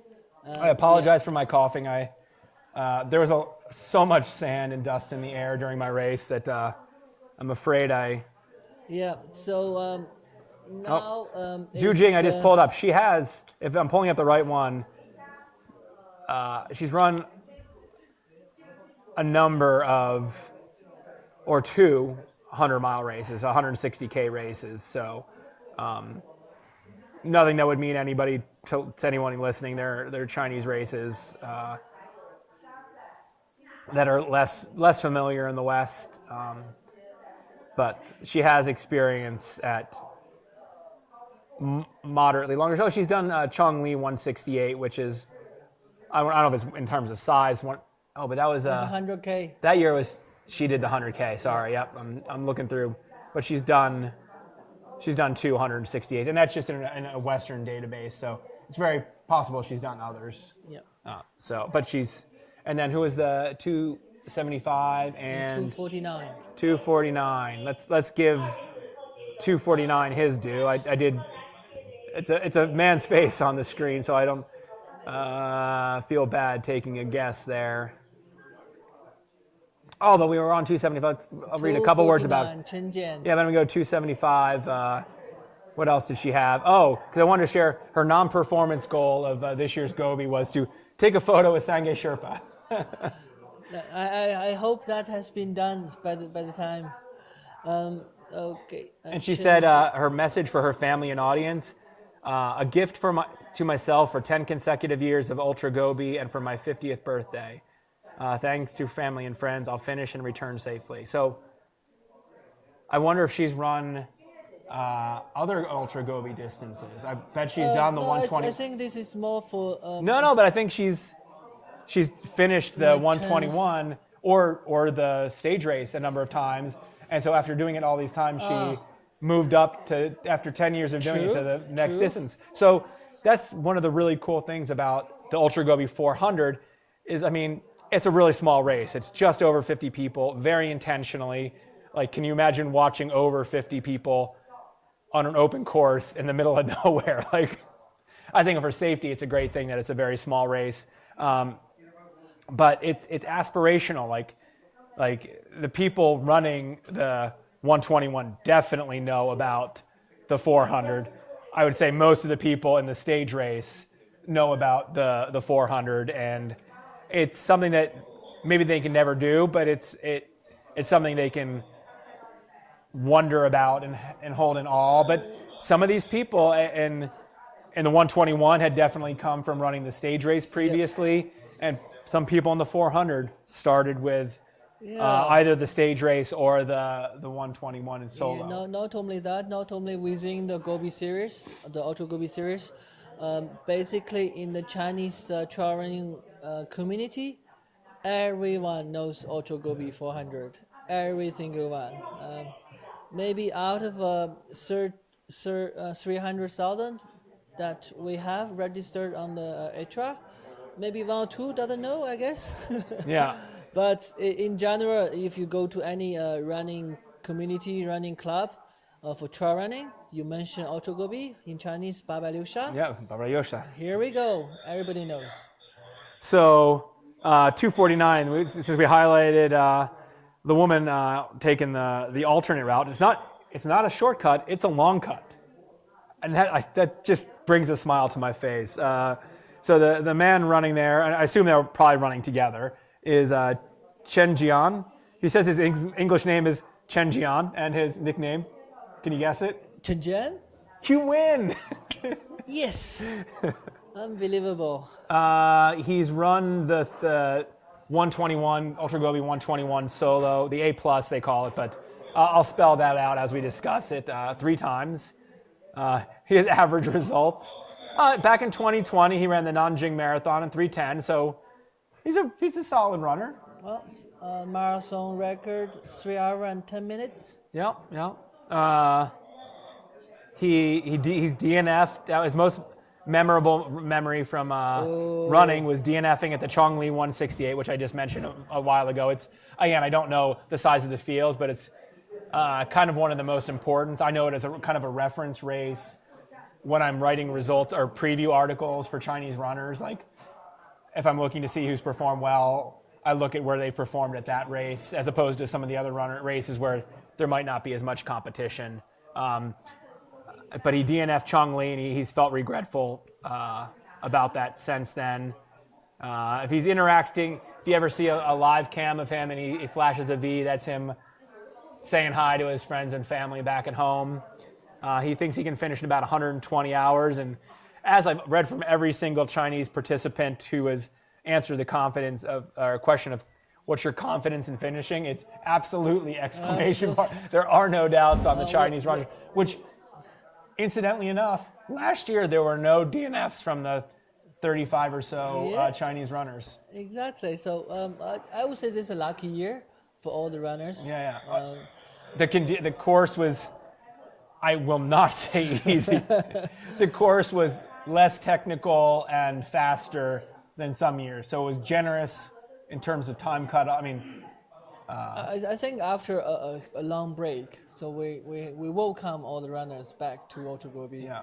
So we altered the course a little bit, and the weather was. So last year there fresh. were, I think it was 52 starters, and there were 3 dropouts. So there was 49 finishers, and one of that two of those dropouts were one team. There was a team category last year, and you couldn't continue without your teammate. So those were 2 of the drops. They were all international runners. All the Chinese finished. And I don't know, roughly 30 to 35 runners were Chinese runners, and they all finished. And so far in this race, we have a similar number. It might be 35, similar. 35 to 38 Chinese runners, and so far, through more than a day and a half, almost 40 some hours.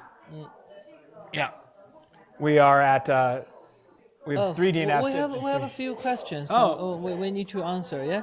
So how hot and cold is it on the day and the night? Rock, you're awesome with your questions. First of all, let us know where you're from. That's kind of fun. I can kind of guess where Brooke Poskin is from, and Team Campbell. They're at least probably from the U.S. But Rock, you're a number 3 commenter. So give us a little info on you. Rock, I can't know if it's he or she, they comment about what Sangay has done over the last year. We did talk about that a bunch yesterday. We talked a little bit more about the women's leaders' history over lots of racing recently. But how hot and cold, it really depends year to year and day to day and elevation based. Down in the lower elevations like where they are now, and will be for the rest of the race. There are no other high points on the race. This year's course is, aside from one climb at the beginning, relatively low elevation for Ultra Gobi. Yeah, so early this morning, I was answering a question to someone following Cordy. I think they were asking about CP16. I checked with the team over there, and it's actually about 0. Yeah, at night, like in the lower elevations, it'll be about 0. It was really windy 2 nights ago. Like tremendously windy, like maybe 80 kilometer an hour winds. I don't think I'm exaggerating. It was ferocious. But for whatever reason, with some light cloud cover and those winds, it was actually reasonably temperature warm. It felt cold because of the wind as well, but the wind chill really make a difference, right? But I think we're looking at, for the rest of the race, lows around 0. It could be a couple degrees below. During the day, I need to do a really quick temperature conversion. One of the I can do it if I'm running, I can have time to do the math, but doing a temperature conversion, I think this year is pretty mild temperatures during the day down low. Like the highs are not bad, or not bad, but are not super hot. I don't have a conversion app handy, and I know why it's not doing it, because I'm using Google. Okay. 80 Fahrenheit in C. 80 F in C.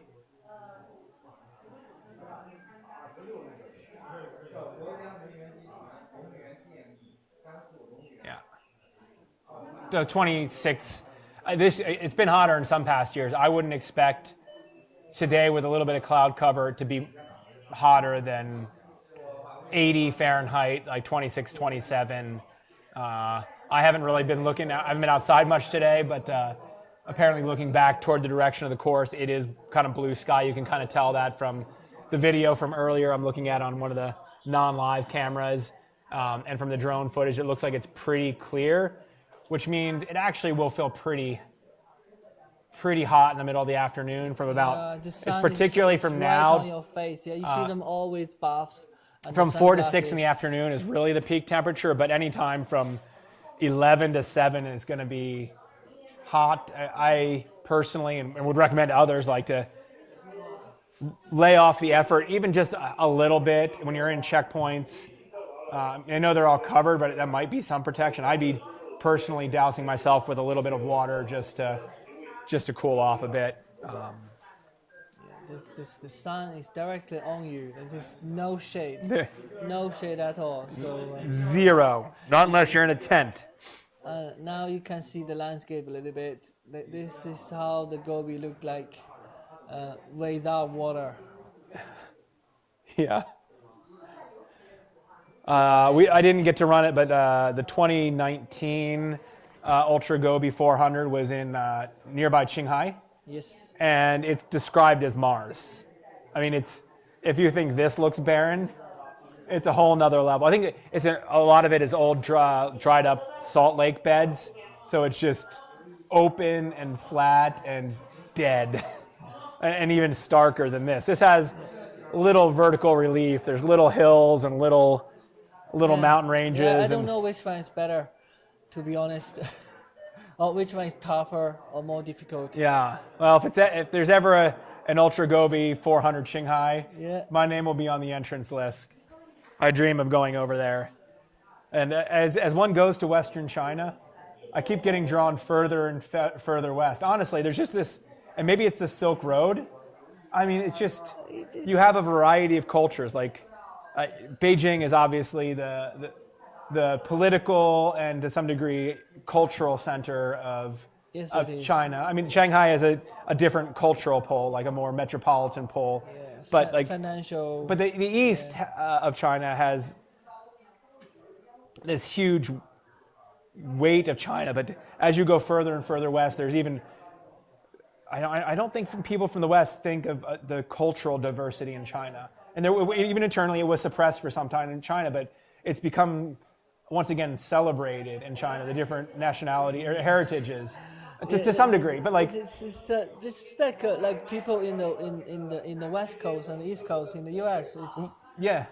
It's but that's even so different. But for us, quite simple. Even for I'm not a minority, ethnic, and all that. Even people from the north, the northerners and southerners.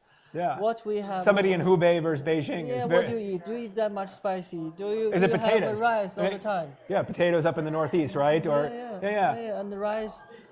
Or millet. There's and rice wheat. people and there's wheat, like pasta people. And there's people, but we don't even eat the same. But and then you have different regions, and like so Sichuan is famous for spicy. Yeah. For the first time in my life, I had Yunnan food last week. So imagine Chinese food. It's like Chinese Thai fusion. I mean, to simplify it, but like. Yeah, I have to say, you have to come to China and have Chinese food. What you had back to States, I have to say, maybe we never had that before. General Tso's chicken does not exist. That is an American invention. It's tasty. Doesn't exist. Oh, you don't expect that. Chinese fortune cookie? Not Chinese. That's probably from like Hoboken. Yeah, don't expect that after meal here. You might have a nice dessert, but that's it. But there's not. dessert's not much of a thing here. I mean, there are like cookies and stuff in stores, but like even in restaurants, dessert. Anyway, Yeah. but I was like, we're going a little bit far. no, but going like as you go west in China, the cool thing is like you do see, and it happens in the edges of China, is you get to see more minority groups. Here, there's a large, I don't know if it's particularly Uyghur, but a Muslim population, and so you have like a lot more mutton in the cooking. You have donkey in cooking. There's a lot more. If you have a noodle shop, it's probably going to be beef noodle rather than. You'll find beef and pork noodle soups more in other places in China, and again, the local produce is different. Not only do they grow melons, as if you were listening earlier, the one town's name is Melon City, but they grow tons of grapes here. So raisins are everywhere, nuts. So you have almonds, you have fruit. I mean, like just suits the weather. It's dry, a little bit dry, drier. but if you have water. Yeah, and I mean, also the temperature. So up high, we're 700 meters higher than the lowest elevations on the course, and there are fruit trees. If I wanted to go pick an apple later today, I can go get an apple off a tree. Yeah, you should have tried the pears in the campsite. Oh, the pears. So yeah, there's pears too. So literally, that's fruit to pick from the tree here. So just trying to give you a little flavor of like, this is not the China you like picture or imagine. Not just the landscapes, but culturally, cuisine. Yeah.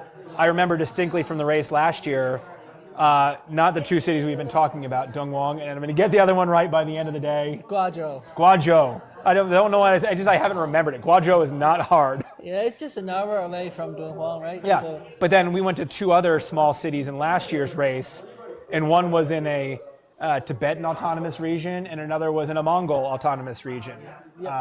And the signage was different. There was a Tibetan script on all the signs, and there was a Uyghur script, which looks like Arabic, but the Uyghur it's script. bilingual, I would say. Yeah. Sometimes. Yeah. And like the same with like, even these small cities have so much great sort of monumental architecture. Yeah. But we will go in a city and like the little museum or the convention center or the town gym or whatever they are in the architectural style is whatever that autonomous region's minority is. Dominating the population in that area. But you can see it, and it's not just a show, because like running out of whatever that town, running out of the Mongol one, you would see gears or yurts like in people's yards, or you'd see a central post and prayer flags around. So you have literally see the culture changing from the equivalent of being in northern Italy or in different place in the Alps and going from one valley to the next, and their historic garb are completely different. Yeah, even if you see the plates, the flags, and they have their own stuff. You go to the Basque Country, everything changes. Yeah. So and the cool thing is about running a race this long is you get to see those changes in one run. Yeah, in one run I cannot say you have all, but this is so much diversity. Yeah, but okay, those runners cutting up. They're the two runners we were following look like they are going towards they are on the road. I think they found the north-south road. Yeah. I'm a little It's surprised they didn't follow it further. It's a proper road, I guess. Yeah. Zoom out again. Maybe zoom the other way. Sorry. Yeah. Make it larger. Or I'm sorry. Cannot. That's the most. No, sorry. Make it smaller. Because I want to see to the right. Yeah. Okay. Yeah. I would have gone all the way to that center road. The main road like this. Yeah. Because those are paved roads in town. Yeah. Like all those little rectangles. Those are some fields, but there's also. Let me shift it to the main screen that people can see. This is what we were talking about. So this runner earlier was here. Yeah. And now he's taking a turn to go towards the referred road, and we were expecting him to continue all the way. To go much further, all the way to the main road here, and enter the city. Somehow he didn't, and I cannot find the other runner. They were two together, right? Maybe they decided to. Oh no, I see it. Sorry, I'm on that. Okay, they are further apart. So these two are making that turn already. Yep. Maybe they want to go through the town to go through the shops. As we saw run, if you were watching earlier, one of the runners look, and we might be just misinterpreting what we saw, but as you run through these little towns, they go past shops. I mean, I ran past shops 2 nights ago in the race, the 121, and they're allowed to stop and if they want to get I wouldn't say a cold Coke because a lot of these shops don't actually. Sometimes they have a refrigerator, sometimes they don't, but they want to buy some potato chips or. Exactly. Okay, so I have little time left for me to go towards R4 and R5, hopefully to catch a few of our runners to see how they're doing in person. Okay, so we're gonna. We have a lot more to talk about that tomorrow. Okay, so we're gonna cut this off, I guess, a little early. I think we planned from 10 to 2. Oh, wow, 2, so it's 2:30. We blew past. We were having too much. This is all, Jack. Awesome. This is both our live stream debuts, and we were just having so much fun. Yeah, it didn't feel like it until I noticed. It's. Yeah, I'm sorry. I thought you were like pointing to this and like, oh, we have a half hour to go. I'm like, oh no. No, it's actually half an hour over. Bonus. I really want to see those. No, guys you do. Go, on the get out of course. here. It's much better when we see them to see their status by our own eyes. Yeah. Then we come back and talk to people and also see the course a little bit by myself. Yeah. It should be better. But for now, let's have one last look at the comments. The comments. Refresh. But while he's looking up comments, I'm gonna go back and. Okay, greeting from France. Okay, Rack. Okay, bonjour, Rack. Comment ça va? Windy, we don't know on the course because that's a good ways away. It's far less windy here today than it was 2 nights ago, which was tremendous wind. I'd imagine there might be we see the grass, the leaves moving a little bit here. It's a little sheltered, so there could be a breeze. But honestly, it's way better. A breeze in the middle of the day would be okay. Yeah, We'll see tonight. All right. Okay. But just amazingly, there's been no change in the top 5 men since this time yesterday. Exactly. We picked up broadcasting at 3 yesterday. So, actually, I was about to mention that's according to the data on the CP23, Jovica and Aaron are making an 8 minutes gap. Okay. So I guess they're not running together anymore. Which is funny, interesting, because it seemed at point 6 about 15 kilometers ago that Jovica was waiting for Aaron leaving the aid station. Yeah. So now. But no, you can't stay in sync forever. But I mean, that's essentially the order it's been. When somebody has been ahead, Aaron's been a little bit ahead. Yeah. At least when we were looking yesterday. Yeah. Cody's in the lead. Aaron is in second. Jovica from Serbia is in third, just a little behind Aaron. I mean, that literally could be the difference of a bathroom break. I mean, that's a blink of an eye. Sangay's about the same distance from first to second as second to fourth. Another like 20 kilometers back. And then our Chinese marathon runners, another 20 kilometers back. And the top 5 are well ahead of the rest of the men at this point. Yeah. Okay. And the women, just give us a quick rundown on the women's field. Okay, so Juyue, the last year winner, is leading at, actually 1 hour ahead, 50 minutes. No, yeah. Let me do my math. No, she's an hour. She's 2 hours. An hour and 10 minutes? No, hold on. 2 hours and Your 10 math minutes. is horrible. 2 hours and 10 minutes. Yeah. 2 hours and 10 minutes ahead. It's better. That's when you walk in the Gobi and you don't sleep, that's what happens. Then we have a Jim Bird, number 3. She's a full checkpoint behind Lucy. Yeah, she's, so that's probably an hour and a half behind. Yeah. Then coming with Guoyang, just out of CP14 R4. And Melissa from the UK entered R4. With Sonia. With Sonia. I mean, 3 seconds, so I'm going to... Together. That is together. That's just the difference in time of scanning card. They're clearly running... we don't know if they're running together, but I would assume they're running together at this point. But thank you for doing a quick rundown before we sign off for today. Yeah, I'm already looking forward to tomorrow. We're going to have a good time. you all have a good rest of your days, or if you've been hanging on from late night somewhere. To give a little bit of forecast for tomorrow, we might advance our live stream. Depends on how fast Cody will be. We need to look into the detail later and decide soon. Yep. Between me, Brian, and James at the backstage, we need to have a discussion on that and decide how long we're gonna do the live stream or into separate sessions. Yeah. At least we cover our winner. Hopefully, Cody in the first place, and then we will go back. Yep. Sounds great. See you all later. Let's have a proper goodbye with our guys. Wave. Thank you.